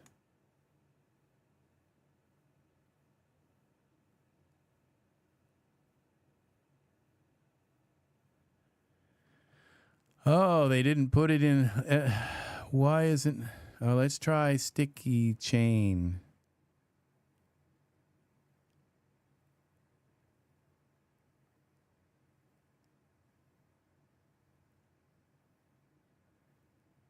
All right, I forgot how to use sticky chain.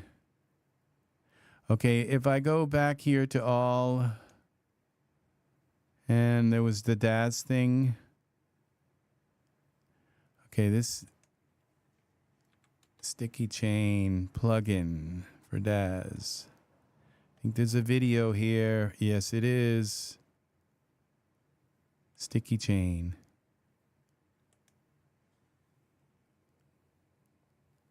Where's the audio, my friend?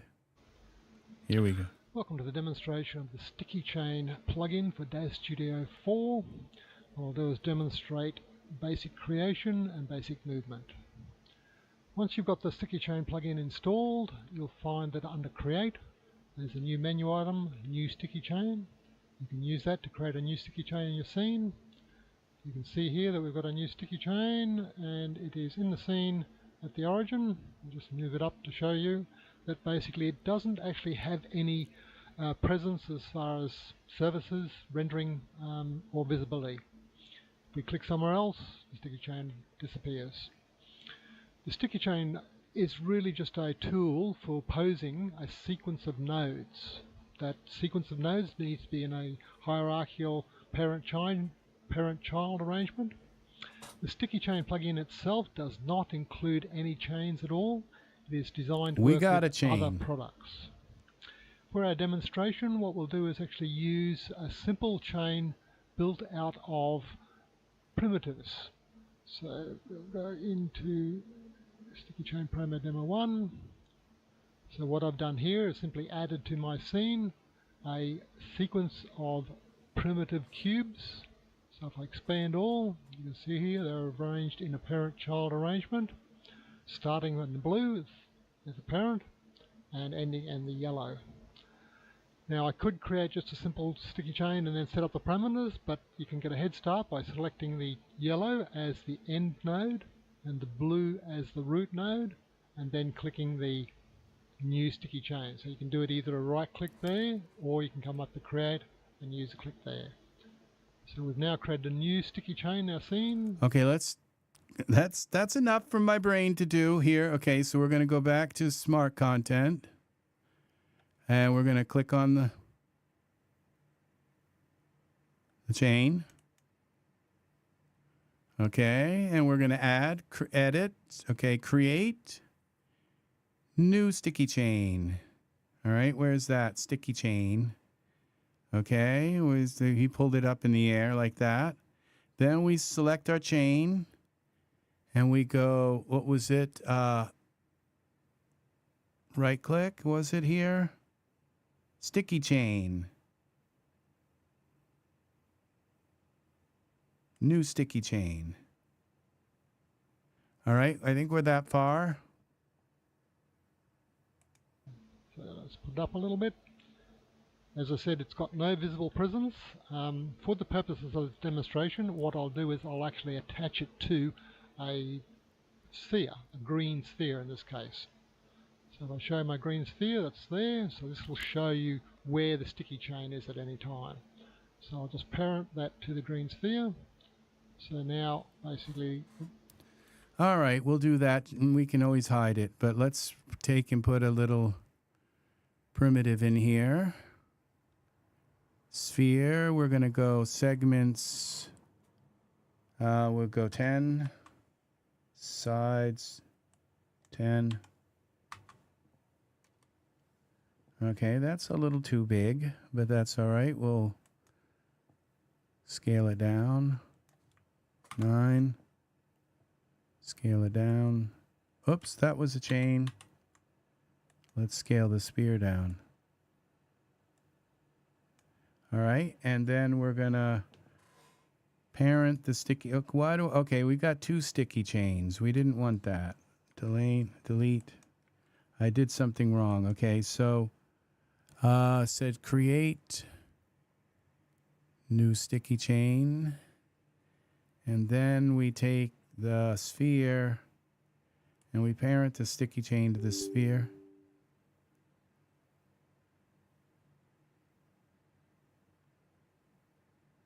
Okay, so maybe I did it the wrong way.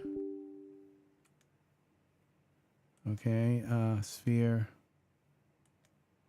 I think I might have done it. Which one do I parent it to? Okay. Okay, the green sphere. Okay, and the sticky chain was a parent to it. So, all right. So now when we move the sticky chain, the sphere, let's try this again. Okay, the sticky chain moves with it. All right. Let's make the sphere a little bit smaller. Okay, I hope that doesn't make the sticky chain smaller. I don't think that will, but okay.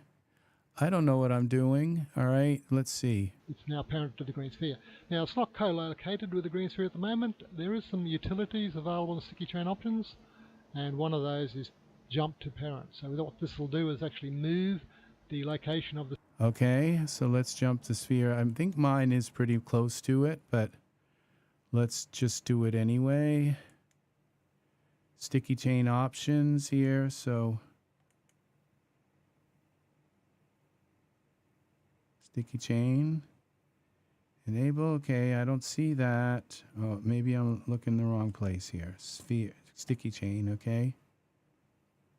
Jump to parent. All right. There we go. Okay. The sticky chain to the object that it's immediately parented to. So in this case, the green sphere. So I click that, you can see there the sticky chain has moved to the location of the green sphere. That's just a utility that comes in handy. Okay, if we look at the sticky chain parameters, so we go into parameters pane, expand the general, there's a group called sticky chain, and it's showing you the parameters associated with the sticky chain. The top one, of course, is the enable. So sticky chain basically can be turned on or off. While it's off, it has no functionality, so if you move it around, you'll see there that nothing really happens, and you can move our chain around as well, nothing happens. Okay. So if we go back to our sticky chain and we turn it on, what's happened is basically Okay, now I didn't link my sticky chain here. Yellow as the end node and the blue as the root node, and then clicking the new sticky chain. So you can do it either a right click there or Okay. All right. This is, we got to do this. Okay. One. Okay. We got to make this atmosphere. I keep clicking on it. Okay. All right. So this is the base. And this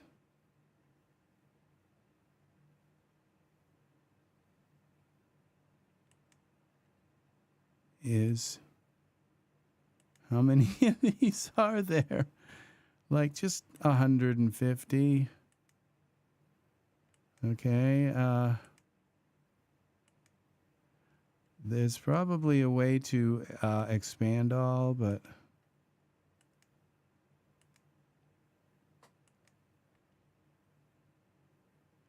okay, we're going to, because this has a bone, we're going to assume that 0 is one of them, okay? We go 21. How many chains are there here?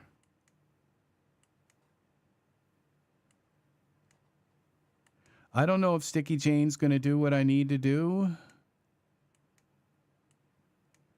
But we're going to try. Let's pull this over so I don't have to fuss with it.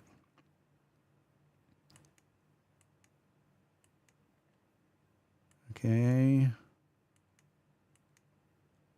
Oh my gosh.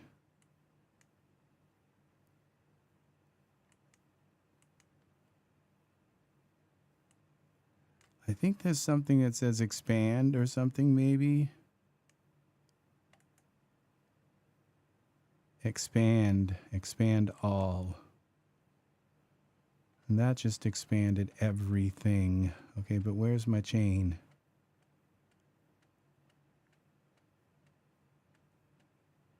Okay, this isn't good. Okay, let's take some of this stuff here. Let's go up to here. And let's unexpand this.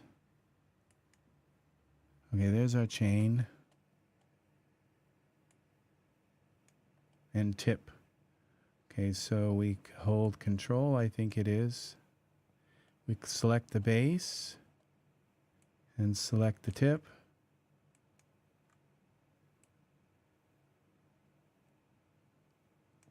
Okay, this is way over here. A right click.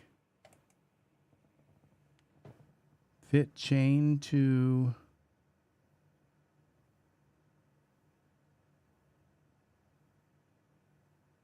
okay, I got to read this again. It says enable. Was that enable? Now I could create just a simple sticky chain and then set up the parameters, but you can get a head start by selecting the yellow as the end node and the blue as the root node, and then clicking the new sticky chain. So you can do it either a right click there, or you can come up to create and use a click there. So we've now created a new sticky chain in our scene. So let's put it up a little bit. As I said, it's got no visible presence. For the purposes of this demonstration, what I'll do is I'll actually attach it to okay, I have an idea. Okay, sphere. so I think I did this wrong. Okay, so what we do, we delete our other stick. Okay, we just right click, we sticky chain, new sticky chain. Okay, and then we get rid of our sphere one. We get rid of this, delete.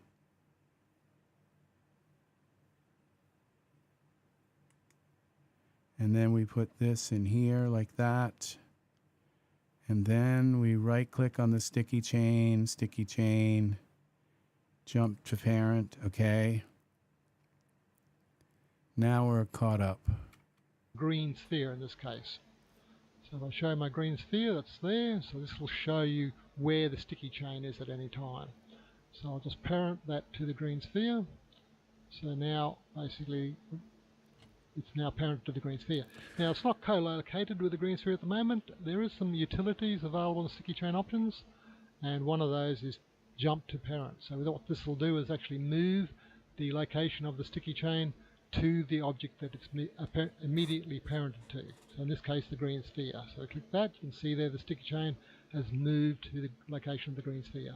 That's just a utility that comes in handy.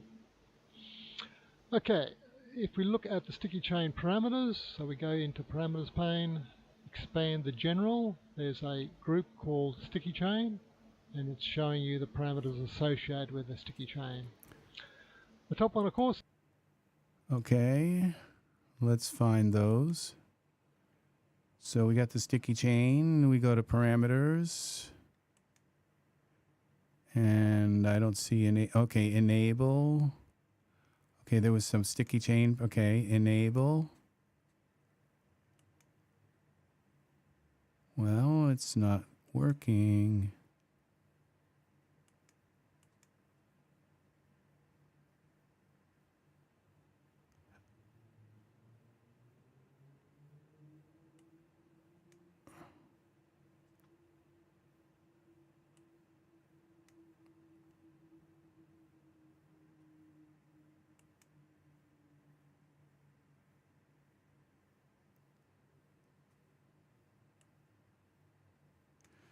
See? Okay.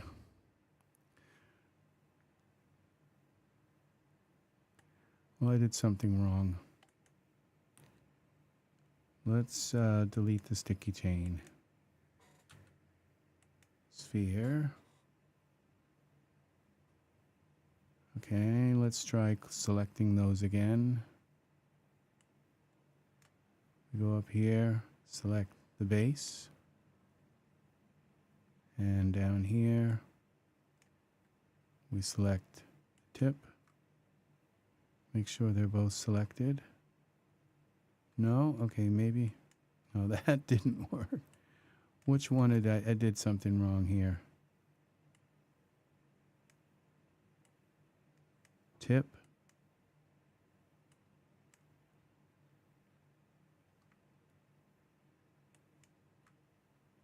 Is the base still selected? Yes. Now we go new sticky chain. All right, and then we parent this to this. Right click, jump to parent. Okay. Then we select the sticky chain. Enable, there we go. All right, that did something. This is the enable. So sticky chain basically can be turned on or off. While it's off, it has no functionality. So if you move it around, you see there that nothing really happens. And you can move our chain around as well, nothing happens. So if we go back to our sticky chain and we turn it on, what's happened is basically the yellow, which is the end of our chain, has been pulled to the location of the sticky chain, which in this case is attached to the green sphere. So that's the basic operation of the sticky chain.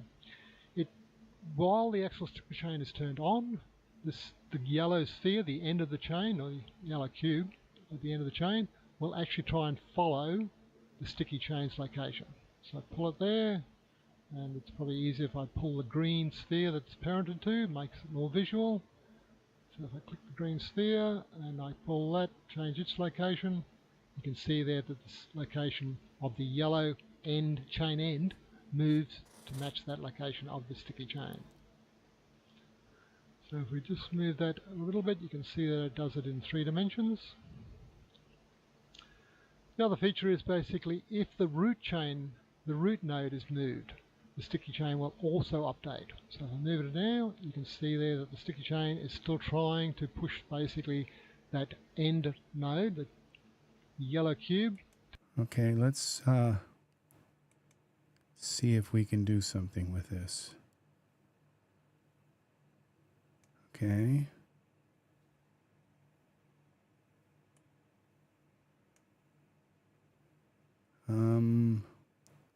Perspective.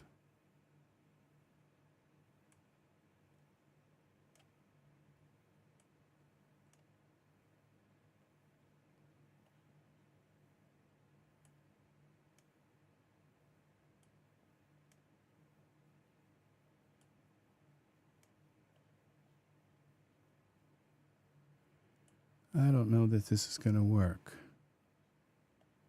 Now it didn't update. Okay.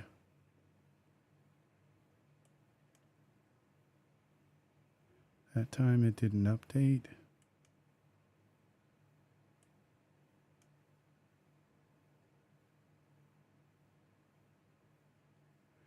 Where do we select the last node? The tip. Oh, that's the tip.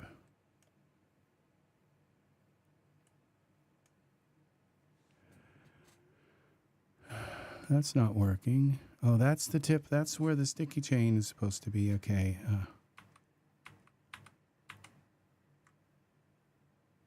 So if we select this one, base. Okay.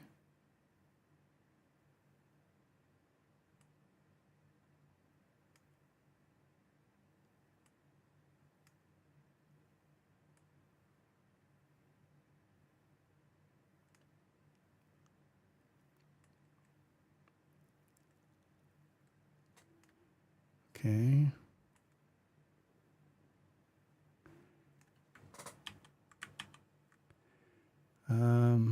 I can't see my ground. I mean, like this scene where I just can't see the ground. So if we put another plane in here.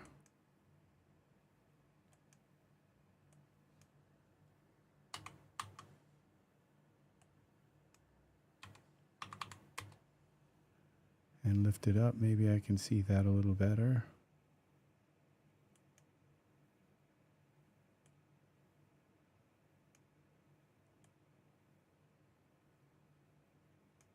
Okay, not that well, but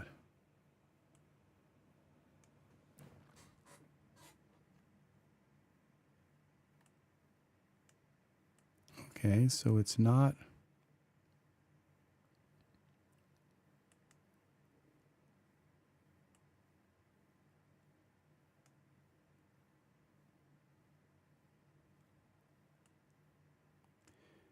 So we have to kind of pull this in. I need a little more room here so I can get at these.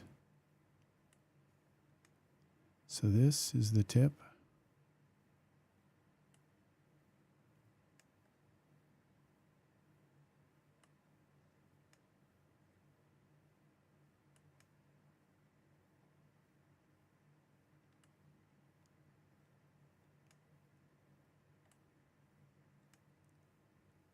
Self-occupied. When is the new? It's coming tonight, Pat. I wish. Just really wish it would come tonight. I've got to somehow twist this chain. So we're going to select the sticky chain here. Plain sticky chain. We're going to try to twist it, and what happens when I twist it? Nothing.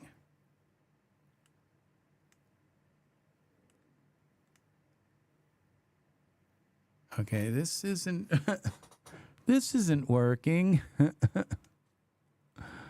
Okay, tip, okay, and base.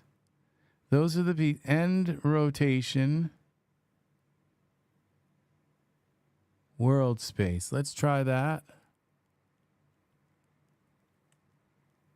Okay, that doesn't work. Pole.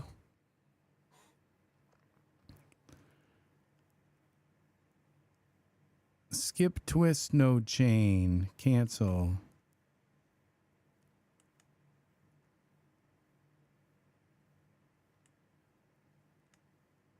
Okay, that didn't work. Extra revolver. Welcome, Pat. Welcome. My chain isn't working. So I guess I might have to do this the old. Let's see if we can find another chain that's actually just thrown on the ground abjectly.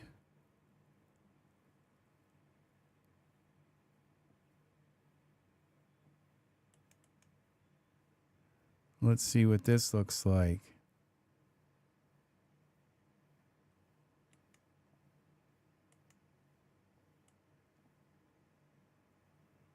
Okay, parameters, Y translate, what is this?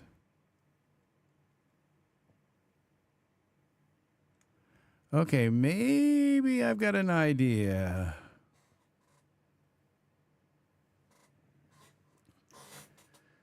I might have an idea here. Let's go back to our camera view.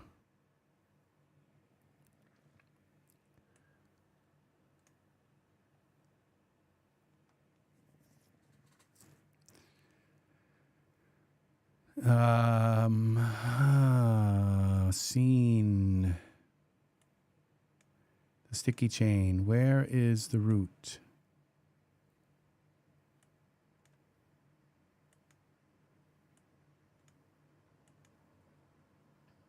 Perspective. Yeah, I think the root is underneath my perspective. Okay, so we're going to get rid of this plane again. There's the root.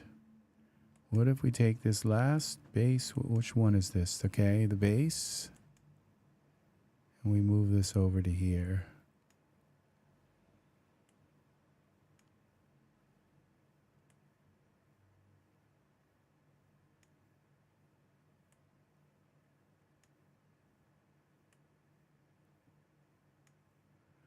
Up like that. And then we take our sticky chain and we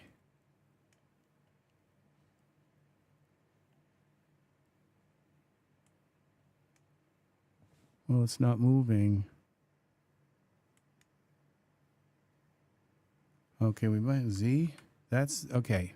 I think we have to select the sphere and move that. I'm not sure. X translate.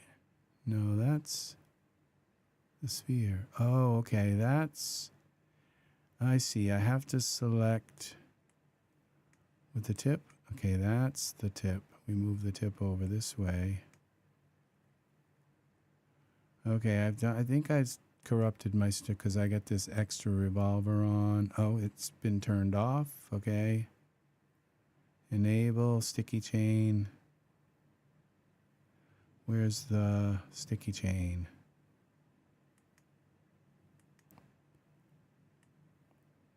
Where's my chain? Okay, I think I moved my sphere and the sticky chain is parented to it. And so something's wrong here.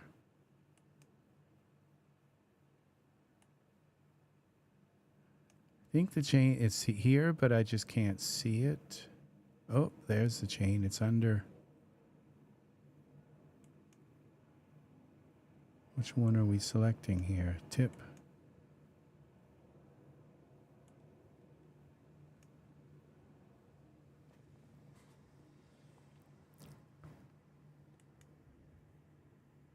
Oh, we got to go none. Sticky. Oh, yeah, I think I ruined my sticky chain. Okay, there it is. We got it back.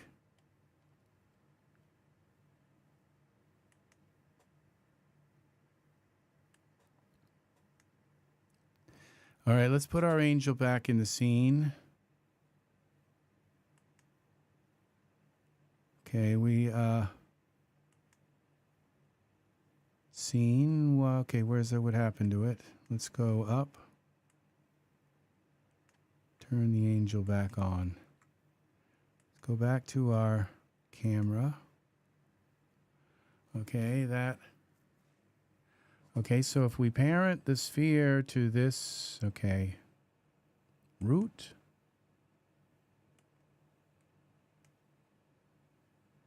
And then we move the root.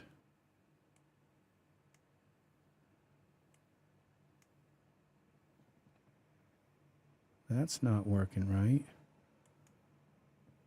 Oh, I think because I have that too high in the air and it's just kind of like too taut.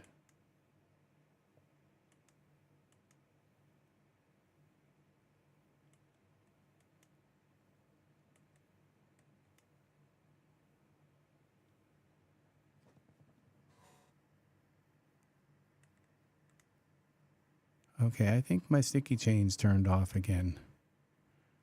Off, off, sticky. Okay, tip, base.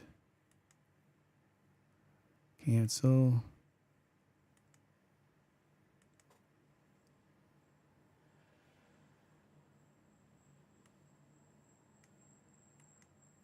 There's the tip. Okay.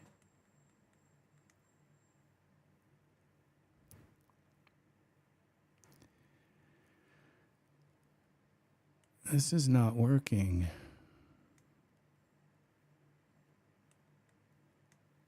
Oh, okay. I know. I have to. Okay, let's take this root out. Let's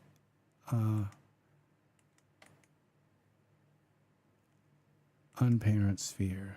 Okay, that's the problem. Now we take the sticky chain and move that.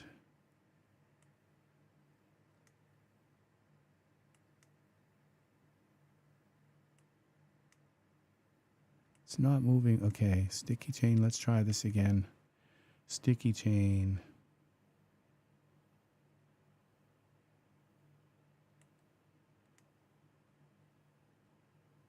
That didn't work. Now we go here to my hairstyle. Awesome. Thank you, Pat. Thank you very much. Thank you. Thank you. Okay, this isn't working either now. I think I might have corrupted this. Let's turn the angel off for a minute. I can't get at my sticky chain here. What's wrong here? That's the environmental options. That's not supposed to. Okay, sticky chain. Okay.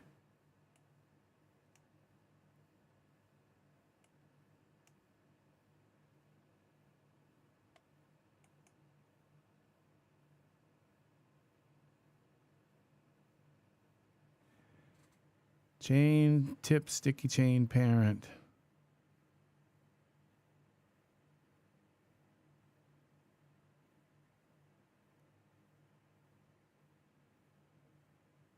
Sticky chain.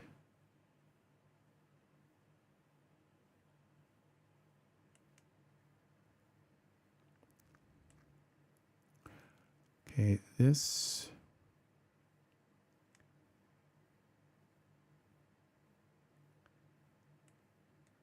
Why is the sticky chain in the wrong place? Like,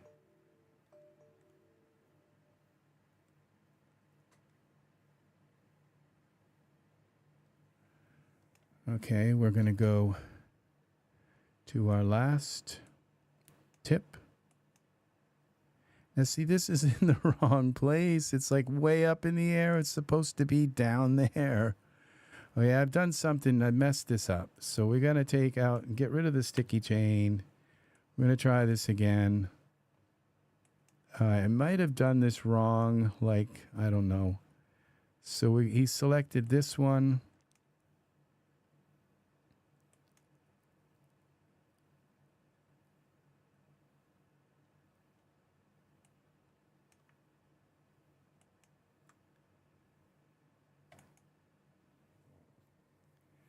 All right. New sticky chain.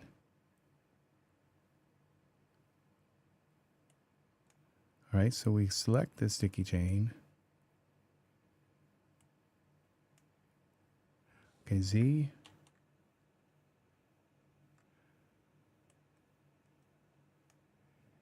Okay, I think this is what happened. I moved the sticky chain before. Okay, delete this. I don't have to have that.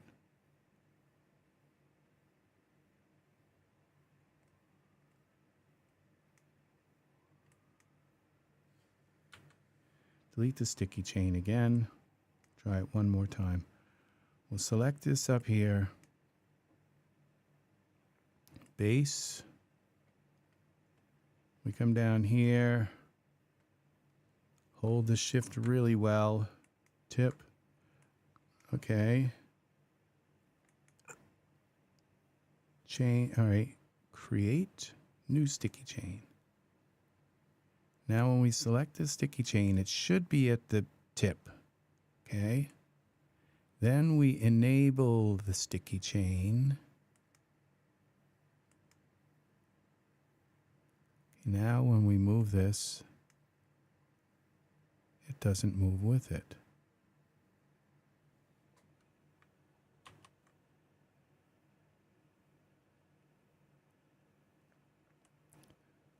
Why not?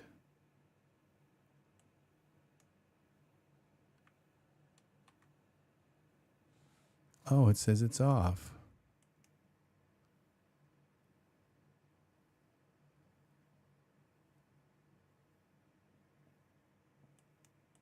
Won't let me turn it on. Okay, let's try this again. Base. Sometimes when you select the last one, it unselects the top one. So you have to make sure they're both selected, okay? And you right click, new sticky chain.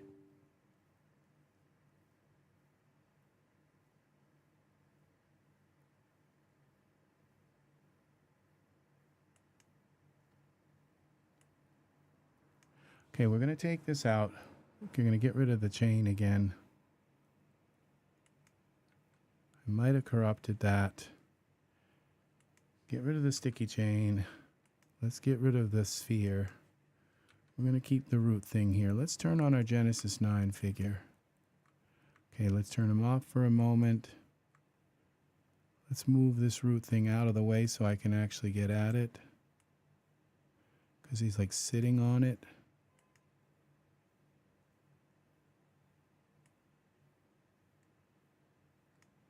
Okay, let's look through our camera. Back here again, perspective. Okay, we want this. Why do I have two cameras here? Wide angle camera. We don't want that. Okay, this camera. So I think I moved that too far out of the way.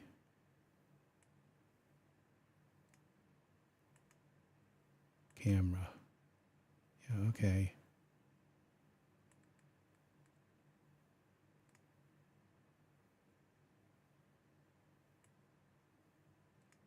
Now let's put the angel back in and see if that looks kind of right. Yeah, okay, so we can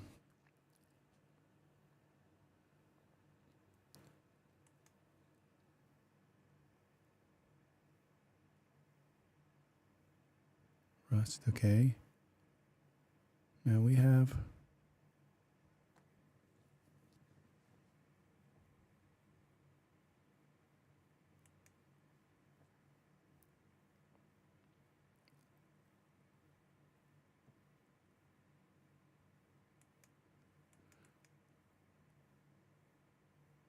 not sure where it just put that.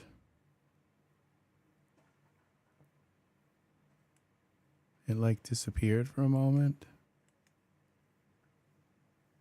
Collar, ring collar. It's like way up in the air.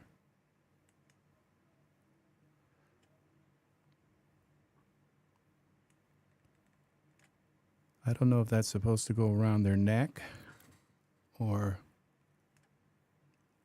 it would been nice if it had actually parented itself to the figure.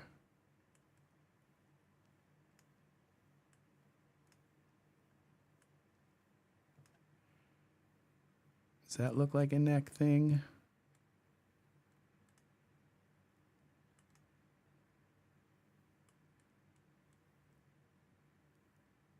I think this is a sickle yield product.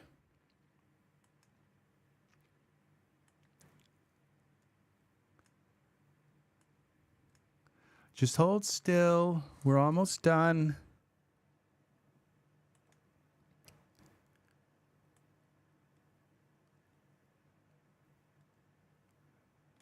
Where is the hook?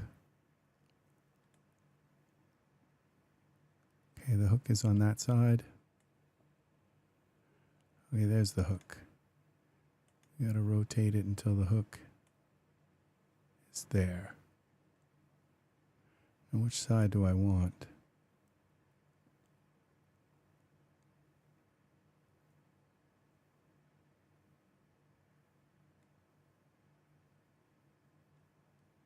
We'll go okay, I can't, okay, we'll go with this. And then we'll go like this.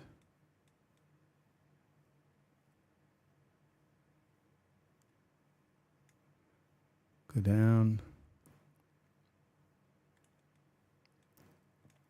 Over.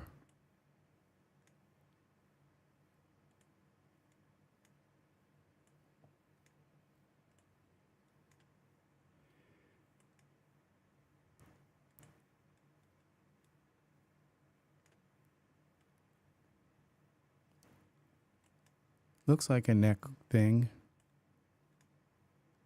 Oh, great. Oh, I'd send it to you, Daz, but you shut off the bug reporting. All right. Not too much. I got it all saved except for I think we corrupted the sticky chain. I had it almost in place. Edit. Okay. Create file. New. Recent. Confinement. No. Let's try again. I keep you company tonight. Thank you, Pat. I need it. I need somebody to keep me company. Thank you. I'm going to turn my mic down and have a drink of some water.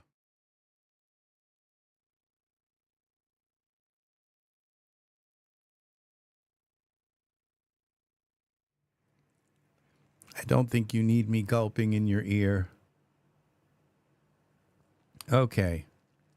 Let's try this again. Chains are annoying. Eve, you nailed it. Chains. We're going to try. Okay, we got handcuff chains. That doesn't work. Anchor chains. And we got these shackles. Shackle large, okay. These chains would be a little bit more chain belt. All right, we're going to go back to what we were trying to do. Okay, and chain prop. Okay, this. I can't get the dForce ones to hold their shape. They flatten out. I think that's what I tried to do, was set that up to dForce, and it didn't work. So we're going to, I think we might have a, okay, I think I went chain instead of chains. I might have a plan here. It's just I'm thinking that if I can get the sticky chain, I can get the chain to go from about here and maybe hang there and then move a few of the links. You know, I'm thinking I might be able to do it. I'm not sure. I'm not sure. But let's see where. Okay, this is one chain. That's my chain prop, I think. Oh, that's a big chain. That's not the same chain. That's a big one. So I think they're down here maybe more. Where are my chains? Okay, Genesis 9. All I wanted, it was like just some chain laying on the ground, like that he was free kind of thing. Okay, here we go. We're back into the chain world here. That's not one of them. Z. This one. Nope. Z. Okay, there's more chains. Got to be more chains down here. All right, what happened to my chains? Okay, maybe they're in default. Okay, this. Nope, that is not it. Oh, we've got some slave chains. Okay, what is this? Perspective. It'd be nice if they just kind of, okay, if my world wasn't so dark here, I think I'm going to take and go to my environment, change my background to white. Maybe I can actually see something in this world. That didn't change much, but whatever this is, I don't think it's what I'm looking for.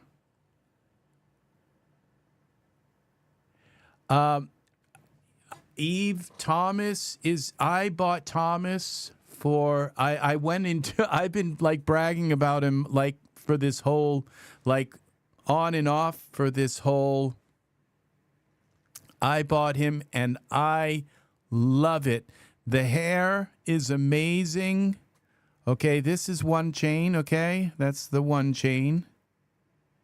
And then I have another chain. It's coming up. I found my chains. Just a minute. I think somewhere in here we'll find the collar.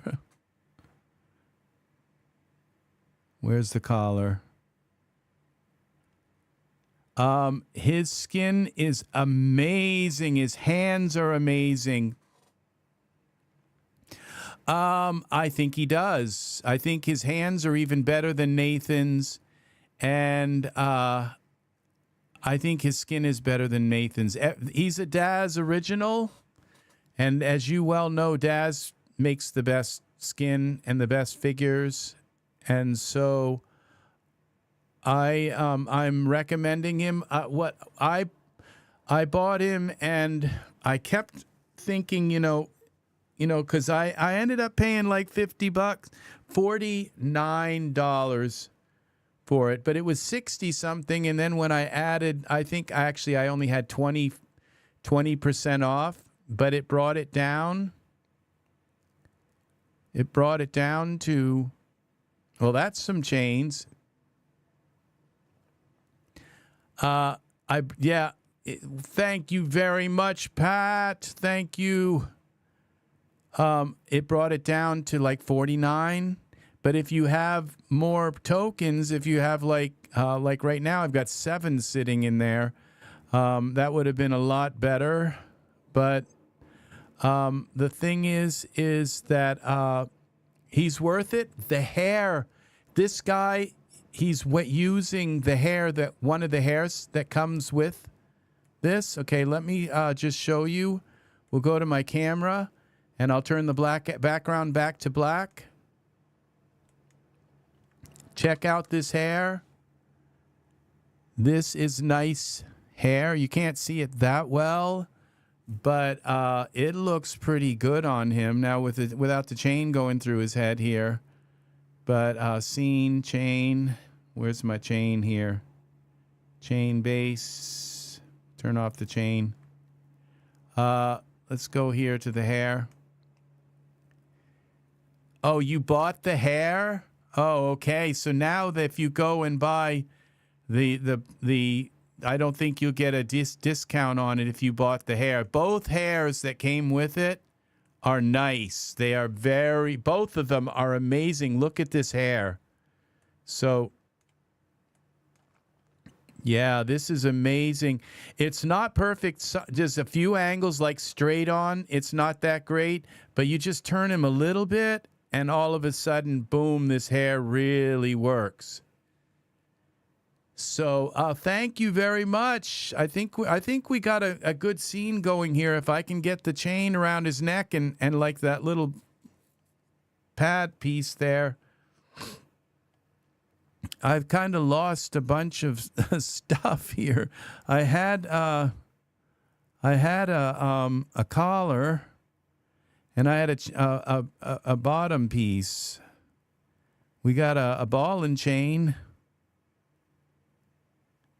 So I'm not doing too good finding these pieces again now, because I had them and then I lost them. And so I finally, side hair. Yeah, they're right. A regular haircut. No, they're not shaved sides, and they're pretty. If I've kind of messed with the other one a lot. The top is a different piece than the sides, and so you kind of have to do everything 3 times to change the colors. One of them comes in gray, which is kind of terrible, but it still works. They're both of them are. I'm very pleased with the hair. The skin is right up there with Vagner and Nathan. So, because I jump back and forth because I'm finding that Wagner's hair isn't so bad either. So I mean, Wagner's skin is pretty darn good. So I jump back and forth between them. And so many of them are, and it's just like there's not it's just right, and they don't look like just like regular men's hair. And so I liked it because they, when I went into it here with you're going to watch the begin. Oh, you told me you already had Texture Booster. You caught the beginning of this. So, but let's go back to the shop and take a look. We've got another 2 hours before they put out the new stuff. But this set here, I got the Pro Bundle, and I figured, okay, his skin is amazing. And look at these hands. I think those are better hands. And not only that, look at them up close. Look at the nails and all. This is Thomas's skin. Okay? How nice is that? So, yeah, and when you zoom in, look at this. Look at the feet. Like this skin, I think, is the best skin so far. Look at that. Look at his feet and his hands. Just amazing. The Pro Bundle is what I got because it was just, when I saw it, I just said, so the Pro Bundle, I looked at it and it was like $50. Yeah, Thomas is very nice. And so I figured, okay, the skin and what you do is you get he's got this like really kind of like hulky kind of body. So if you use like a Genesis 9 figure and their body's kind of like blah, you just give him a tiny bit of Thomas's body and like boom, it's just very, very nice. The hands are amazing. And then this hair is just, so I figured, okay, $10 here for this, which actually it's worth more. Thomas's skin alone is worth $10. And then his body shape is worth another $5, And then you get the HD add-on with it, which is pretty nice that they're including it in the bundle. You don't have to buy it as an add-on. And then I figured, this hair was probably worth $10 because it's actually good hair. And so is this hair because it's actually good hair. Okay, there's some hair that I can use on almost every figure. All right. And then I thought this is really, really cool. The Federico hair and the Mathis hair, they're both like really good hair. And then I figured, okay, then you get this suit. That's $10. That's nice, Daz original work. You know, and it's nice to have expressions and all. So I might put an expression on my angel. I'm not sure. I haven't put it decided yet. And then you get this kind of cool outfit here, which is kind of weird, but it's, and so I figured, okay, you know, maybe 15 for this, and then 25, 35, and then you got 45, 55. It's worth it. It's worth this. This was worth me paying 49 for it. And, you know, they say, well, it includes the starter bundle. It's like, well, there's nothing different in this. I don't think. I didn't see anything different in here, no, which is kind of weird. But it's nice that it includes it so that when you go looking through the store and you say, did I buy that bundle? And you see the starter bundle and it says, no, you didn't purchase this. You know, well, so then it's kind of good that they include it and say, well, you know, so that when you go looking through the store, it says, yeah, you own the starter bundle too. Yeah, the expressions are good. So, yeah, I you know, I almost wonder if just his skin alone was worth all of this. So, but that you get these hairs and this elder guy, so he's pretty cool. You get him shape add-on. He doesn't have different skin or anything. So, but the Daz skin is primo. Look at this skin. Just look at that. And so, so yeah.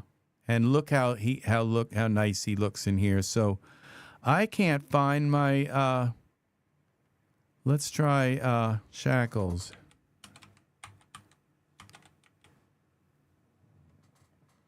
Oh, look at these.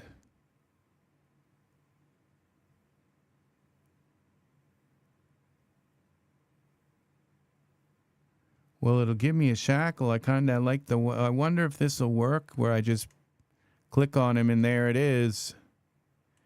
There it goes. Okay. Shackles. No, of course not. All right. So, hell no. All right. Let's zoom out a little bit. Let's bring this shackle down and see if we can get this. Okay. Tell me this is in 2 parts. Z. It is. The shackle, next shackle. Okay, how about if we try moving the whole thing together? It is, yes. That's the whole point of Genesis 9. The skin is like, it's right up to, like, because I would put figures in my scene and, you know, look at their hands and you know, and even though they were like far away, their hands would just give them away. They were just, it would give the whole scene away. And even if they were far away, it would give the scene away. It was just not good. So, so this is how, so I believe that you know, that they did really good with the Genesis, with Thomas. I mean, Genesis 9 is just it. It's really it. So I'm very pleased with the way Genesis 9 works. Okay, and we go like this. Now I might have to take and use Mesh Grabber on that, and I mean use the geometry and get rid of that chain so I can. Okay, let's scale this a little bit.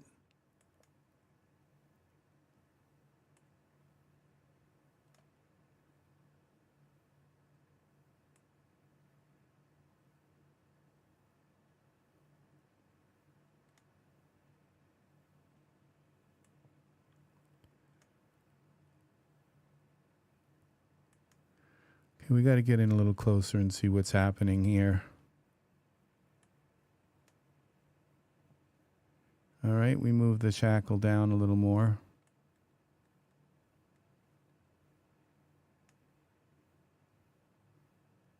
Over.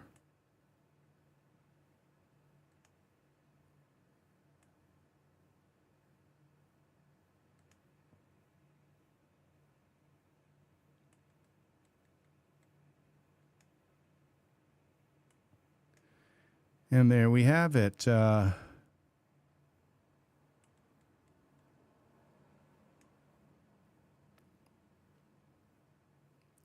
If I push this down enough, I don't have to take those chains out.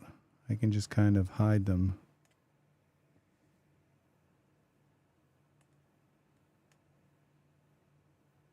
All right, that works. Okay, so we got the, maybe not. We got to look at the back. Yeah, it doesn't work. Scale it. We got to, okay, 0. We don't want to scale the atmosphere prop. No, back to the neck shackle. Okay, scale this. That didn't work. We got to bring it back.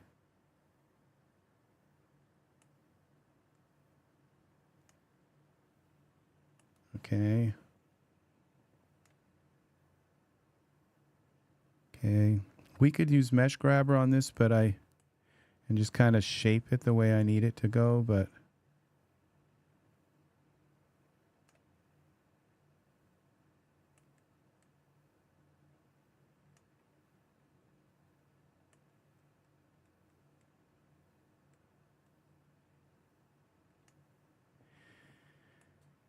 and I don't know if that's going to show up enough, but I might make it like silver so it does show up better. I don't know that it really matters that it's going around his neck, but it's like it is now, I think, to some degree.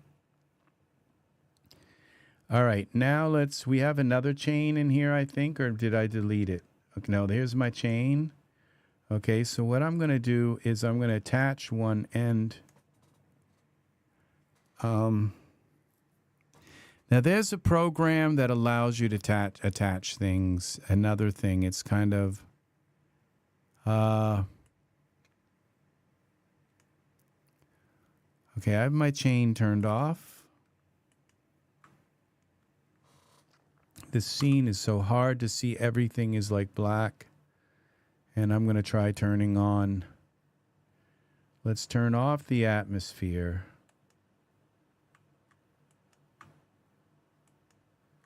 And then let's turn on our HDRI so I can see what the heck's going on. Scene, dome and scene.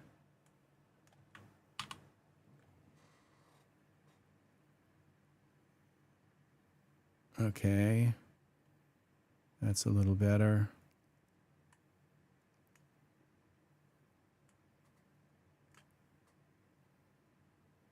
Okay, it's going around his neck. It's coming around this way. And the chains here. Chain, okay, I can shackle base. Chains, we can just turn them off. Oh, maybe I can at least keep one. There we go.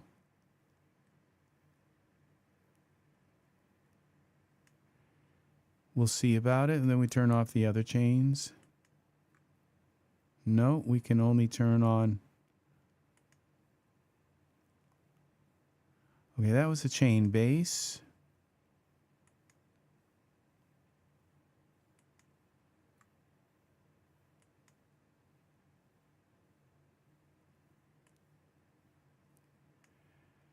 Huh.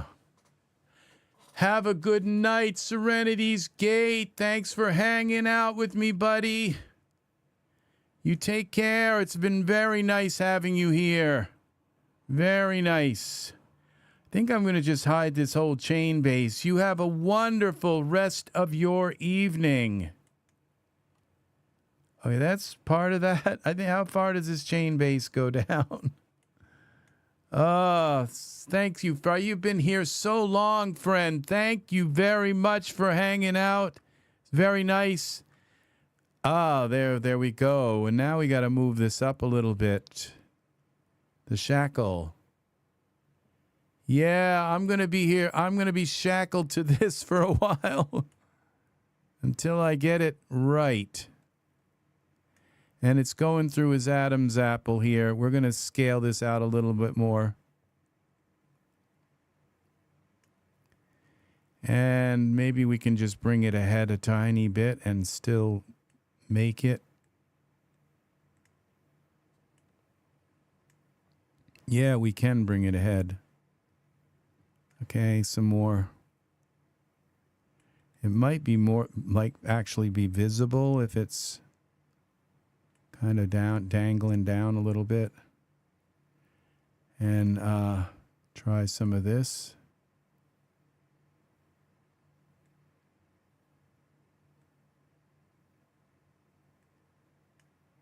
Okay, I think that might work. Okay, and I think we got to rotate it a little bit. Which way is rotate?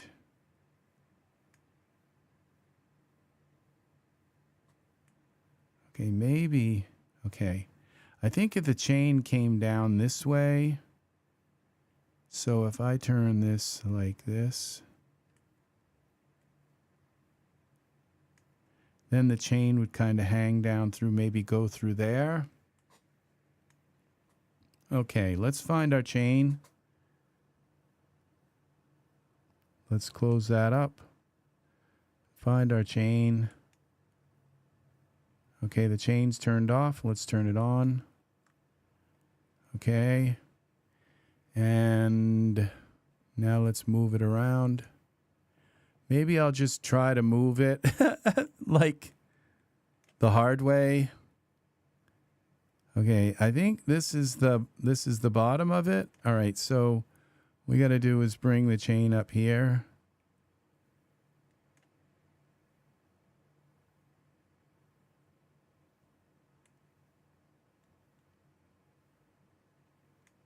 Let's zoom in here, see what we're doing. Okay, the chain is too big, so we got to scale it.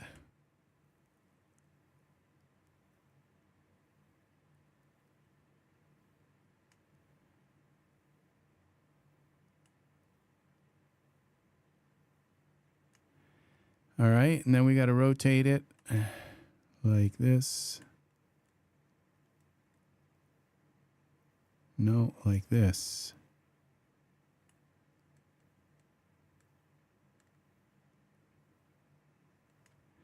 And like this.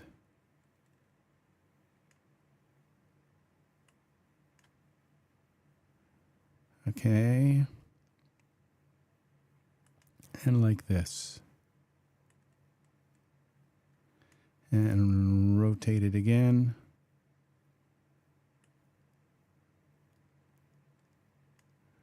Like that.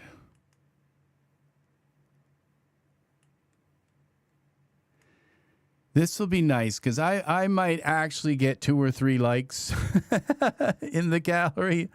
You know, it's like I don't know that they realize what I go through to make these. You know, I'm not complaining because, you know, in the gallery, in the Daz gallery, if you even get like 2 likes or 3 likes, it's better than a lot of people who don't like, nobody even gives them 1 like, you know, and it's like, so it's just not, it's not a good thing to compare, you know, in this world. I don't think it is.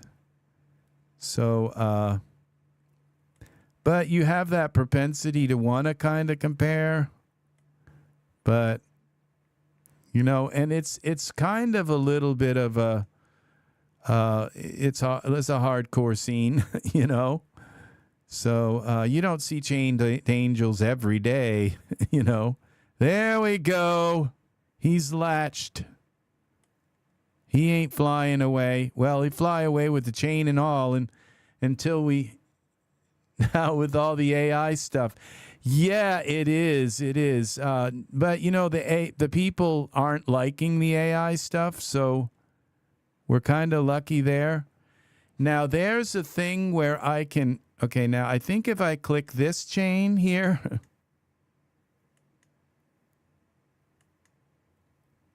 All right, I think I can start, like, shaping this. So we go to this chain, and we go like this, and we go like this. All right, and then we go like this. This. No, that's the wrong one. This one. Like that. Then we go like this.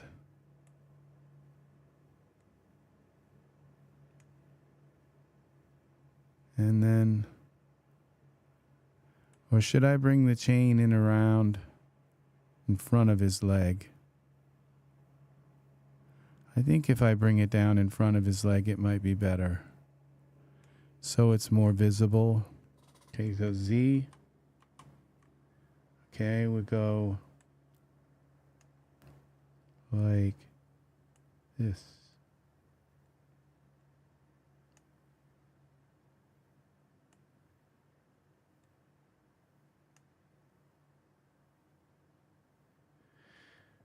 Okay, we're going to go like this one here. Like this.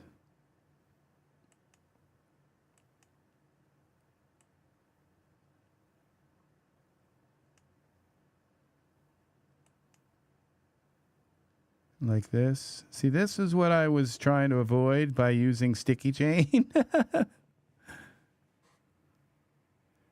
But it didn't work out like that.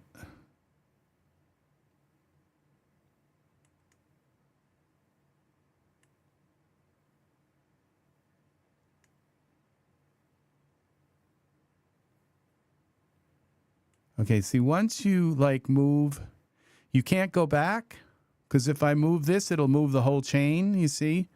So this is a lesson. This is how this works. You have to move, you have to get it right the first time. Z, I don't want to move his hand. Okay, let's go back to the chain. Okay, we're at number 12. We don't want to twist it. No, Z.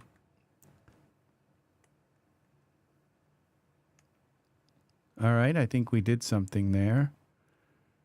But see, I already moved this one. So we take and come in here.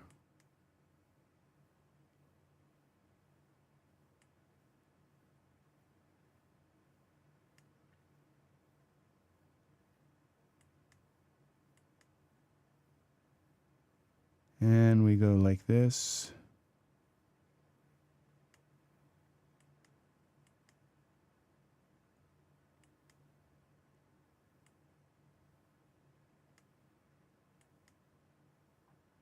It's not like I've ever done this before. I have spent like all night trying to get this snake wrapped around a tree in the Garden of Eden. That was not fun.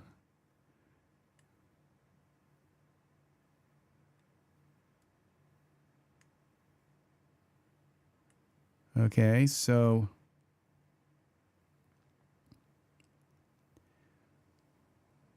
I think we're gonna... How long of a chain have we got? Not too long.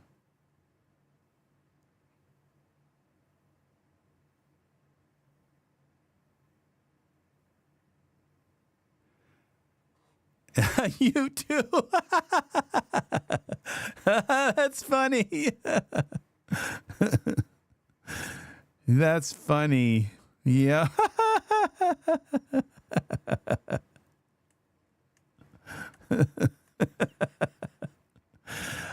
You know, when I see your art, Eve, I see, you know, I see the same kind of things that I've struggled with. I mean, I see that you and I think along like exactly the same lines. That's why I love seeing your art so much, because it just reminds me so much. I mean, I don't know. I don't want to like degrade or say that. No, it reminds me of the same level of you know, of imagination and artistic talent, you know, just deep thought and really like well thought out scenes. And very nice, very nice. Well, I don't know that I don't know that I did a video with the snake. I think that was my snake video was a long time ago. But I mean, 5 years ago, 6 years ago, when I did the snake, which nice, you can just kind of click on these. And so yeah, well, yeah, your scenes are Flock of Angels inspired. You have that this very same kind of level of detail. So you're your own. Why can't? Okay, there we go. Why can't I do anything with this? Now, what I'd like to do is maybe wrap this around. I'm not sure how far I can go with this. You have to be careful that when you go turning these, that you, like, see right now, I'm not on the ground. This is all very...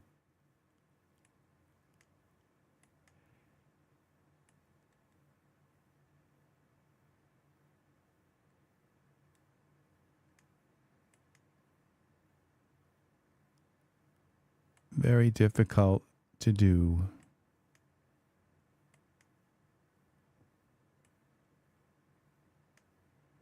And then I've got to bring, okay, it's still like on the ground though. It's kind of weird. All right, I've got to get my camera. I've got to get the thing that I've got to get the thing it's going to be attached to. It's going to be attached to some kind of thing. So this is kind of messy in here, but I wonder if I should lose the jeans. I think I should. I think I should just put some kind of like so that maybe this won't look as messy with his flesh tone behind it. So let's put some pants on him. Okay, now I'm looking for that thing that attaches to the ground. The base ring.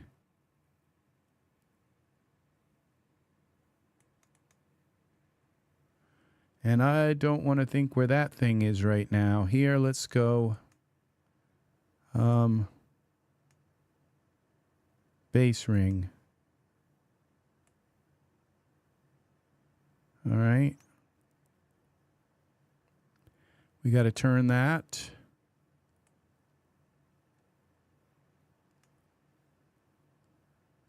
All right, and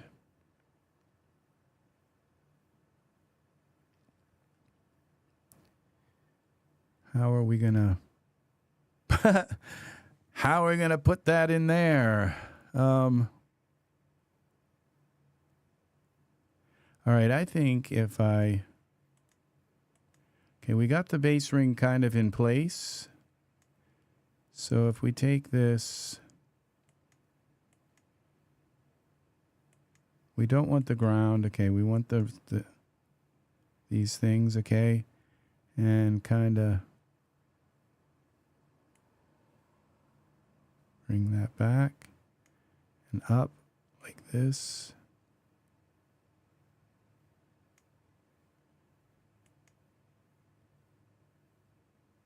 Okay, see, that's a bad thing, Z.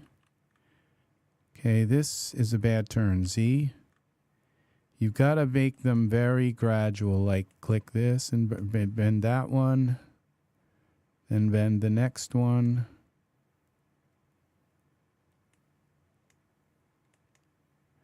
They have to be very gradual turns. You can't do it all with one turn, one link.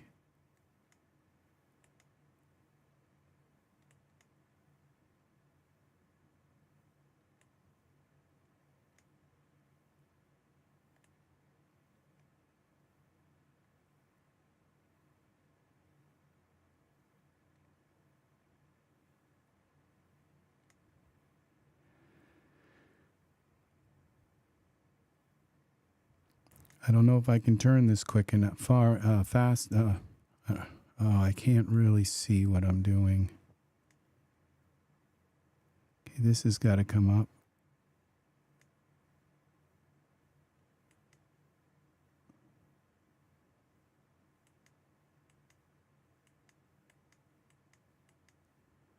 Okay. It's not letting me, okay.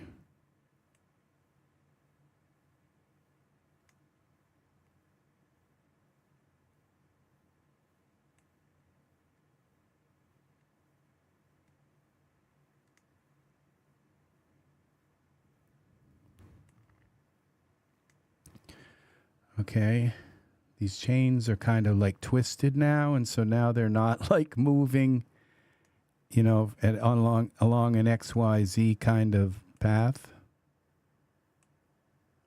So each one of them is kind of like messed up.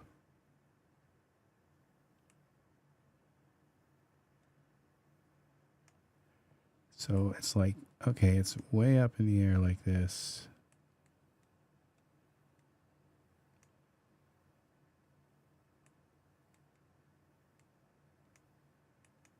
Can that turn like that? Enough?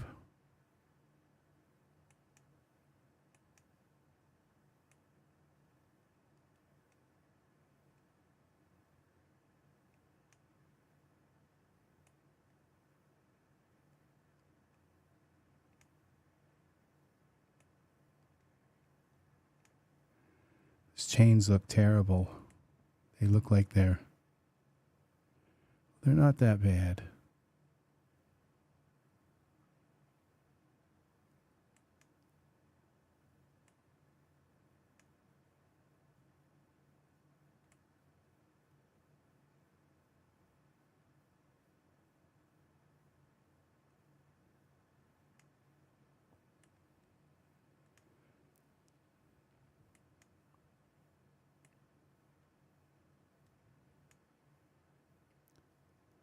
The red one.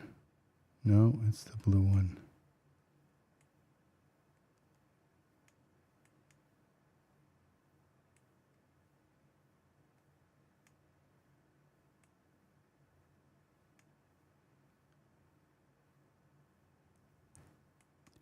See, once I'm done, you can't move it, because if you do, you're going to move the whole thing.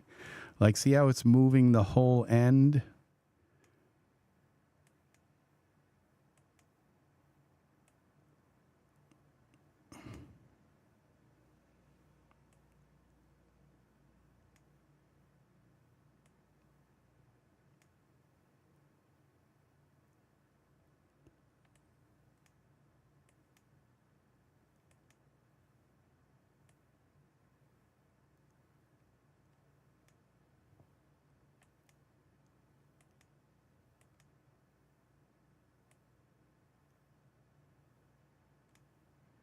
Tell me this is going to just work out perfect.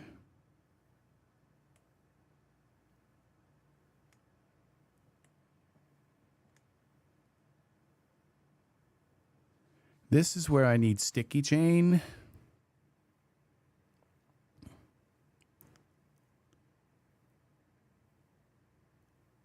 Oh, I think I've got an idea. I think I can grab this. Grab this right here.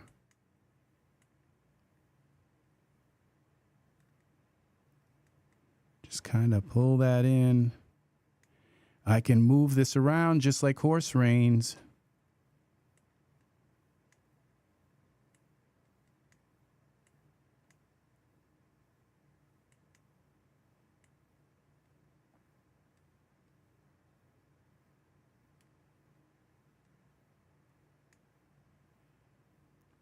Okay, let's go back to twist.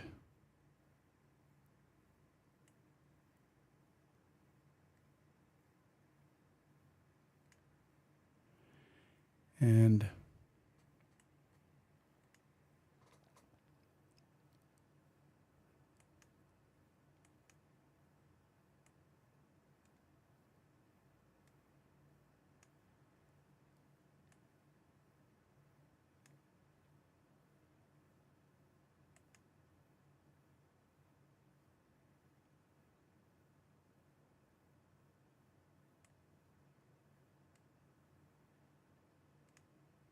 okay, let's go back to our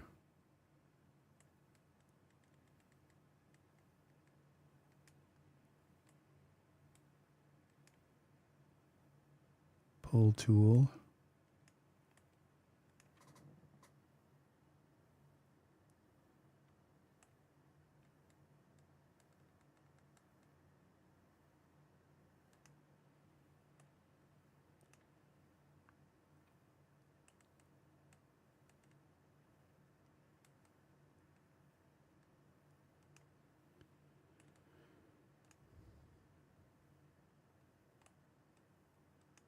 Not going to let me pull it there.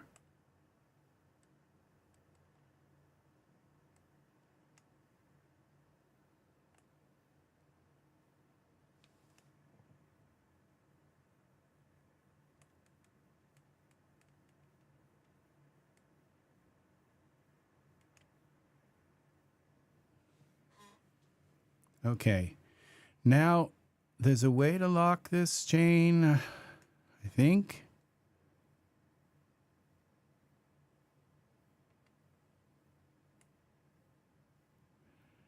But there's also a way to lock. Let's see what it looks like in the can. If it could be like done. But okay, what I need to do is find this utility that lets me lock things to things. All right, and it would be all files, no products, default.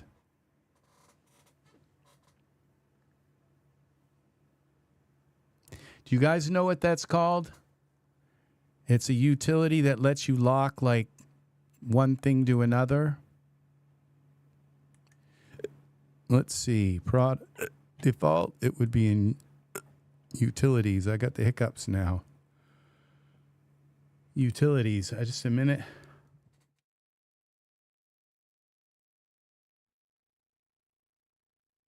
Well, that was a sneeze. Okay.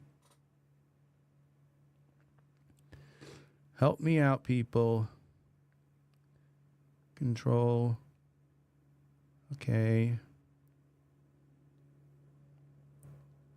Hands and feet control. Well, we're gonna find it here. And we're gonna use it. Shape. Tone mapper.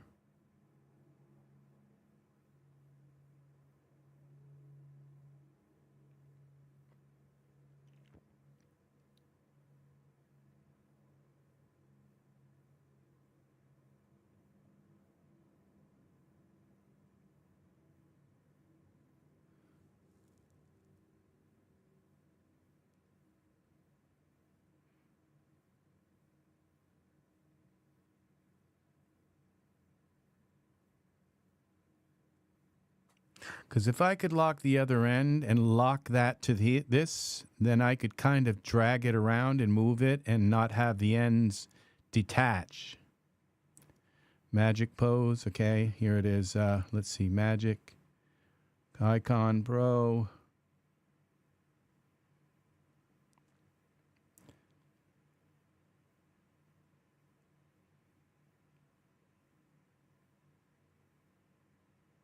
Okay. I've only used this like maybe once, just kind of playing around with it. But you can lock a point, one point to another point. Okay, what's that? What was that?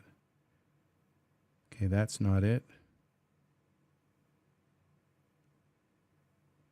Should be, be quite, oh, here it is. No, node, positioner, and grabber. This could be it. Let's see.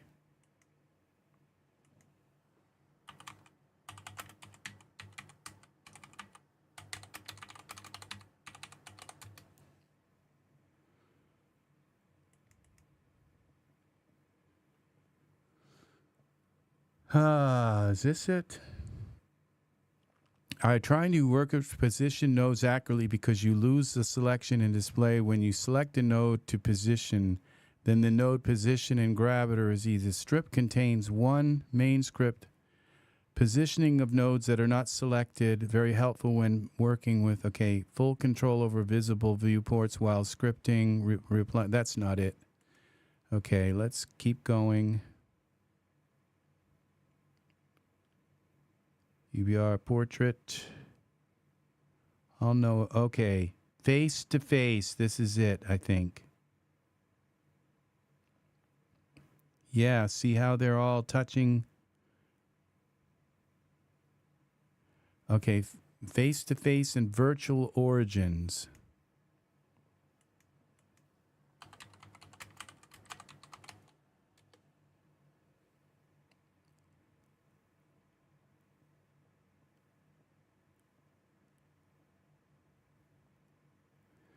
Okay, let's try face to face. And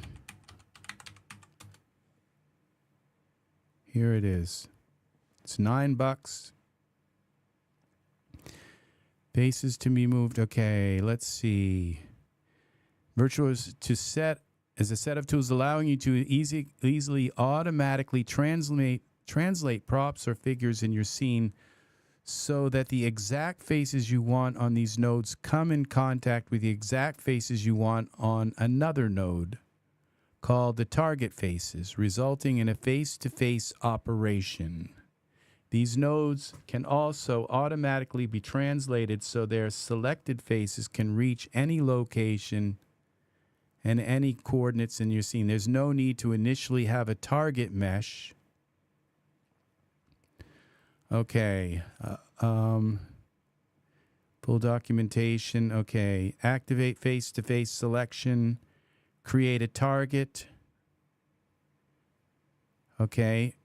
Translate object and parent to target. See, I could have done that by just taking the end of that and then translating it, and it would have kind of put it there, and then I could, once they're locked. Okay, let's see. Let's cheat.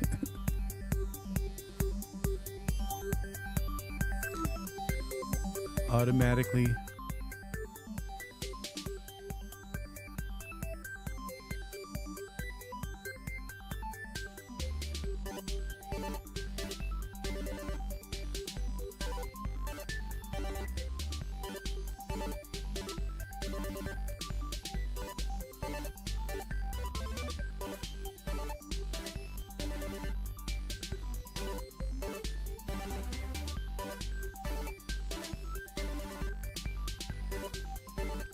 Basic principle. So it's going to put that there.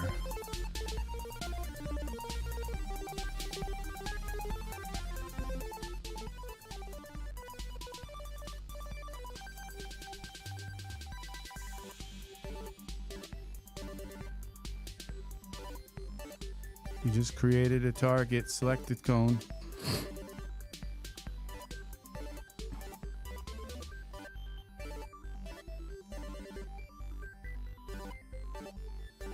So we're talking about lock. Okay, see how it just brought them together?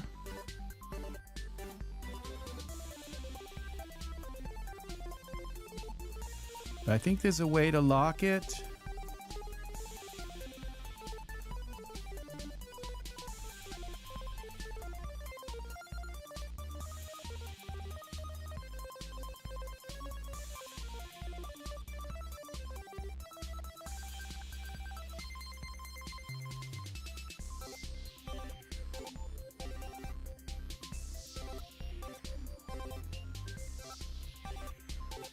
You can use.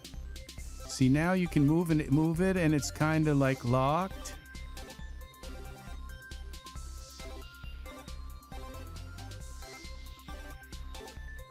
See, this is it.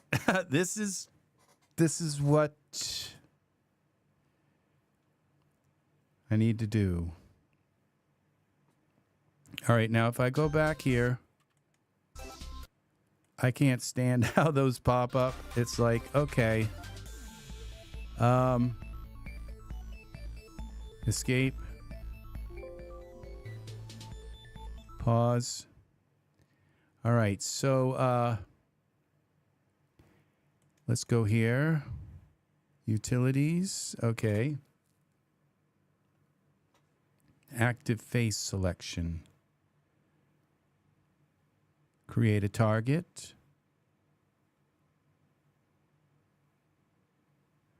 Okay, translate object in parent target. Translate only. Translate to. Turn. Create reference for figures. Okay, maybe this is just, I'm like overthinking this. This is kind of like almost good enough, but I was thinking maybe there's a way to lock the rotation, to lock this piece.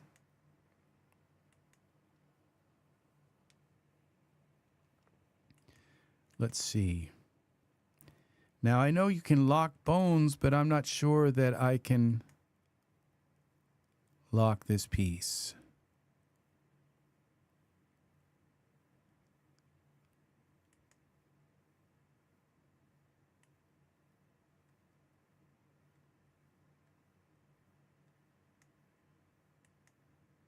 See, how did that just get put outside of that? That wasn't supposed to happen. This is like supposed to be all kind of Z, like linked together. So how did that just move away? Okay, maybe you can actually move the last link. So let's just try it like this. Okay, so the thing is that this has got to get locked here. I've got to be able to lock this down. But it doesn't look like when I move this other one here, it's like not. Okay. All right. See, there's no way I could there. You know what? I'm thinking there's another.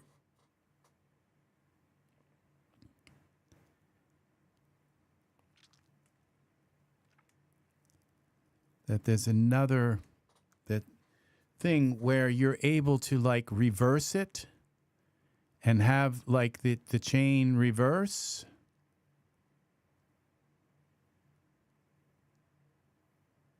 Okay, now I think if I use this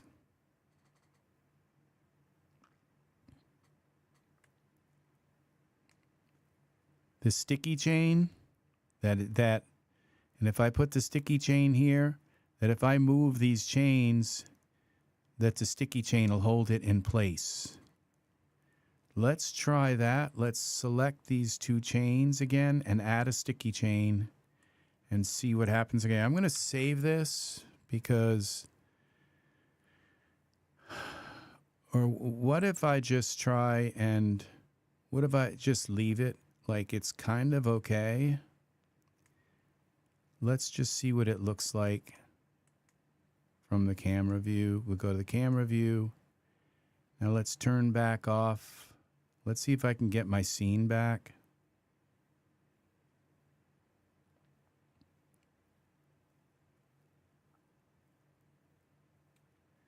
All right, scene. go back up here.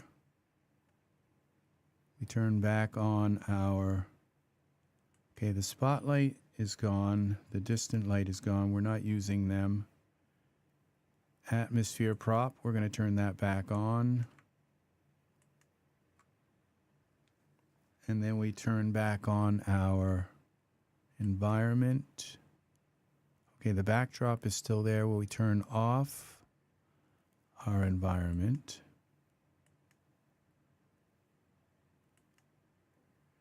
Parameters.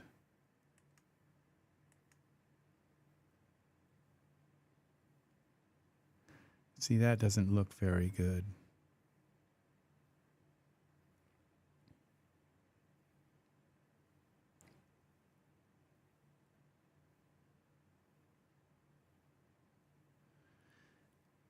And this is where kind of you wonder if, like, if you had mesh smoothing tools, whether if you could just come through and smooth this out. But it's not really the mesh in the chains that are off. The chains haven't been really altered. It's the way that they're connected. There's a way to do this. You would think if you just rearrange these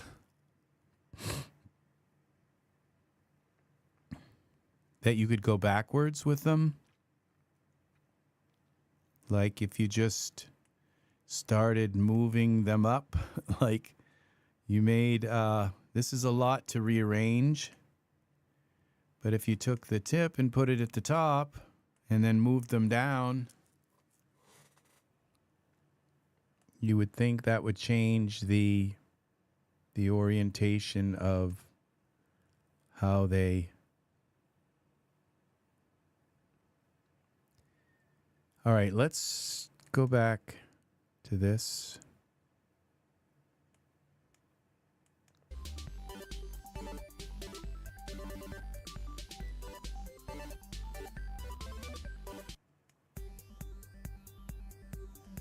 Okay, examples.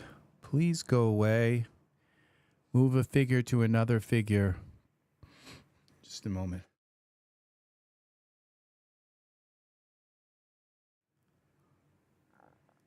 Examples of application at 4. Okay, basic principles. Move a figure to another figure. Adjust the distance and rotation with virtual origin. Move a prop to a hand. Figure to the other hand. See, I'm not sure that if I move this figure that everything's going to move like with it. I might have to like move then the other chains and do the same things kind of to them.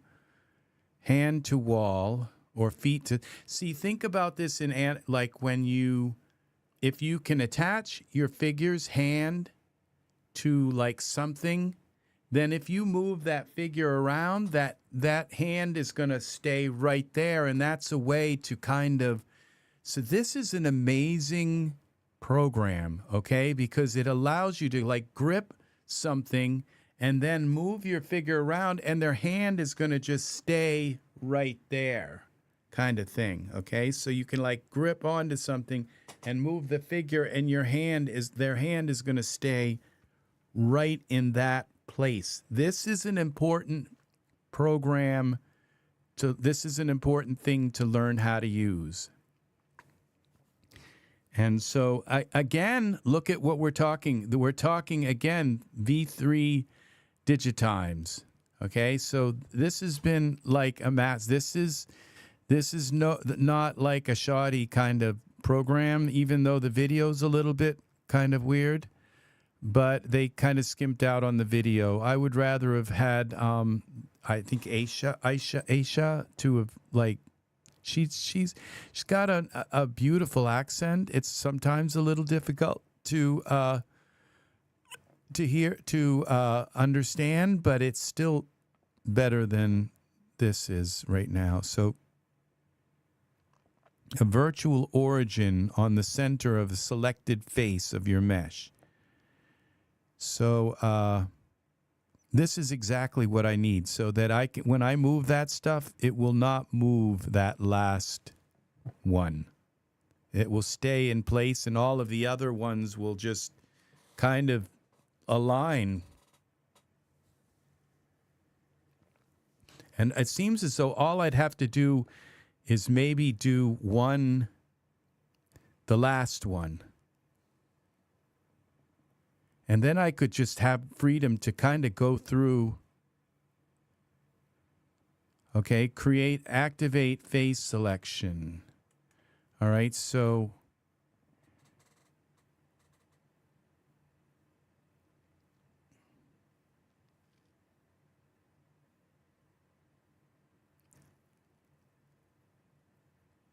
you know what I could do is just cut this rest of this chain out here. It's a little too much. Okay, I'm thinking that I could just take this chain here and just pull this up in like, okay, what if I take this?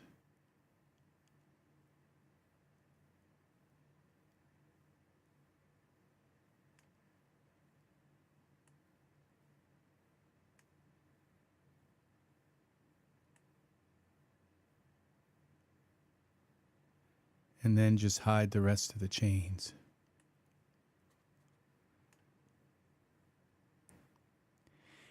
Yeah, I think this is the best approach right here.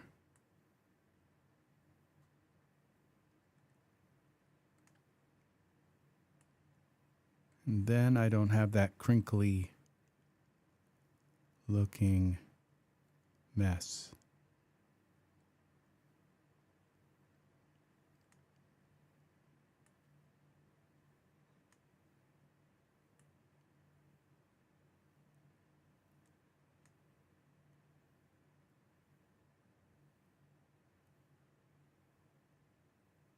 This chain is here, so we go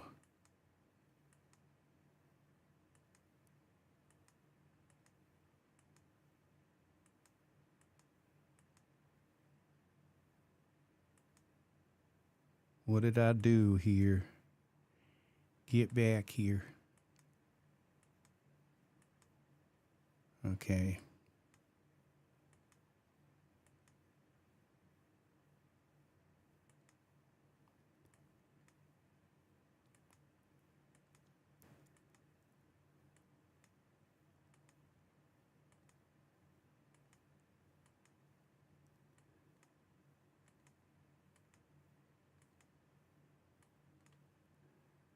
Okay, I think that's all the chains.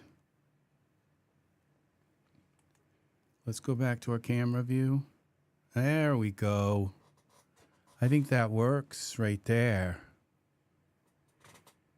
Save this. Which means I think I can just... No, Z. I can't delete those chains. I can't delete them.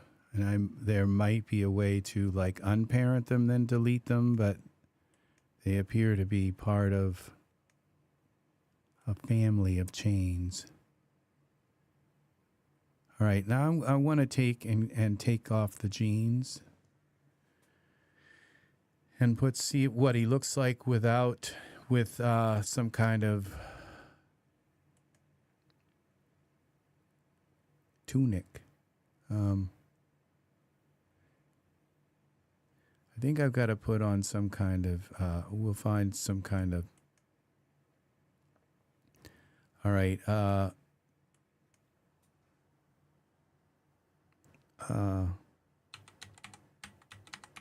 swimsuit, just something so he's wearing something.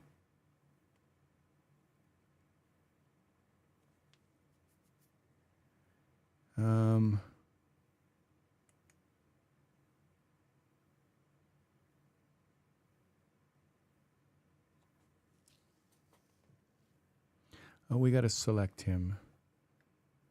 We don't have to. We could use something that's...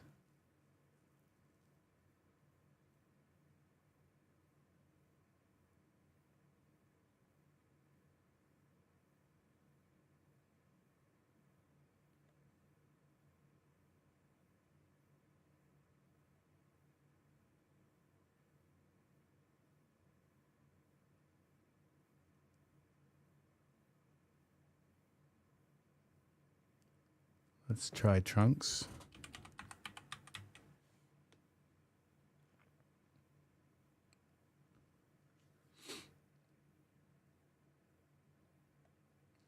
No, okay, those are... All right, I think these are for Michael. Let's go and see. Explore product. Yeah, they are. Michael 4. Okay, let's go to wardrobe.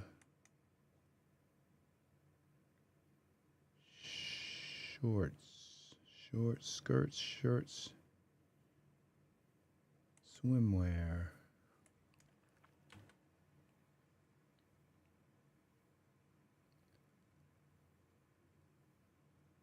I think these will work. Just make them black. I think as long as he's not like actually naked, I don't. Okay, these will work even better.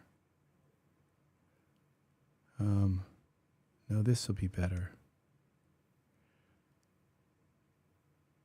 See if I can find something that's just...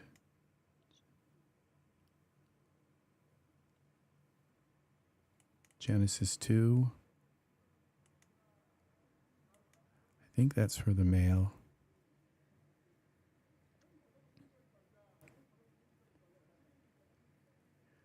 All right. I might leave the jeans. I'm not gonna delete them. I'm just, because they look kind of cool too, but I don't like how this here looks like a little bit kind of messy in here. And I think if his skin was showing, that it wouldn't look as messy.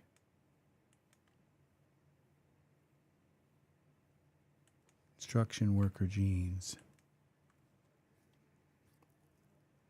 Now it's not touching his leg. But I can move that with this.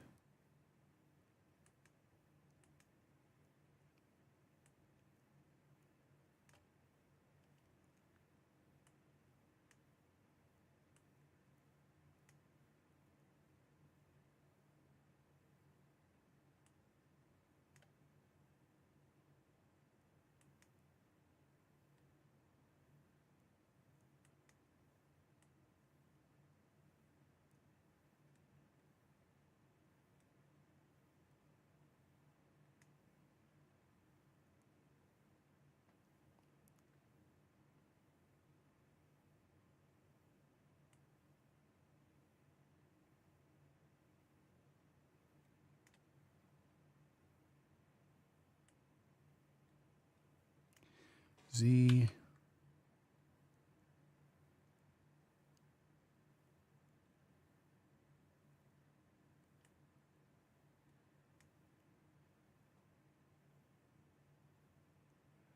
Okay, I might have to get rid of another link. Let's see.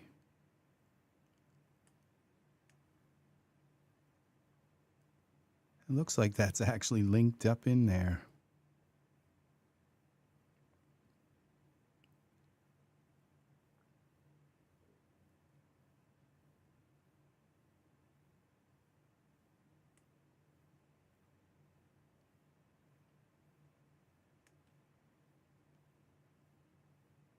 I could use mesh grabber and pull that in a little,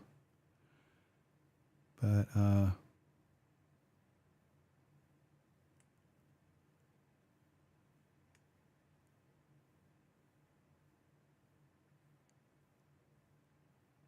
see what that looks like now.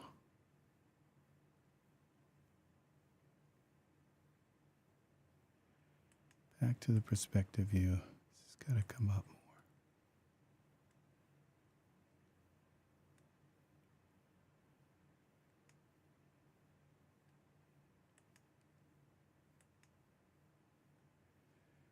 There. I think that's my scene.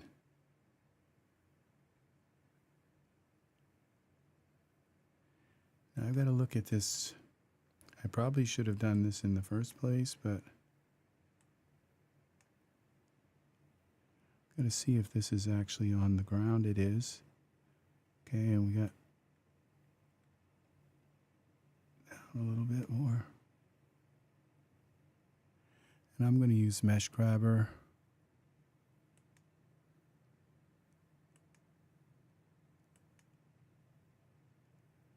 Where's my base ring, is it?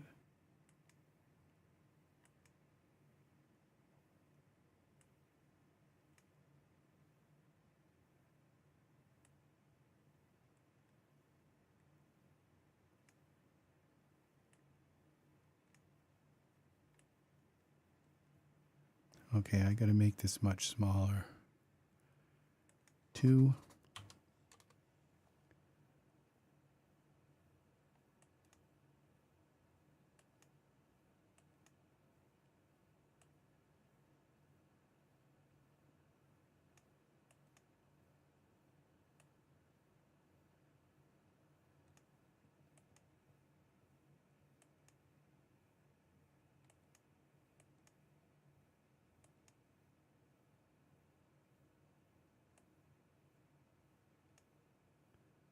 One.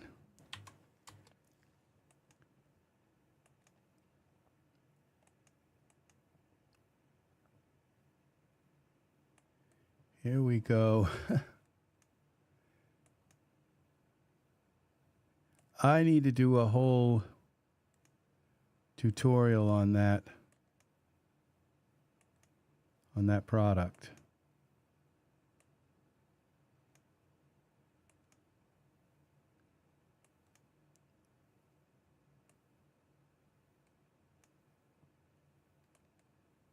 I hope I don't end up deforming it so much that it looks weird.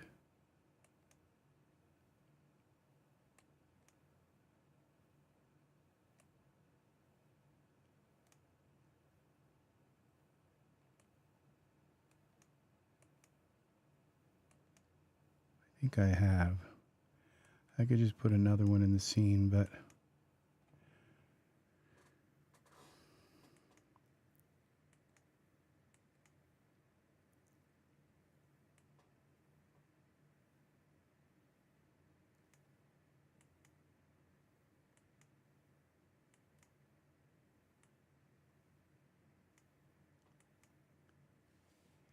just turning in. Hope you have a good stream. Thank you, Adaran. Thank you very much.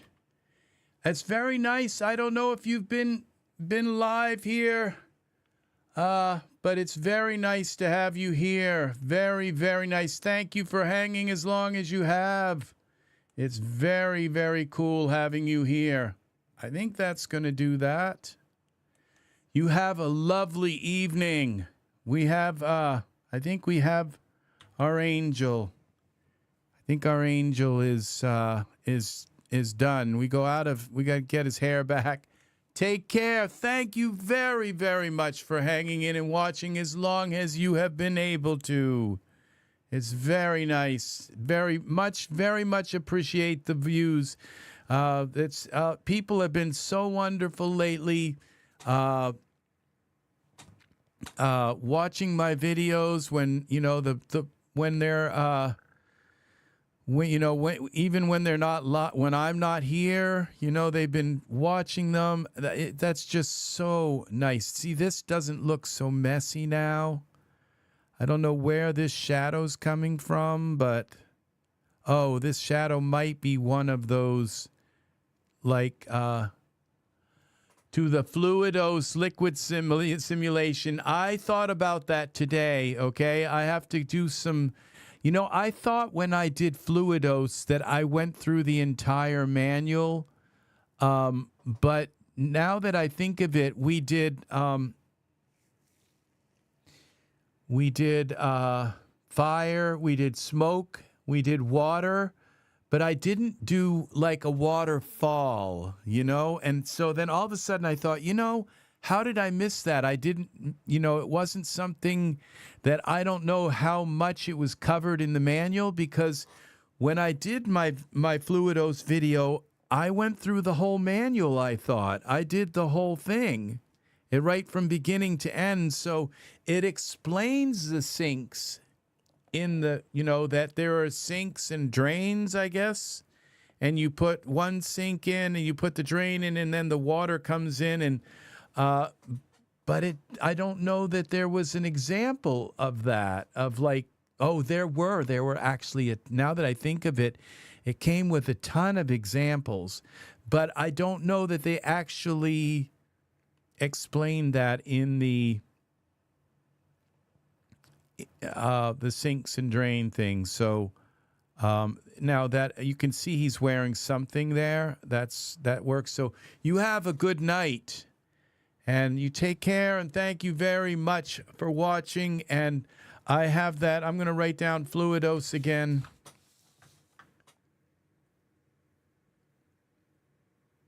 Sinks. And that will remind me again, even though it's in my head, okay? When people ask me to do stuff, I don't forget. Like I remember I did the White House mansion there, the White Mansion. I have been asked a couple of times, and I finally did it. So we did a White Mansion. We called it Mega Scenes. So I think this is done. Let's do our render settings. General. So this means I might be done here. Let's do it at 2000. And let's see what this guy looks like. The chain isn't perfect, but it doesn't look like wrong. Okay, maybe it does here. Let me see this perspective. Something here doesn't look right here. I would think, yeah, see this right here has got to go against his leg. So we got to do something with this. Pull it here.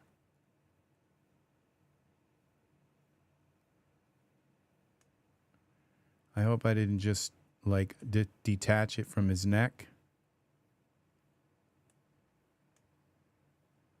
Okay, now that is better. But now we've detached it here, so we got to just pull this over. That's not working. Okay, I might have to, okay, let's undo that Z. And if I start like working some of these chains here.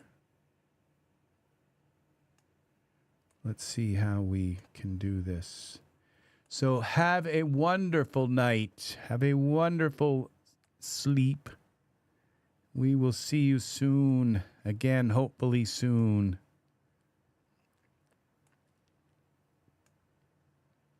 Once again, I'd like to just be able to like lock this.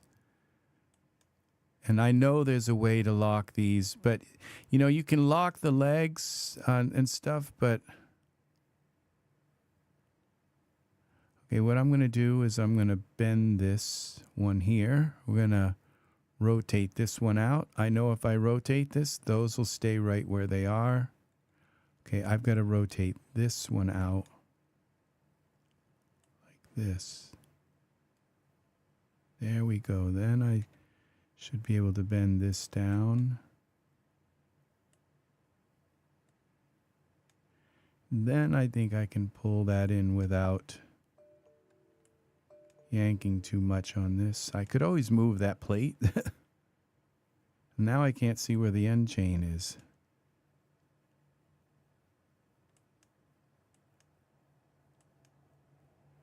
Okay, now we're going to go to this again.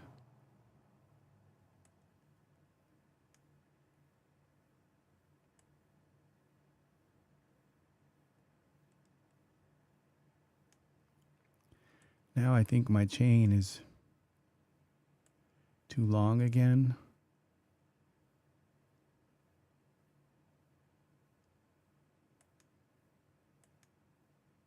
Take this.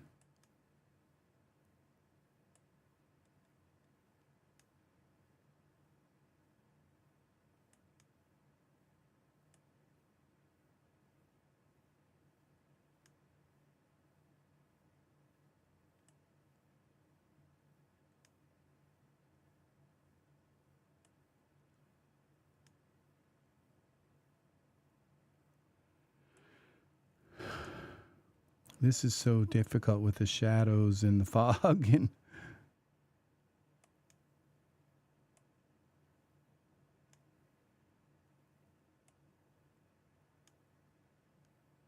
have we got it?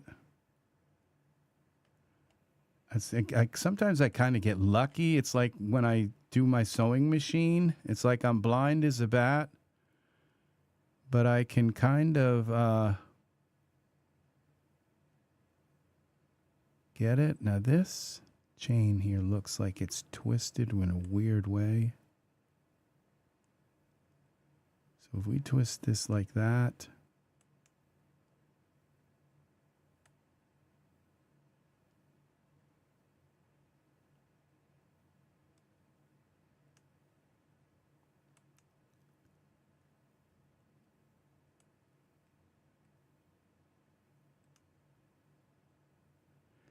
then we take this like this back to this tool.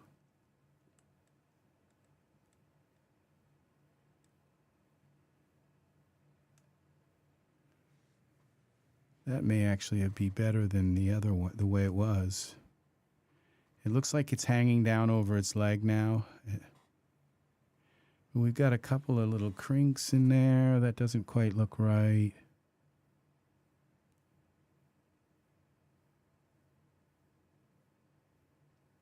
This one doesn't look right.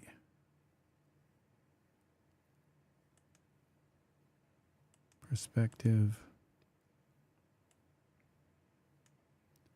Okay, which one have I kind of... This one. Okay, this. If I turn this one in like that, turn that one out like this, we've got a little more of a gradual turn here.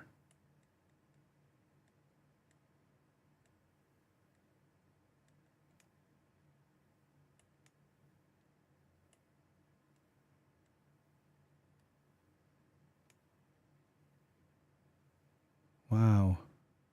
Okay, now we got something weird going on down in here, or I've twisted it or something. It's not sitting on the floor. Okay, this right here.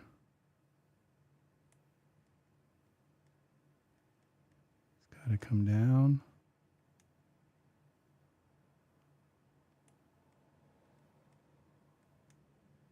We want it to sit like on the ground, touch the ground maybe a little bit. Touch the ground.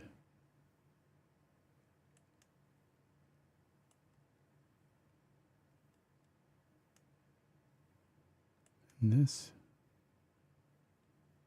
come up like that.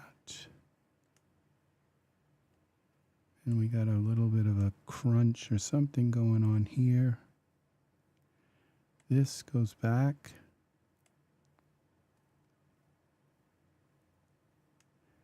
This comes ahead.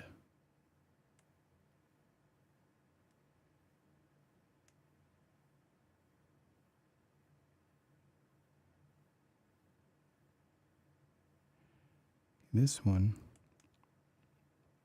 goes up like this. This one goes down. Z, this one here.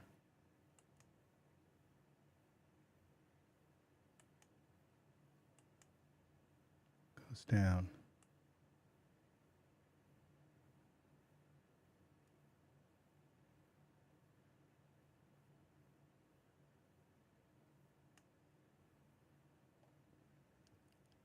Now what if we just pull on this a little bit like this?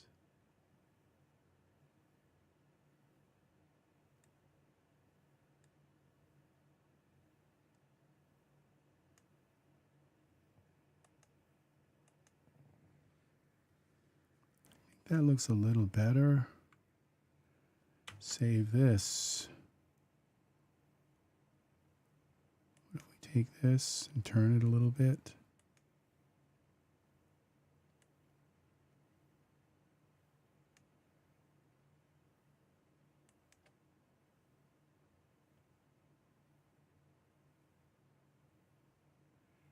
Let's take a look at that up close.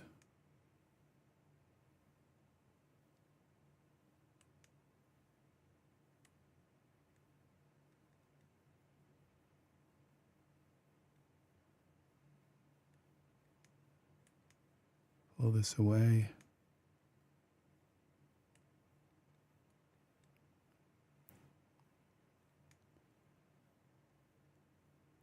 You know, that is going through. It's got to come up a little bit.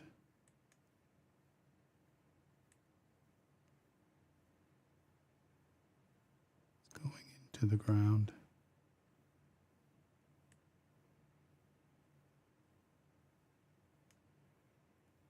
Looking forward to the fluidos. Okay.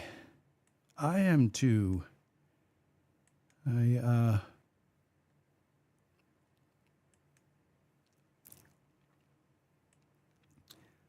love fluidos. I had some fun with that.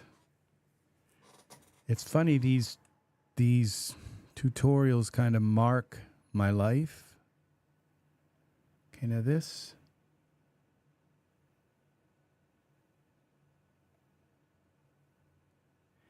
You know, these links and all, you would think that the links would like fall, you know? They're like stuck in the center. They're not like right. Like this one. You know, there should be a way to, like if you move the link, it moves everything with it. Trying to think that there should be a way to move the link without it being connected. Like, but if I move this, the whole thing moves, right? No, it doesn't necessarily. Okay. Yeah, that one does. But if I take and bend that now,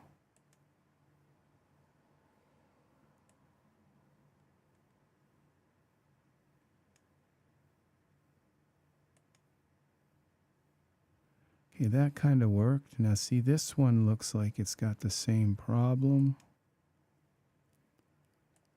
where it's got to come down. Oh, that's weird that you can move it to some degree. That just fixed that. Because the links look like they were.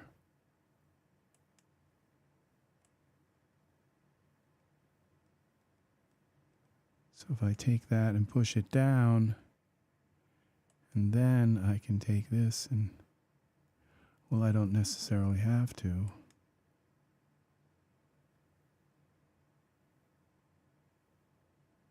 Okay, I'm liking the way these look.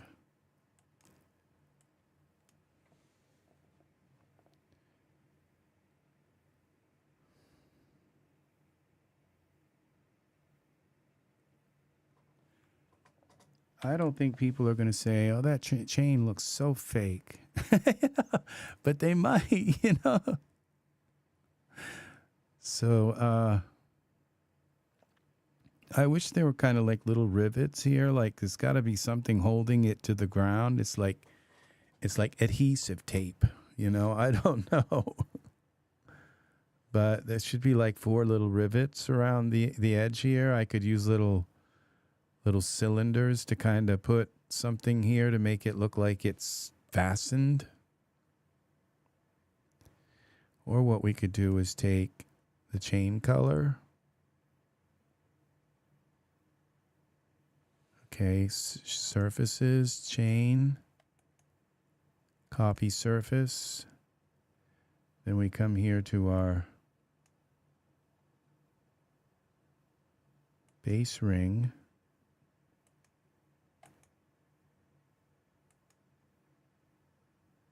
Okay, that didn't work. Okay, the base ring is that's what's wrong with the base ring. What have we got? Base and ring. Okay, so we go here to scripts, most used, RISI. Okay, we go to base and ring. Where is that? Okay, scan the scene. Select none. Okay, we're looking for base. Base. I think there's only one base. Base and ring. Find matches. Make sure there's only one base and ring. Okay, apply presets. Accept. Now I might be able to paste that on there to that surface.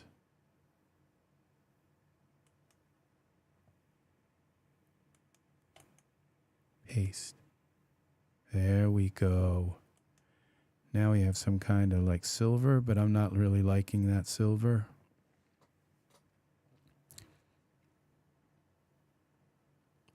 Because it's not like laid across there right, so we'll just go and find another silver. Default. Okay, we're not putting it on the atmosphere prop. Putting it on that. Shaders. Silver. Okay. How about this one? Up. We have to go back to here. Okay. Dark silver. How about this silver? There we go. Should we do the neck shackle too?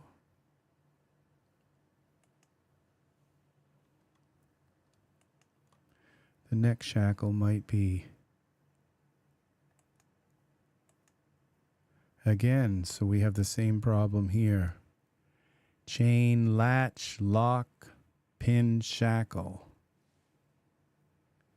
Chain, latch, lock, pin, shackle. Chain, latch, lock, pin, shackle.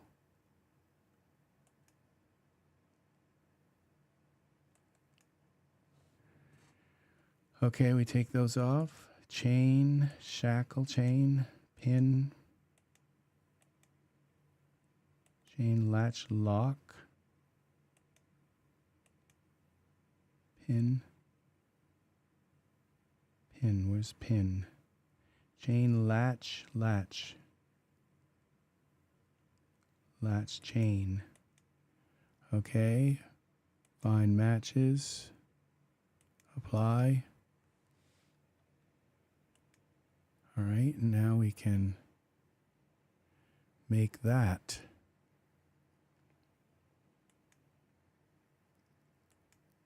silver.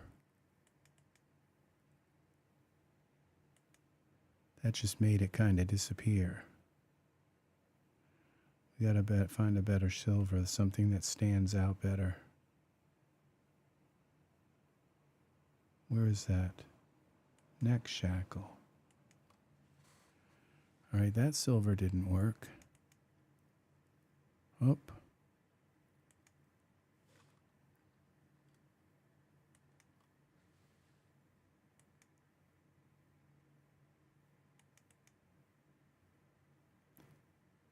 Okay, that's not working.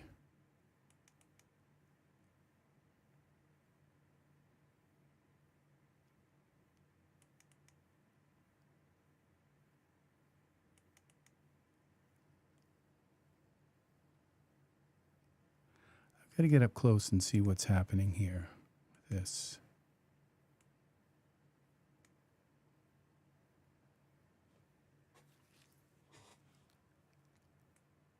Looks kind of cool. Chain latch.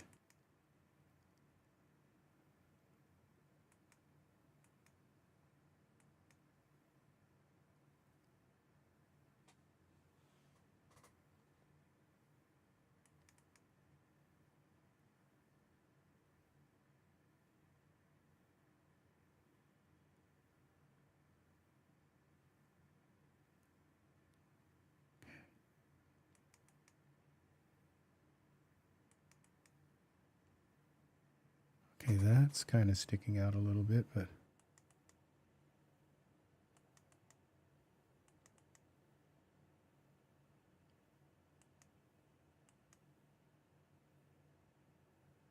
that's usually one of my best silvers. Oh, you can see that. Yeah, you can see that. Okay.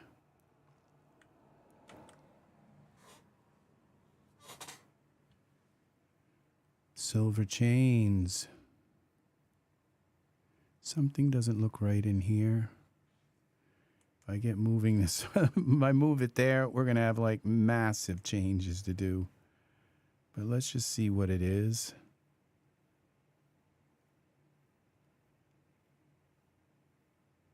It's this one.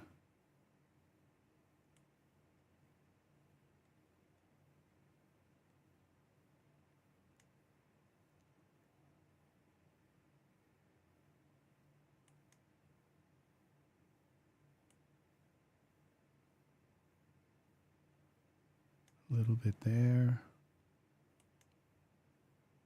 Okay. A little bit here. A little bit here.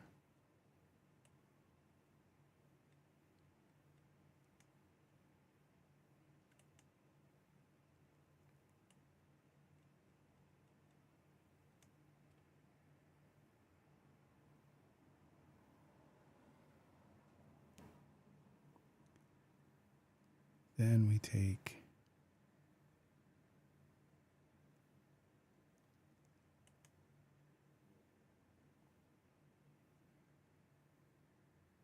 tiger by the tail here.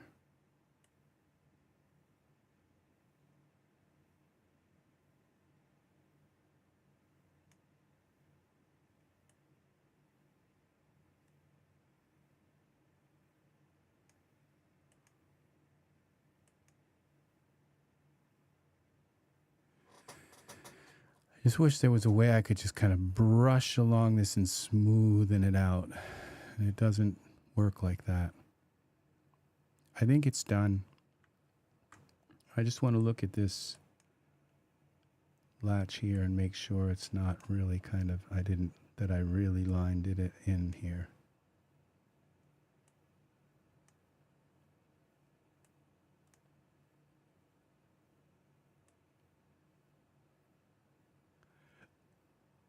Yeah, looks like we got it.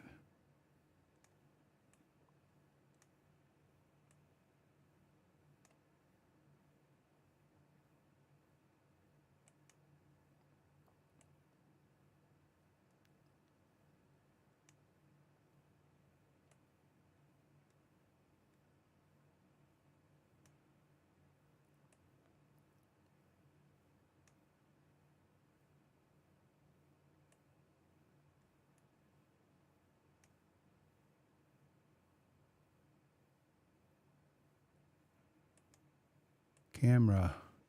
Save it. All right. Render. Let's see what we've got. Let's see what we got, people. That's it.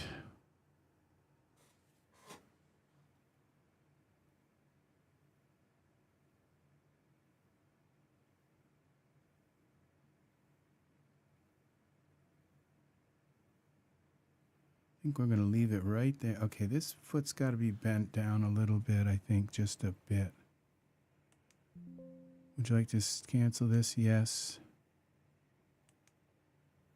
Just bend that foot down. I think a little bit. Parameters, bend.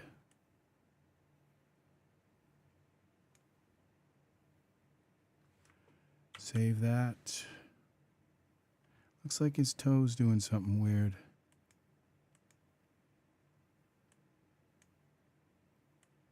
Maybe not. No, he's just got bony toes.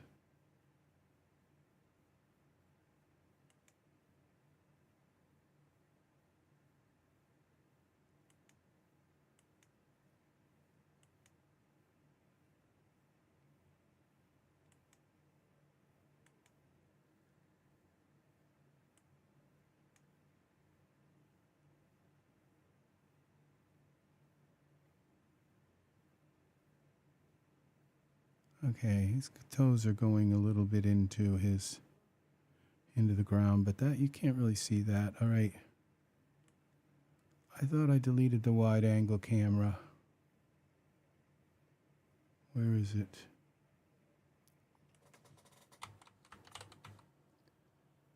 Let's get rid of that. Save this.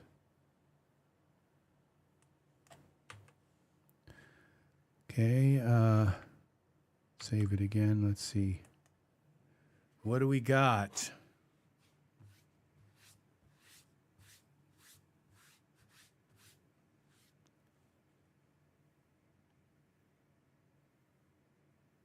That's it. Precision. That's what it takes, people. Precision. Looks like it's just touching there. It's just this really work. I had to size down the chain to make it just look like the right kind of size. Yeah.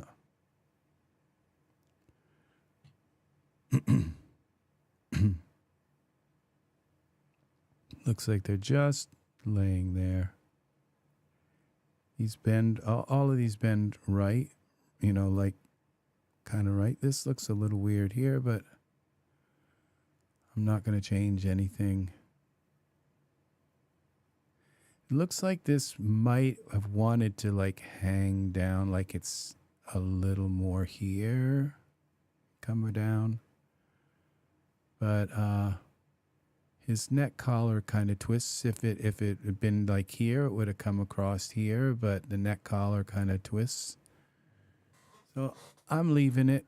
We're going to let this render. So what we're going to do is, this is a nice pose. Somebody said it was a nice pose. Thank you. Said it back in the, it is a nice pose. I didn't do the whole pose. I just kind of found one and then fixed it. So somebody deserves some credit for this pose. And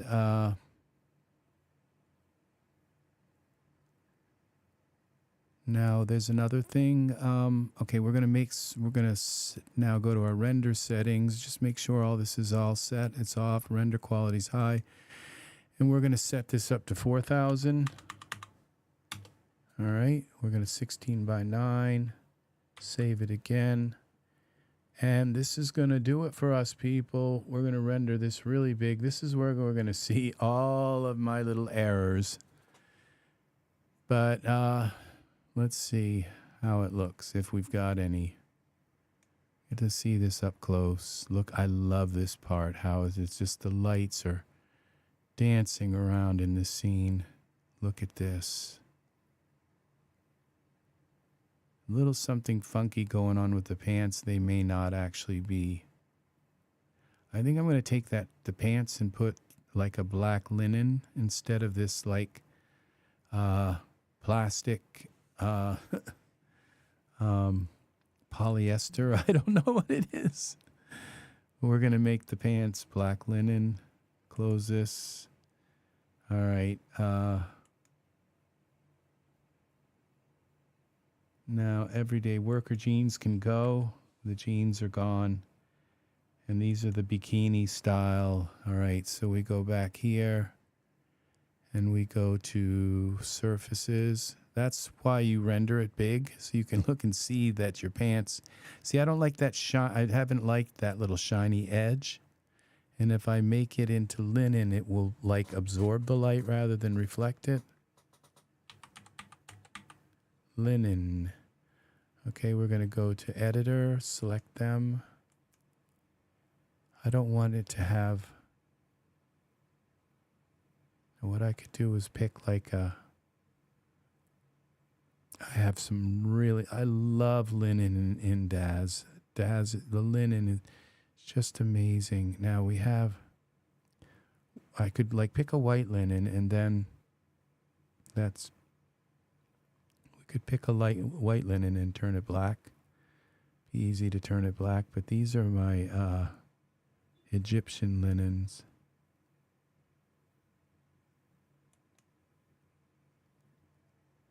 Okay, let's try that. Didn't work. Why not?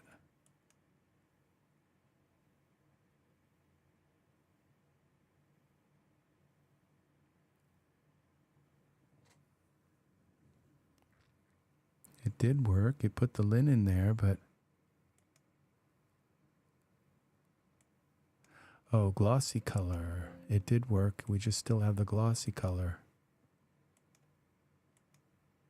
There we go.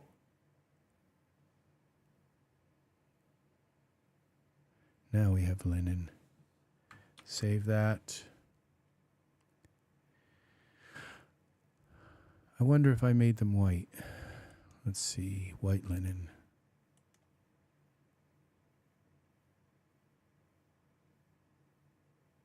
I think the white is more, blends well, better. But let's do it like an off-white. See how that looks. Yeah, not quite white. All right, well, maybe less.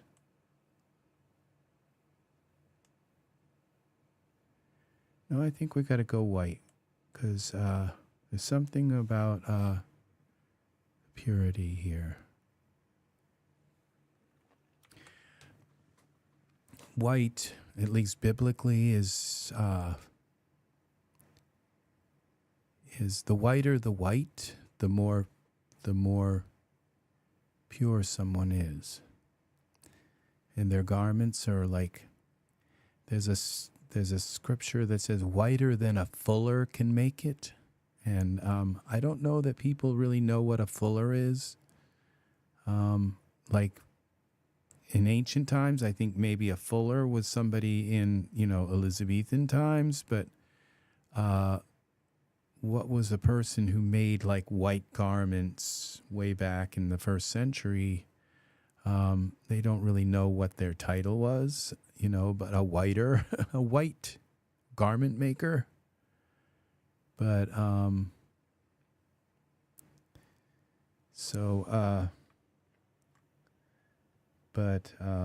it mattered how white your garment was. Okay, so we'll save that. And there we go. But it's the giveaway is like the Norelco shave, It's like so, but all right. I think that works. I'm not sure that these wings are actually white anyway. But I think we're going to leave them white like that. Okay. Quibbling over little teeny details like this. I don't know. All right. So, but now they're not going to be shiny, glossy like disco pants. So, there's nothing wrong with disco pants, but in the right. So we have this line coming through these are the lines in the, like, I guess this, the name of this is called confinement, is the name of this image. Looks like there's a tiny bit. Okay, we've got some white. Okay, that's white. I don't know what that is. I'm not even going to look. Not going to worry about it. Probably these pants just didn't go on right. Maybe we will look and see what's going on with the pants. We might end up in Hexagon fixing them, because I don't want something like that hanging down. I don't know what it is.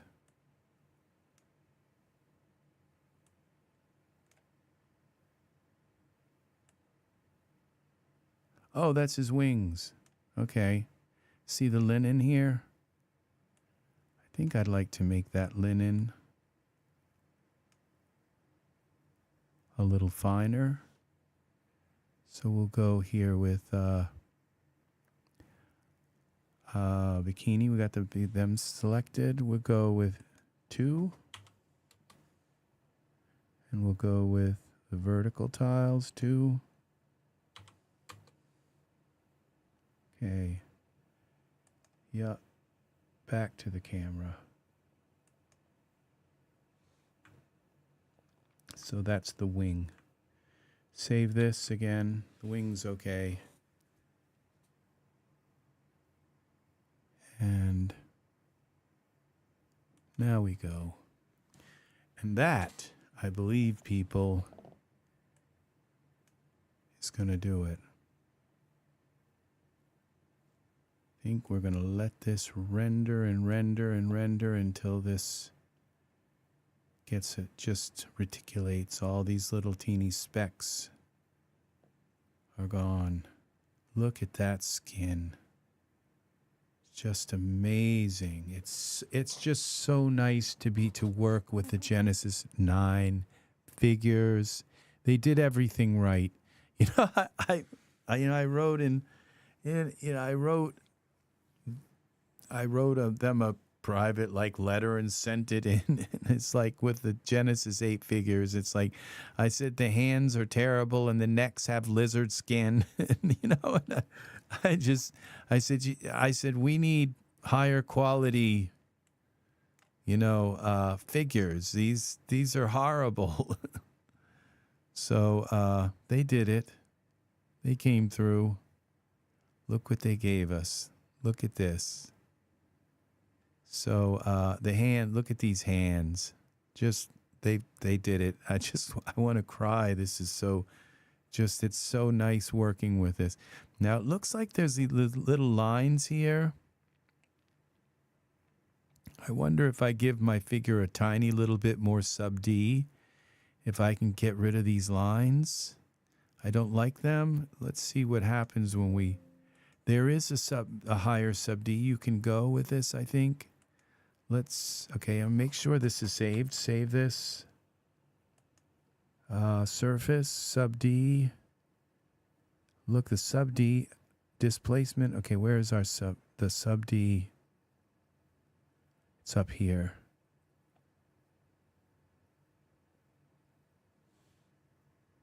Where is this? Is this it? I'm not used to sub D displacement. Base bump. Usually I thought it was up a little higher, but okay, let's make sure this figure is not set at base. Oh, it would be in parameters.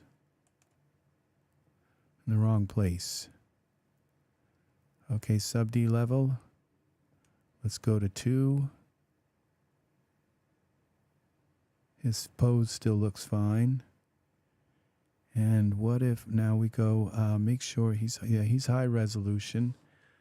I don't know if I want to save this, but I'm quite sure this is what I want. Now let's see if those lines are gone. You can see the geometry in his arms. This is why we render large. I have been here 7 hours and 7 minutes. Working.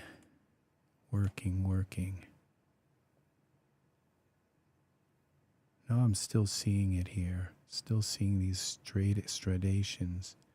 Cancel. Let's see if we can up some of this, more of this sub D on. I might have just had the wrong thing. No, I had him selected. We can bring it up to 3.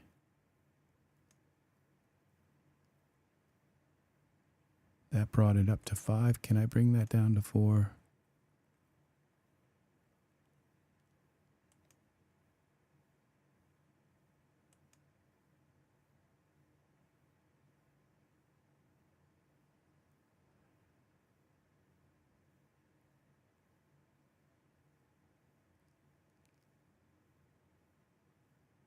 I wonder what this auto hide legs and auto hide hands.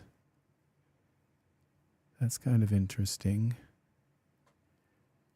Let's save this. I might have.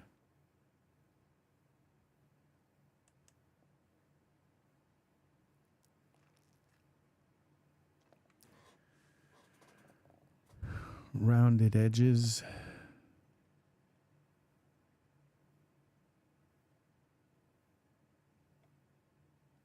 What have we got? Oh, they're still there. Yeah, it's still there. It might not be his body. It could be the, yeah, see, it looks like there's some kind of, okay, that's what it is. The gobo has like the transparency is like gets soft on the edges. I think this will reticulate out. I'm not sure. But that's what it is. So at least it's like kind of everywhere. So it's the edge of the bars, so to speak.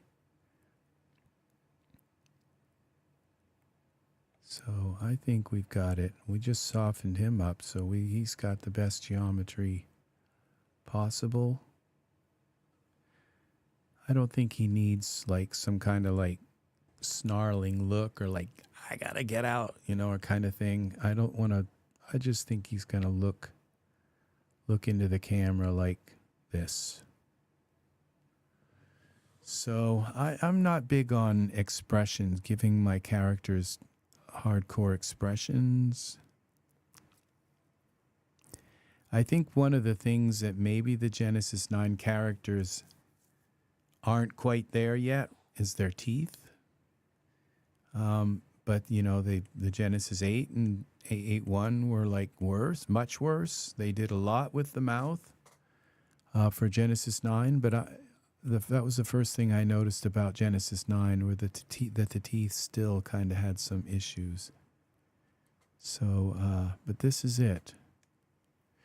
So that is going to do it for me, people. Thank you for watching. We've got our this is called Confinement. And this is it. This is our angel. Chained angels from the flood. Yeah. Captivity captive. So take care. I will see you again in the next EZ3DTV tutorial. I am Rex Red. Thank you. I have people who have been here hours and hours. Thanks. We're going to go over to here.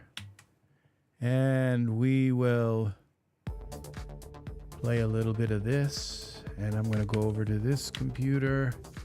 And I want to thank Adaren and Eve, some D. Dubofsky, and Serenity's Gate, who has gone to bed. Pat, I don't know if you're still here, but thanks for watching, friend.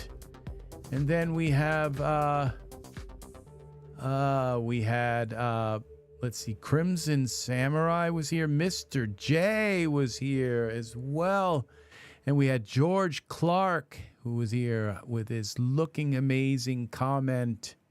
George Clark. And then again, we got Serenity's Gate way back. Art was here earlier. 3D Madness. And then we've got 044 came in and wished us a nice stream. And Art, well, gosh, this has been a long one. We had Dean Rockboy Gaming here. And again, 3D and Art started it off. Art was the first one in tonight, and I haven't heard a word, I don't think, from Angus all night. So, but thank you, people. Thank you very much. Take care, and I will talk with you all soon in the next video. Please like, subscribe, invite any people. If you got a circle of friends who do Daz, I really need some subscribers. They don't have to watch my videos, just subscribe. I need another 127 subscribers before I can monetize this channel. So thank you very much for watching. Take care, people. And I will see you again soon. We'll play another little bit of this music here, and have a wonderful rest of your evening. And bye-bye for now.